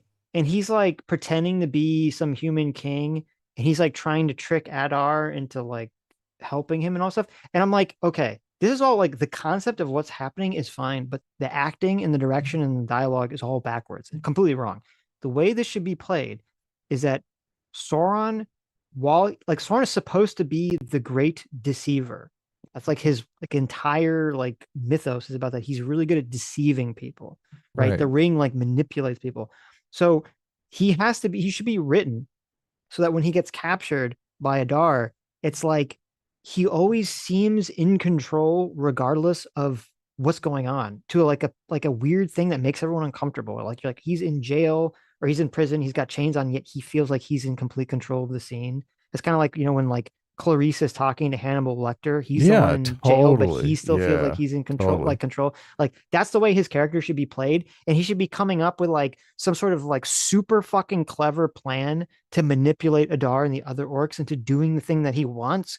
So you're like, oh shit, like watching this character is so fascinating. Like it's so cool watching this like evil guy manipulate all these like orcs and shit to like do what he wants until he like becomes the Sauron that you know. That would be a cool series to watch. Yeah. No. Yeah. Instead we get lazy, shitty writing, and all that elf plot stuff was boring and stupid. That's should be the most interesting character in the world, and it's just right. Not. It's just not, yeah. Lou Silver for $5 says, does Hamas not understand that he is part of such a small minority? Only my UC student daughter and her friend are listening or care. Yeah, he doesn't. I mean, he is. We played that clip where he was like, I was at the DNC. I was at the heart of the DNC. I had governors coming up to me and telling me I'm awesome. Like he's sucked in his own egotistical bubble in his own audience to not understand how detached he is from the average American in terms of his policy prescriptions. It's good though that he is not really that powerful. That is true, obviously. Yeah. CS Paffy for $2 says, "I'd rather be right than happy." There you go. That's the attitude that has CS Paffy. That's horrible. That was about the girl thing. So yeah. Lou Silver, thanks so much, Lou, for the $10. Says, "I have no proof, so I'm not going to call Hassan an anti-Semite." There you go. Right. I mean, that one. Don't we have some proof somewhere? Zero fuck. Oh, did the thing. Zero fucks for 24 months. Thank you so much, Zero fucks, for being a member for 2 years. Look at that. Says, "Have you seen Destiny talk with Eastman's lawyer? He read SCOTUS opinion, but still hasn't grasped the unanswered legal question, concept, and presumption of innocence." So I did watch that. That conversation is super weird. Did you see that conversation? I didn't know. Was it good? Should I watch it? Well, we might watch part of it on stream some point during the week. Okay, Not cool. the whole thing, though. So first of all, it's really weird because someone who's on John Eastman. So John Eastman, if you don't know, he's the guy that he came up proposed with the the legal Trump, theory, right? the January 6th fake alternate scheme. elector scheme. Yeah. Fake elector scheme. Alternate. Okay. The alternate fake electors. Look, do you think he introduced him as fake electors or alternate electors when he's talking to Trump? He said both, I believe. No way. Memo. He did. One of the memos he said fake. Did he really? Yeah, he did. Oh my god. He's a fucking retard. So first of all, he's got someone who's on John Eastman's like legal staff, which it seems super Destiny fucking weird has to me. someone, right? Yeah, well, there's a moderator who I'm assuming got the two of them together. I'm unfamiliar Right. with the moderator's work. First of all, it seems super weird to me that someone who is someone's lawyer in a pending trial is going to have like an internet debate with someone about their client. That's super weird. I don't know why the fuck this conversation is even happening. I mean, it's interesting. I'm glad it happened, but it's a very weird thing. It does that it happened in the sound first place. kind of sus, like maybe someone pretending to be. Well, it's not because this guy, he's one of the head founders of FIRE. Really? The free speech organization. Really? Yes. Yeah. What is that? So yeah. no, he's okay. He's a real interesting. deal. He's a real guy. So I just thought it was super weird that this conversation even happened. But there is a part of there's a big aspect of the conversation that kind of gets bogged down, and I think Destiny makes like a pretty big mistake in terms of he doesn't ask the pertinent question because he's kind of too convinced on trying to get to an end result to not ask what I think is the pertinent question to ask that would actually make the determination about whether Eastman or not should be found guilty of committing some kind of crime here. Mhm. So, And what's that? Well, Eastman's lawyer is basically making the argument that as long as Eastman is telling Trump, his client, that he thinks that they can challenge this law or break this law, and that as long as he's saying it in some kind of good faith way, according to some sort of good faith legal theory, then what he's advocating for is okay and he shouldn't be charged. That's all. So Okay. that's basically what the argument is. And then, Destiny's bringing up like, oh, well, but he thought he was going to lose the Supreme Court case and all this other stuff. And I think that's, a good argument. But Destiny's too convinced on like trying to get to the end point of the argument. When the question that I have, the question that you should have asked was, has there been an incident in the past where a person has broken the law that their lawyer had given them some advice on how they should break the law or test the law, and then the courts found that person guilty for breaking the law, but they found their lawyer who gave the recommendation on it innocent? That's the only question that really matters in that context of determining whether Eastman should be guilty or not. Well, that's not only, but that's like the primary question. And he never asked. He never gets there. So, like, would that be case law? I'm I mean, it's assuming that's weird. come up at some point. in Don't they break the American history. cases up though? I mean, obviously. Well, that would be the question for him to ask, because assumingly Eastman's lawyer would know the answer to the question. And if he says yes, there's this case where, someone wanted to test some law or break some kind of law. Their lawyer gave them advice on how to do it. They were found guilty of breaking the law, but when the lawyer was brought before the courts, they said, hey, he had a good faith interpretation of believing this law could be tested. And, so he was innocent. That's the question. But he never asked. He never got there. So the law that was being broken in the January 6th thing was the Electoral Count Act. So right. It's just an act, though. It's not a law. What? Just an act. It's not a law. No, it's a law. Oh, okay. Law. Ostracy for $5 says, "Hi, Sitch. Hi, Adam. I don't have anything else to say." Well, hi. Well, thanks for the $5. Thank you for $5. Hope you're doing well. Yep. Metalworks 411.90 for 29 months. Thank you so much. Says, "I check out Joe Scott No Free Will vid. He talks about research into brain and your body acts independent when you separated it." I saw the thumbnail for that video all up in my feed. Like the universe was sending it to me. Right. I haven't watched it yet, but I'll watch it on your recommendation. So we should jump up in the comments there and say, look, if you guys want free will, just come over to our channel. That's true. That's true. Don't believe this Joe Scott guy. We got plenty of free will over here. I randomly watched. I'd never seen a Joe Scott video. It's kind of funny. And then for no reason, I randomly watched his video yesterday he had a video on why you can't go to Antarctica. It was all about weird Antarctica shit. So, which was kind of interesting. But holy shit. What? Huh. I didn't even know you could do that. What? You can click on the super chat and click channel activity, and you can see all the chats that the person did. Really? I didn't know that either. I know. I'm like, holy shit. Look, you can see all the chats from Ostracy. Where it says go to channel? Where I don't even see channel activity. Holy shit. This goes back like 1 million live streams too. Wow, look at that. Well, that's I guess they finally gave us. I think you could do it on Twitch, so they're kind of finally caught up. I could go way back. And you can only do that. Are you in the monetization tab, not in the live stream tab, the viewer activity? No, tab? I'm in the live stream tab, yeah. And I have fan funding up. So you click on a super chat. And the first thing that pops up is channel activity, but you go to channel activity. Oh, in the chat. And then you can go, I'm literally going back to I'm going back to live streams from weeks ago, and I can see what JMac tweeted. That's so weird. How come if you click it in the chat, you can see that, but if you click it on the view activity thing, it doesn't come up? It's a weird design.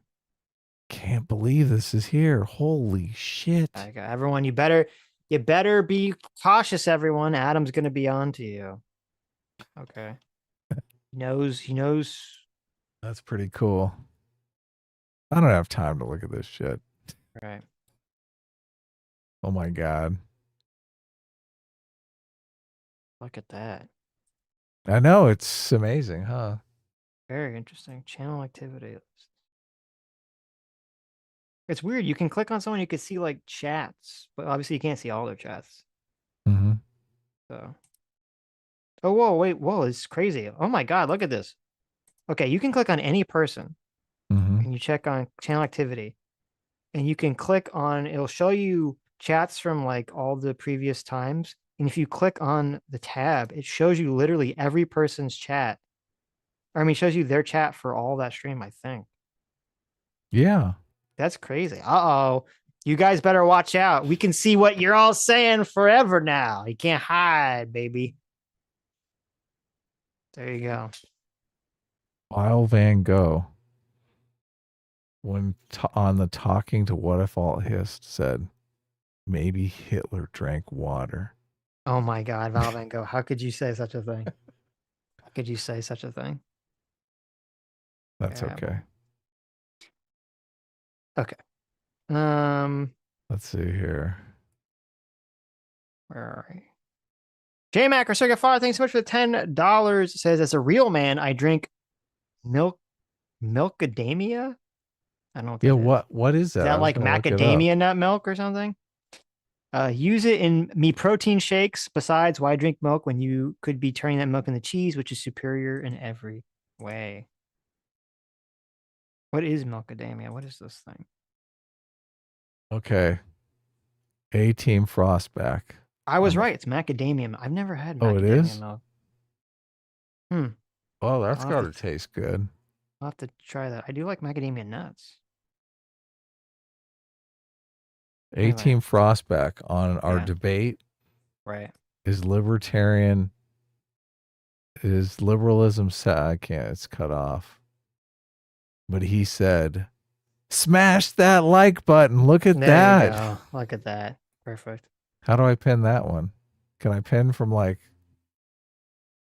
a chat from weeks ago? I don't know. It's a good question.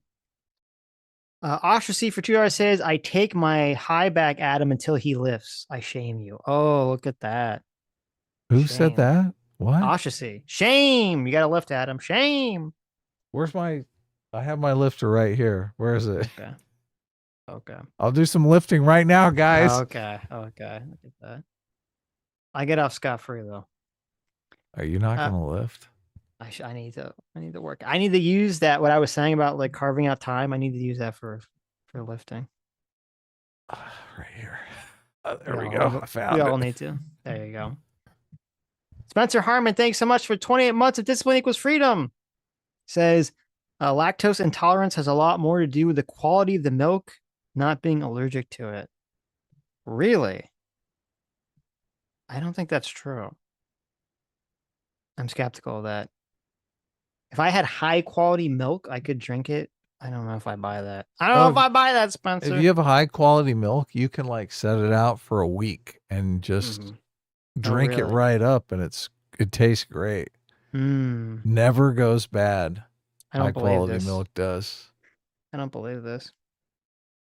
Cameraman 502 for 2 says, look up Charles James Napier quote on local custom. Okay. I don't know who that is.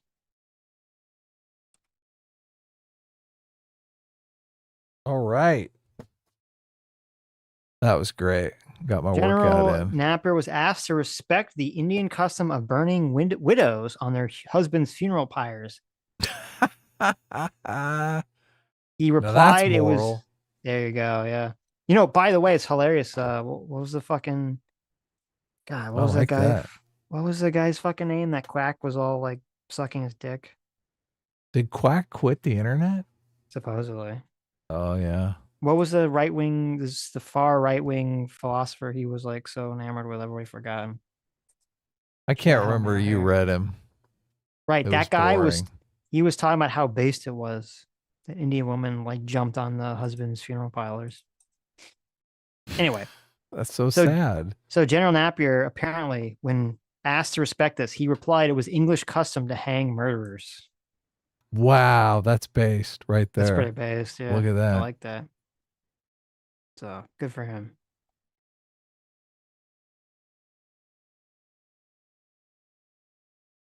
All right, Evoli. That's it. Evola, thank you. He said, "Quote." Well, his actual quote is not as pithy. He said, "Be it so. The burning of widows is your custom. Prepare the funeral pile. But my nation has also a custom. When men burn women alive, we hang them and confiscate all their property. My carpenters shall therefore erect gibbets on which to hang all concerned when the widow is consumed. Let us all act according to national customs." That's a pretty good line. It's a pretty good line in Old English language. So he said he believed that they were motivated by the profits for the priests. Oh, interesting. Did they like get the property or something? Huh. That's pretty despicable. Harrison Dill for Judge says, why don't you guys go harder on Trump? I mean, I don't know. I think I go pretty hard on Trump pretty consistently. If you don't think I go hard enough, that's up to you, I guess. Well, I don't, because I think he's funny. So right. I mean, I literally called him stupid. Listen, you know what? Here's the thing, Harrison Dill. First of all, I appreciate the $2, other $2 you give me, or the $5. You know, I call Trump stupid all the time. Including the stream, I've repeatedly said that I will not, never, even though I'm not voting, I would never vote for him on principle because the electors see him. I'm not going to prove myself to you. I'm not going to cuck myself to you or to anyone. I think it's totally cucked nonsense. I think it's total bullshit. whatsoever. You go back in our streams from like literally last week in the comment section. I don't remember which one. It was like all these people were like, "Oh my God, you guys are too hard on Trump. You guys are too hard on Trump." Then the next stream, it's like, "Oh, you guys are too hard on Harris. You guys are too hard on Harris." And it's all cuck shit. It's all cuck shit. Okay. Listen, I appreciate the support. I appreciate you watching it, but I'm not going to I'm not going to, whine or defend myself to people whining about me needing to go harder on Trump or going harder on Kamala or whatever. I've heard it all. We've heard it all. Okay. I just don't care. I honestly don't. Fine. Look, I don't think we go that hard on Kamala or that hard on Trump. I think like a lot of people out there, when they say go hard, they mean like lie about them. No, they want the whole rah, rah, rah. Like if you're not like, this is what's annoying. Okay. We've covered the elector shit to like death. And I'm going to fucking talk about it on Tuesday. And it's like people, because they either haven't seen the content or because they're just so fucking triggered about the election. It's like, if every time Trump's name leaves my lips and I don't say, "Oh my God, January 6th," they have like a fucking conniption. Okay. The same thing with Kamala Harris. It's like, if every time Kamala Harris's name leave your lips and you don't either fucking praise her as fucking Jesus or you don't call her a communist, I'm going to get triggered. I'm not dealing with this anymore, right? You could support the channel, you can watch, you can not watch.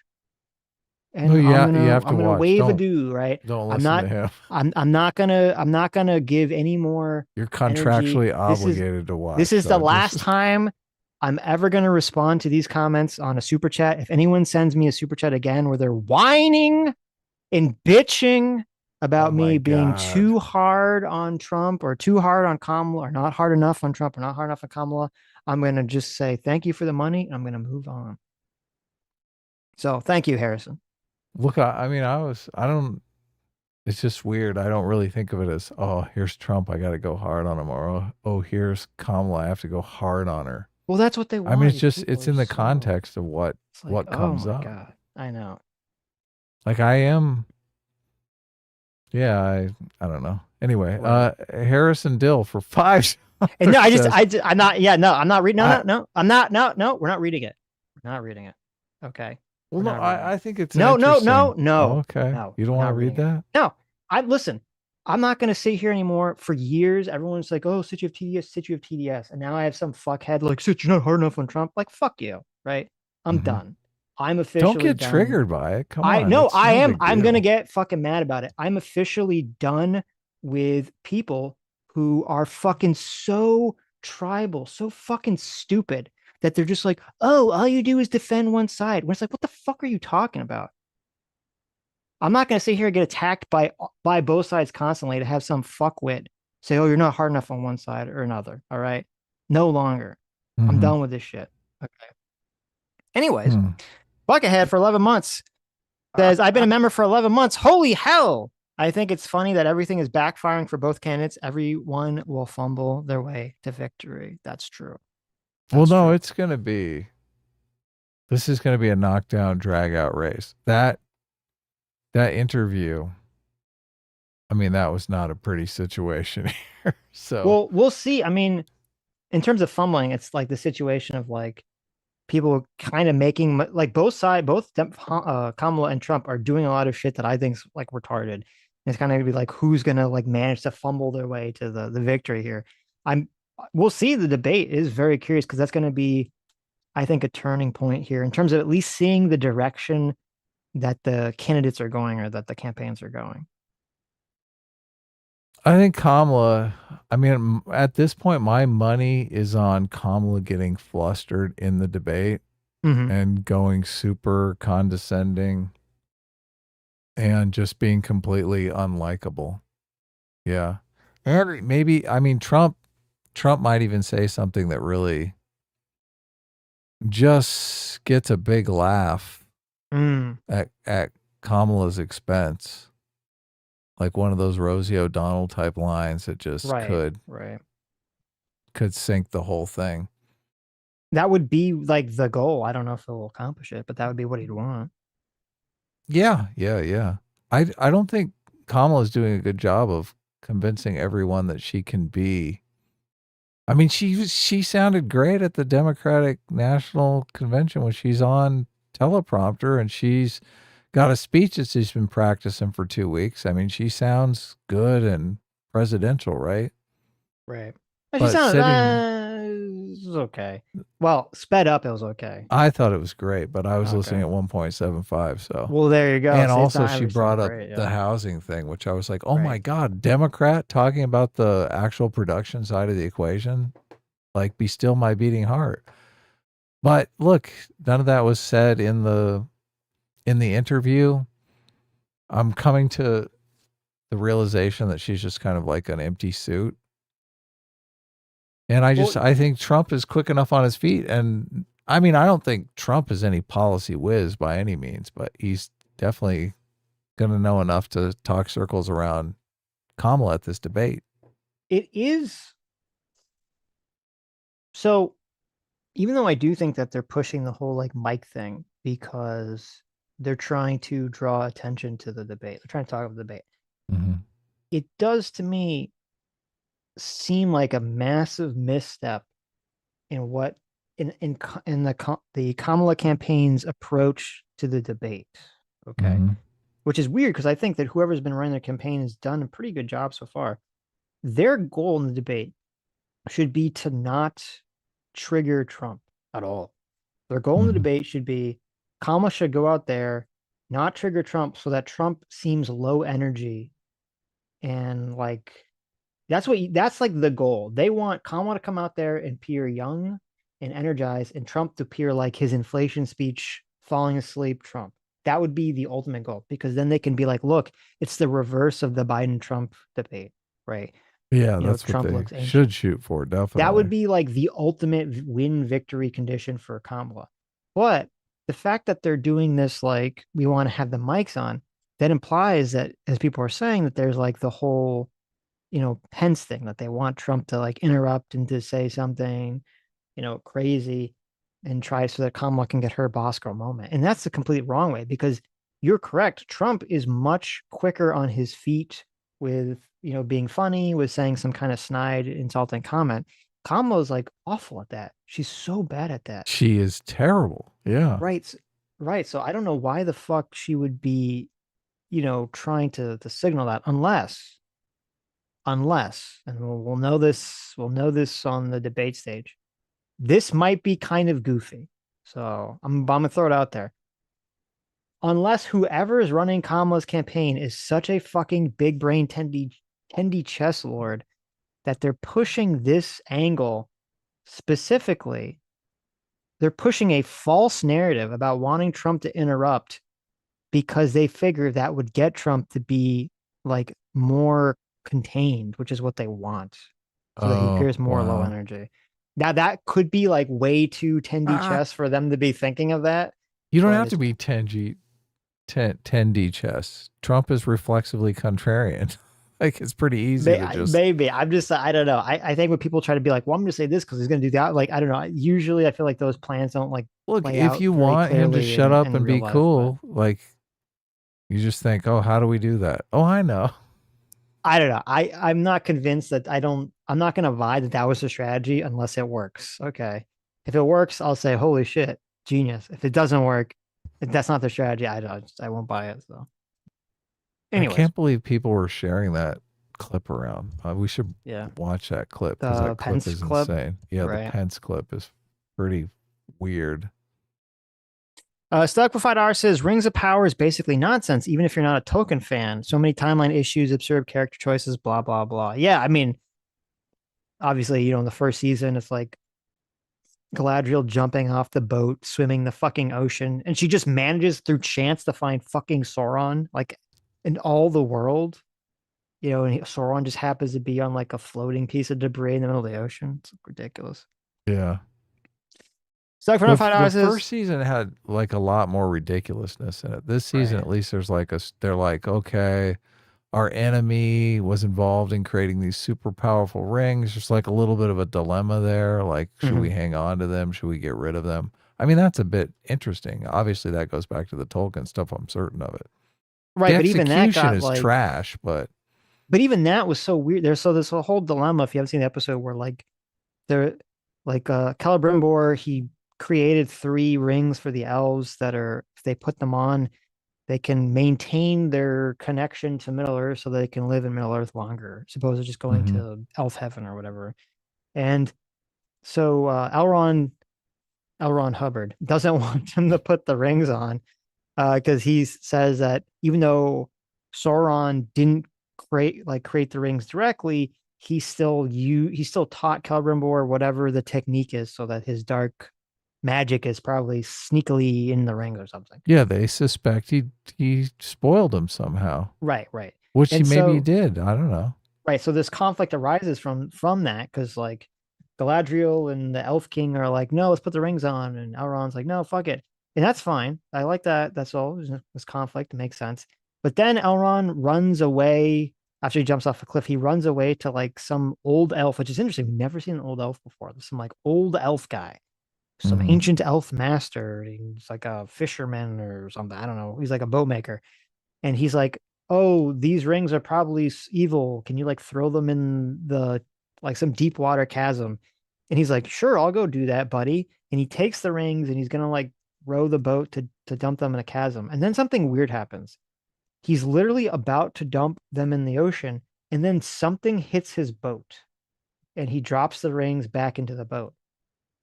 You never see what hit the boat at all. Oh, okay. I thought it was going to be like revealed that it was some kind of sea monster. Maybe Sauron sent it. No, you just don't. It's just a random fish hit his boat. It made him just drop the rings back, and then that made him take the rings like back to Elrond and decide to completely change his opinion. Which I thought was weird. I wasn't watching super close. I was working on the comic at the same time. That's fair. So yeah, I didn't see the boat hit thing. Well, and I just noticed that like that was more story than the entire season of Acolyte right there with the rings. That's true. Like, Though I would like if the question of the rings being evil or not was not so obvious, right? I mean, maybe it's hard because we've all seen Lord of the Rings, right? So we all know that the rings are probably evil. Because whenever someone has the bag with the rings in it, they like look at the rings longingly. So you're obviously the rings are evil. Like, come on. You want him to milk that a bit more. Well, like it would be an interesting question. You're like, why? Maybe like if it was literally just they didn't know. And they're like, okay, wait, well, we can either put these rings on and risk it and we could stay in Middle Earth, or we could just throw them in the water, do Middle Earth. That's an interesting moral dilemma. But every time the characters look at the rings and they go, like they want to fuck the rings, like they become Gollum and they look at the ring and they want to shove it on their like elf penis. I'm like, okay, obviously the ring's evil. Are they doing that in Rings of Power? They are every time. Oh, they are. Okay, I didn't. Yeah. Like I said, I was listening while I was working on the comic. I watched some of it when obviously just nothing's going on. I'm like, okay, what? Right. But yeah, interesting. But nobody's like put a ring on, so you kind of know what the stakes are. Like this ring he makes them super intelligent or something like that. No, the Elf King puts the ring on right at the end. Okay, but do we see what power he gets? Oh, the tree lights up super gold. The tree comes back to life, right? So that the elves can start. So. I mean, that's not. I mean, who gives a fuck about the lighting, like the golden tree? Like, throw it in the Mordor. Come on. Well, it's because if the tree like dies, if he puts it on and like he has Earth. Amazing sex for like 2 weeks straight, he's like, oh shit. I see. You really want it to be very visceral, right? You want him to put the ring on and immediately get an erection, and be like, honey, look, come here quickly. You want to know the stakes. You want to know what's at stake, right? Right. Or you put the ring on and he's like super intelligent, like he's doing all these math problems and he's able to like problems. Okay, yeah. He's able to like levitate and no, right? You want that scene from The Hangover where what's his face is like calculating all the odds. He's got all the math.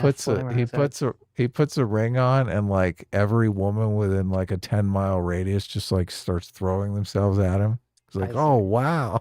Right. We got to know what the stakes are. Okay. I don't know if I agree. When he's sitting there contemplating tossing it into the fires of Mordor, you got to go. You got to know what's on the line, right? Who cares about some glowing tree? Nobody gives a fuck. Toss it in. So I don't know if the Rings of Power is going to do this because, and I haven't read the Silmarillion or whatever. I've only seen some videos on it.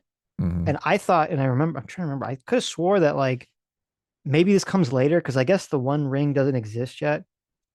But I The could have One swore Ring that to like, rule them all. yeah, that I think These are like Soren the pre-rings, right? these are the pre-rings, right?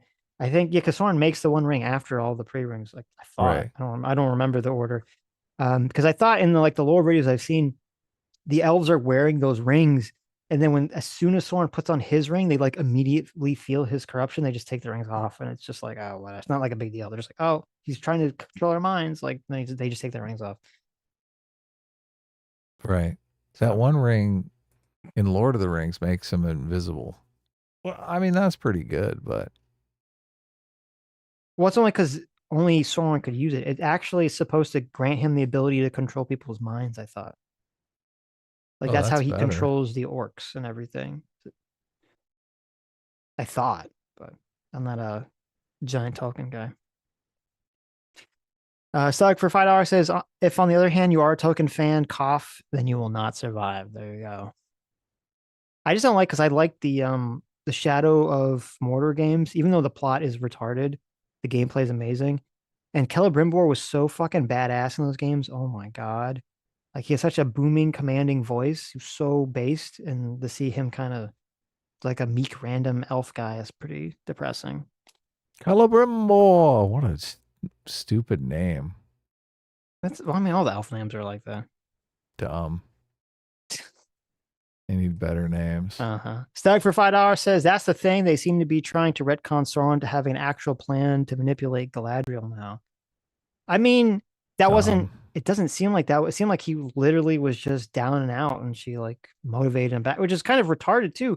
Like how is Galadriel should be completely devastated this whole season? She's like, guess what, idiot? You brought Sauron back. You fucking retard. Good job. All right, I finally found the clip.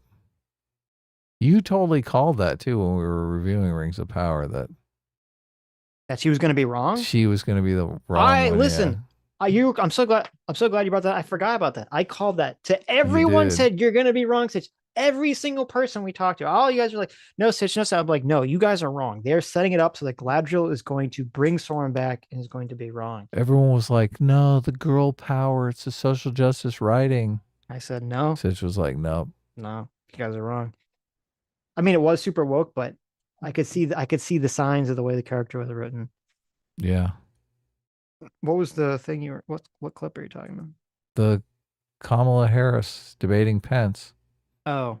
Blunty flies actually in this clip too, by the way. True. That's true. Special appearance. Channer 5312 for 531 for $10. Thank you. Says, in my opinion, you could tell Eastman's lawyer is in the wrong, but as a good lawyer, stays in the trenches to defend. Do you think the Electoral Count Act is legit or not? I mean, I'm assuming it's legit. So in terms of his actual debate, well, you're right. Obviously, he's Eastman's lawyer, so he's going to defend him no matter what.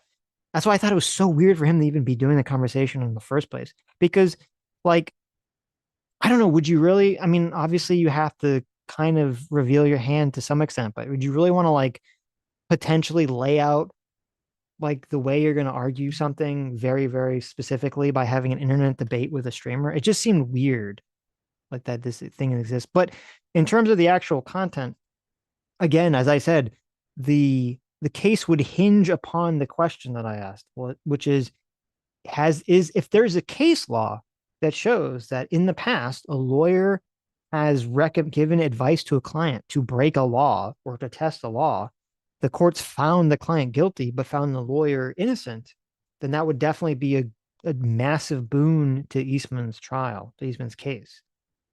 Right. But even if that was true, he still is going to be in some trouble, because I do agree with the point that Destiny brought up, which is that if you say well, I don't know, I wonder, maybe it would depend on, okay, if you're a lawyer and you advise a client of some action, right? And you tell them, however, I think if you do this, you'll get arrested. And I think if you do this, and it goes to Supreme Court, the Supreme Court will rule against you, right? That's exactly what he did.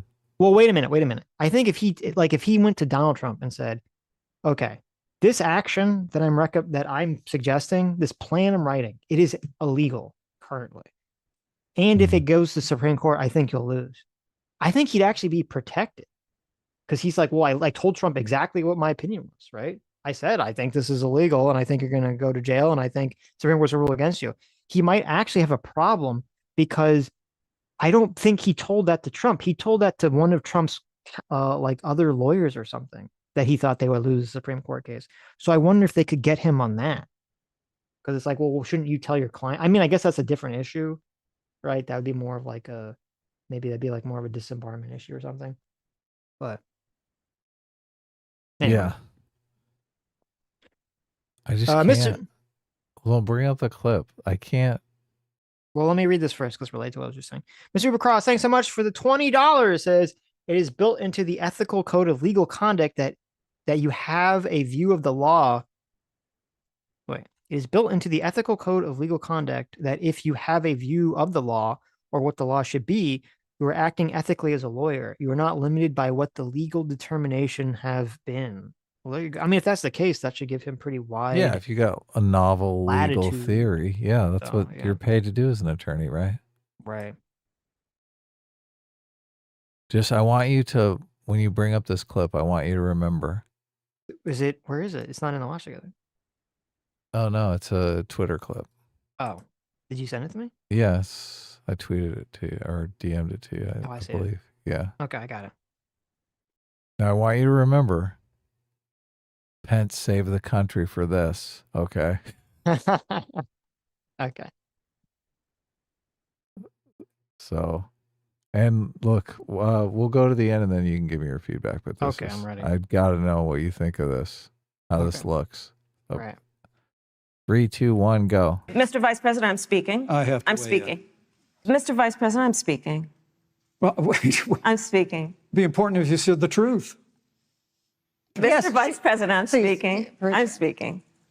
Okay. If you don't mind letting me finish, we can then have a conversation. Okay? Please. Okay. Non-answer. Trying to answer you The now. American people deserve a straight answer. I will not sit here and be lectured by the Vice President. I'm speaking. Yeah, I'm about to. I will not be lectured by the Vice President. Mr. Vice President, I'm speaking. I'm speaking. Mr. Vice President, I'm speaking. Well, wait. I'm speaking. It'd be important if you said the truth. Okay. What's your... So, obviously, in that format, it's like hyper mega cringe, right? Okay. Like ultra mega largest cringe ever. But you do have to see in the context. I don't remember this. I don't remember the situation because if he keeps interrupting her and she says that, it has a completely different context.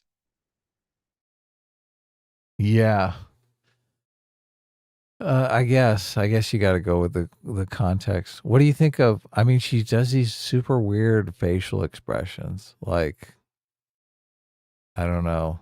It's almost like Mean Girls, high school, very high school. Like, well, oh yeah, bitch, I control your life. Right. I'm assuming you're talking about like when she does the, like at the 9-second mark, or she's doing the like snake smile to reveal the rows of hell teeth.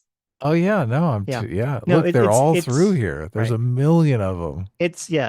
I think the condescending smile is unbecoming in the situation. Oh yeah. I'm curious. I don't know how it would look optically with Trump because Trump is like, he's no Pence. Well, you're correct because if this scenario took place against Trump, I'm assuming he wouldn't let it go. He would just keep interrupting until, the moderators have to basically come in. Which I don't know if that's going to make Trump look good. I don't know if it's going to make Kamala look good either. I still think her ultimate win victory would be make Trump look old and not energized, not to get him riled up and seeming to be energetic when he's like, if they're like interrupting each other, yelling at each other and all that stuff. Did you have the stream up? Yeah. I paused on Blenty-Fly. Oh. He's up when there. Blenty-Fly landed on Pence. Yeah. Oh yeah, he's up there. He's up there blazing. Right in the middle of the debate. See, that's I what she can't should have said. believe him. She should have been like, "Excuse me, let me finish. You have a fly on your head." Okay. Exactly. All right. But, Yeah, I don't know. She We does these should. weird, like, oh yes. I mean, it's almost like Wicked Witch of the West shit here. I'm gonna have to go back and what we should go back and watch. Not a stream. We should watch the this actual debate before the Trump debate to get like a good sense of things. So. Oh my God, I'm cracking myself up. I could tell. I could tell. I put the joint. I put the joint in Kamala's mouth. It's getting that time of night, everybody. And the smoke is like going right in Pence's face, and he looks pissed. He just looks pissed about it. He's like, damn it. Why is this lady got to be blowing her plat smoke in my face? Yeah, it's so weird. It's just like it's like a culture clash. Mm-hmm. That's what I'm saying. You have to see whether it looks good or because I remember at the time, I think the left was like celebrating these moments. They didn't. Of course, yeah. They were not perceiving them as a bad ones. I feel like at any moment she's gonna say "nanny, nanny, boo, boo." Right. Yeah. Right, but something you have to see what led up to them because if he keeps interrupting her, then you say, oh, "Okay, well, it's justified." So. Yeah. His demeanor is just so like, what? I'm just sitting here. Right. Metalworks 411.90 for $2 says, "What's your opinion on Stop Killing Games movement?" I don't know what that is. Terrible. All games should have killing in them. Wow. Wow. Like that's the whole point of games. I don't know what that is. Equal Shocks for $5 says, "Sitch, check out my chat history during your stream with Aristocracy." I'm not doing that. Ooh, let's do it. How far back is that? Stop. Hentai OG Taku 310 for $5 says, "I've been getting a lot of those hard-on Trump accusations from my friend too, and I spend most of my time complaining about the left. So annoying." Yeah, it gets really annoying as you get closer in the election. It's like any complaining about one side is viewed as advocation for the other side. People's brains just melt. So.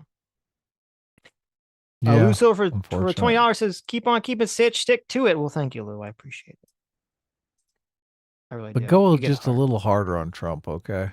Okay, exactly. Yeah. Dude, how do you even do that? Like, how do you even honor that request? Trump is a racist fascist. He's got to destroy the country. And Kamala's Jesus come down from the heavens. Look at Did you see? Oh my God! Did you see Freedom Tunes Kamala video? I did. Yeah, it's hilarious. I was dying of laughter. Holy shit!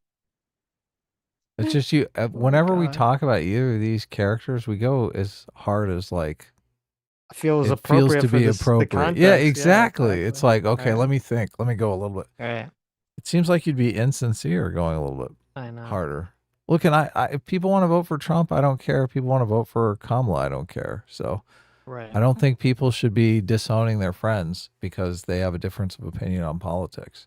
It's one fucking vote in like 140 million votes. Right. Like losing your mind over it is insane. Totally insane.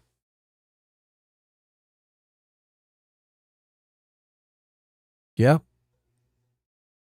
Don't get the TDS. I want to just play like one clip, like 10 seconds of his video. Well, whose video?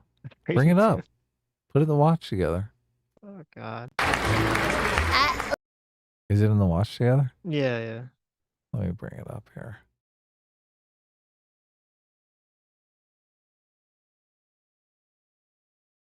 You like I mean, he goes pretty hard at Kamala here. Well, he's very right-wing, obviously. Yeah. That's incredible. It's true, I am. Why can't you just do it now?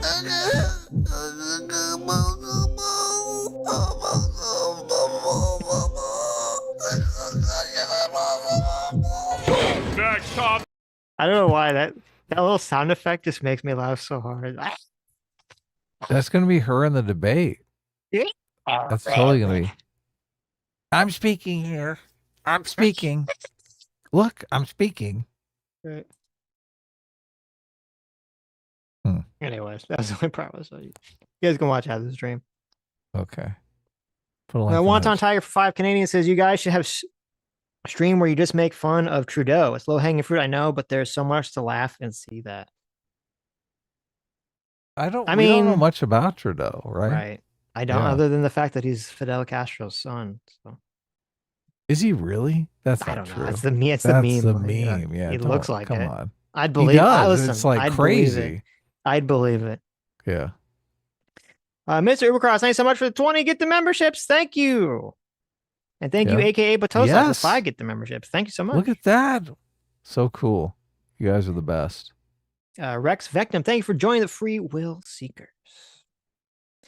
Angry Bellsprout for $5 says Adam hasn't seen all the quote photos proving blacks founded Japan, Israel, every native tribe, Scotland, India, etc., and invented literally everything. I Yeah, you can't haven't wait seen to the see him, photo? though. Look, photographic evidence.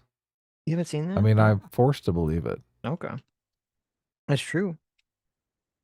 I actually saw the Black Hebrew Israelites randomly having like a get together. I forget the fuck where I was like walking around somewhere. I'm like, what the fuck? The Black Hebrew Israelites? What are they doing here? Mm-hmm. Well, they're from there. Exactly. They're from everywhere. Stuck for $5 says all 20 great rings should inspire the same obsession as the one when mortals have them. The other 19 should not for elves. Ah, there you go. And Stuck for $5 says especially not the 3. Right. Yeah, that does make sense. That's what I mean. That's my understanding of it. So. Oh yeah. What are you laughing about? What are you giggling about? Oh my god, you're so childish. I'm going harder on Pence. You're so childish. Look, she's totally fucking him up. Adam, you're like perpetually like Adam Adam just sees pot and he has like flashbacks and thinks it's funny. Just sees like the joint. Look, you know that's funny. That is totally funny. I don't think it's Look that at funny. that. I've Look never at thought that. the joints thing was funny. This is your like I've It's not the never ever joint. thought It's a the joint. it's a Kamala face. Look at the Kamala face. She looks like Okay. she's totally sucking in. Right. Like she's taking a big hit, and Pence is just like, "You stoner, Get off my lawn." Yeah. Okay. You Start for need to another live a $5. little. There You need to go. lighten up. Stag for $5 says, Sitch, you're right. That's how Halbrand / Soren was portrayed in season 1, but they're retconning it in season 2, or so it seems. Yeah, it's very weird. It's such a bizarre retcon. The writers, obviously, I mean, we should know this from season 1. The writers obviously have no fucking clue what they're doing or how to write compelling television. So I think I figured out why this is another problem with this. What? I do think the emotional range that she displays in these clips makes her seem a little neurotic. Right. Well, again, I mean, it's like a 30-second clip, like out of context clip. So. Yeah, out of a whole probably debate. Yes, exactly. But I'm wondering, like, throughout the entire debate, Pence's emotional range is like nada. Like, it's just well, he's a one robot, look, right? That makes sense. Yeah. I am a serious presidential candidate. Vice presidential candidate. I guess Trump does a lot of emotional range, but I mean this is kind of a sexist, like an unfair situation, but I do think all these different emotional ranges in a woman do seem a little more neurotic than Trump doesn't. I don't know. It's weird. Trump doesn't actually do that much range of emotions, really. Even when he gets mad, he's kind of like, it's like a weird, like, excuse me, I'm gonna finish. Excuse me. Like he doesn't get. Well, like, he does get very excited. He's like, I guess, and does laugh and is like, "Oh, this is great." I guess you're remember, right. Yeah. Remember when we watched about the free I feel poll? like The free poll. He was so excited about it. He did in the first debates, like in 2016. He was a lot more like emotional and all over the place, especially in the Republican debates. I feel like in 2020 he was a lot more like even keel. And in 2024, obviously, he was like pretty low energy. So I'm curious to see how he'll do against Kamala. Check out this screen grab. What do you think's missing here? Anything? Can you think of anything? I mean, what? I don't know what you're looking for here. I mean, just look at her face. Yeah, it looks like the little like alien thing's gonna come out of her throat and like attack Pence. It's just weird. I don't know. J-Mac, I show you 5. Thanks so much for the $10. Says Teleporno is the best Tolkien character by a long shot. True chat. What? She just has that. I got you again. Look, I'm telling you to shut up again. Look. Telebrimbor was originally named Teleporno. Are you fucking for real? No way. That can't be true. That's hilarious if that's the case. That's a terrible name. Teleporno? The fuck? Teleporno? That's an awful name. Like a television pornographic movie? That's terrible. I'm glad I changed the name. Metalworks 411.90 for $2 says I could come on stream sometime and explain SKG. Maybe we'll see it next week. That was the game thing. Oh, okay. Stop killing game. Where's the Streamlabs here? Let's see. Dr. Diddler for $2 says, hey gang, have you seen Chase Bank taking advantage of the poor and stupid by allowing and trying to scam them out of money? I haven't seen that. I should check because I have a Chase account. I don't want to get scammed. So there is a Chase Bank money glitch right now where it approves people for high loans and deposits into their accounts. Some have been successful, but some are going to massive debt after they withdraw their funds. What? What is this?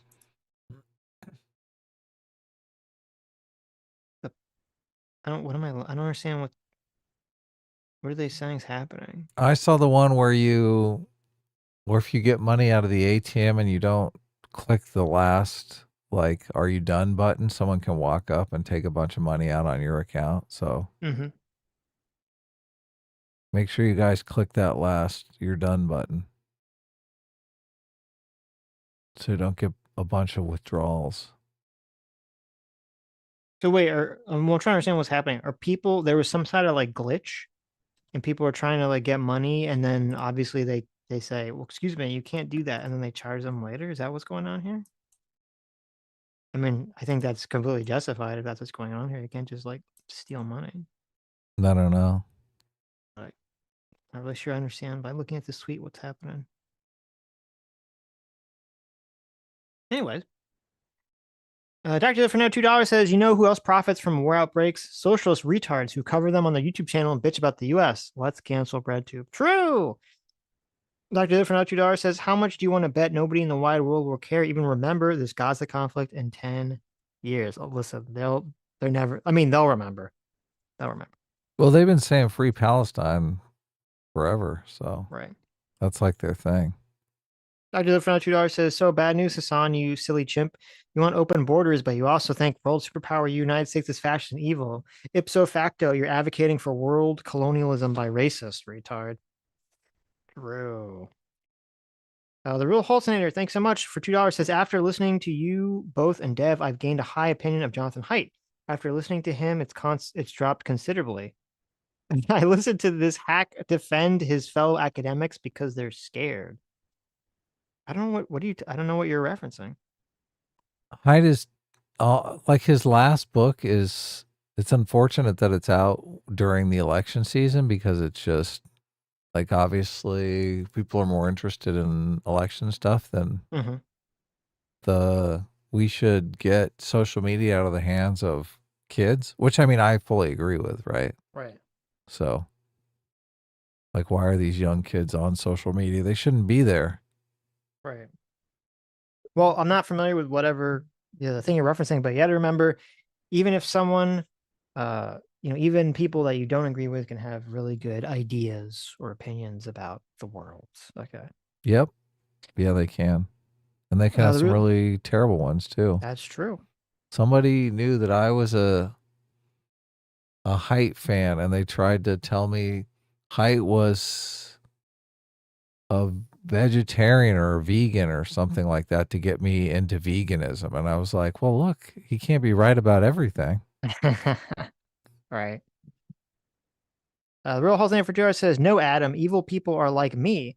I see my political enemies as traitors to my nation, and they should be made to choke on the bones of their kin. Ugh. Horrible. Terrible. Terrible, terrible. Messi 10-8 for $2 says, have you guys seen the Justin Trudeau video? Which No, which I have video? not. The Justin Trudeau? I haven't seen the Justin Trudeau video. I don't know what you're I don't watch a lot of Canadian stuff, so right. I mean, sad, but we were just like interested in American stuff. Anyways. All right, look at this. It's that time again. Anyways. We came, we saw, we kicked its ass. That's right.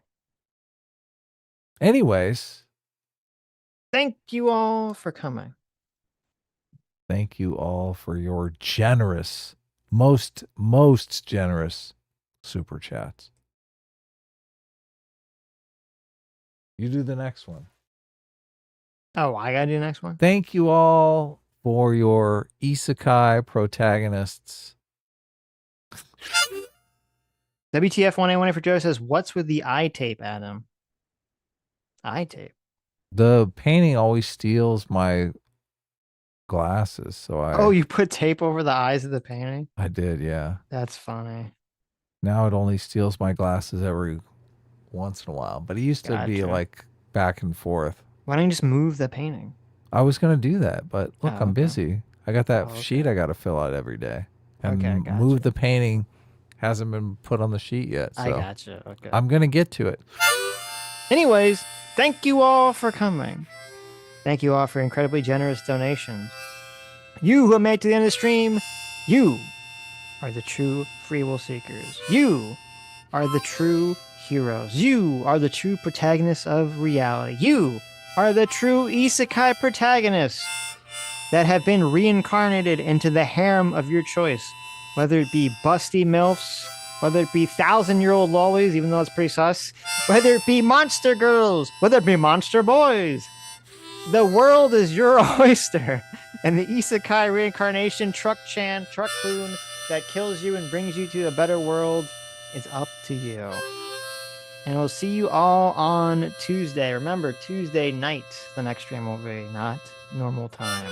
7 p.m. Central. Take care. Bye-bye.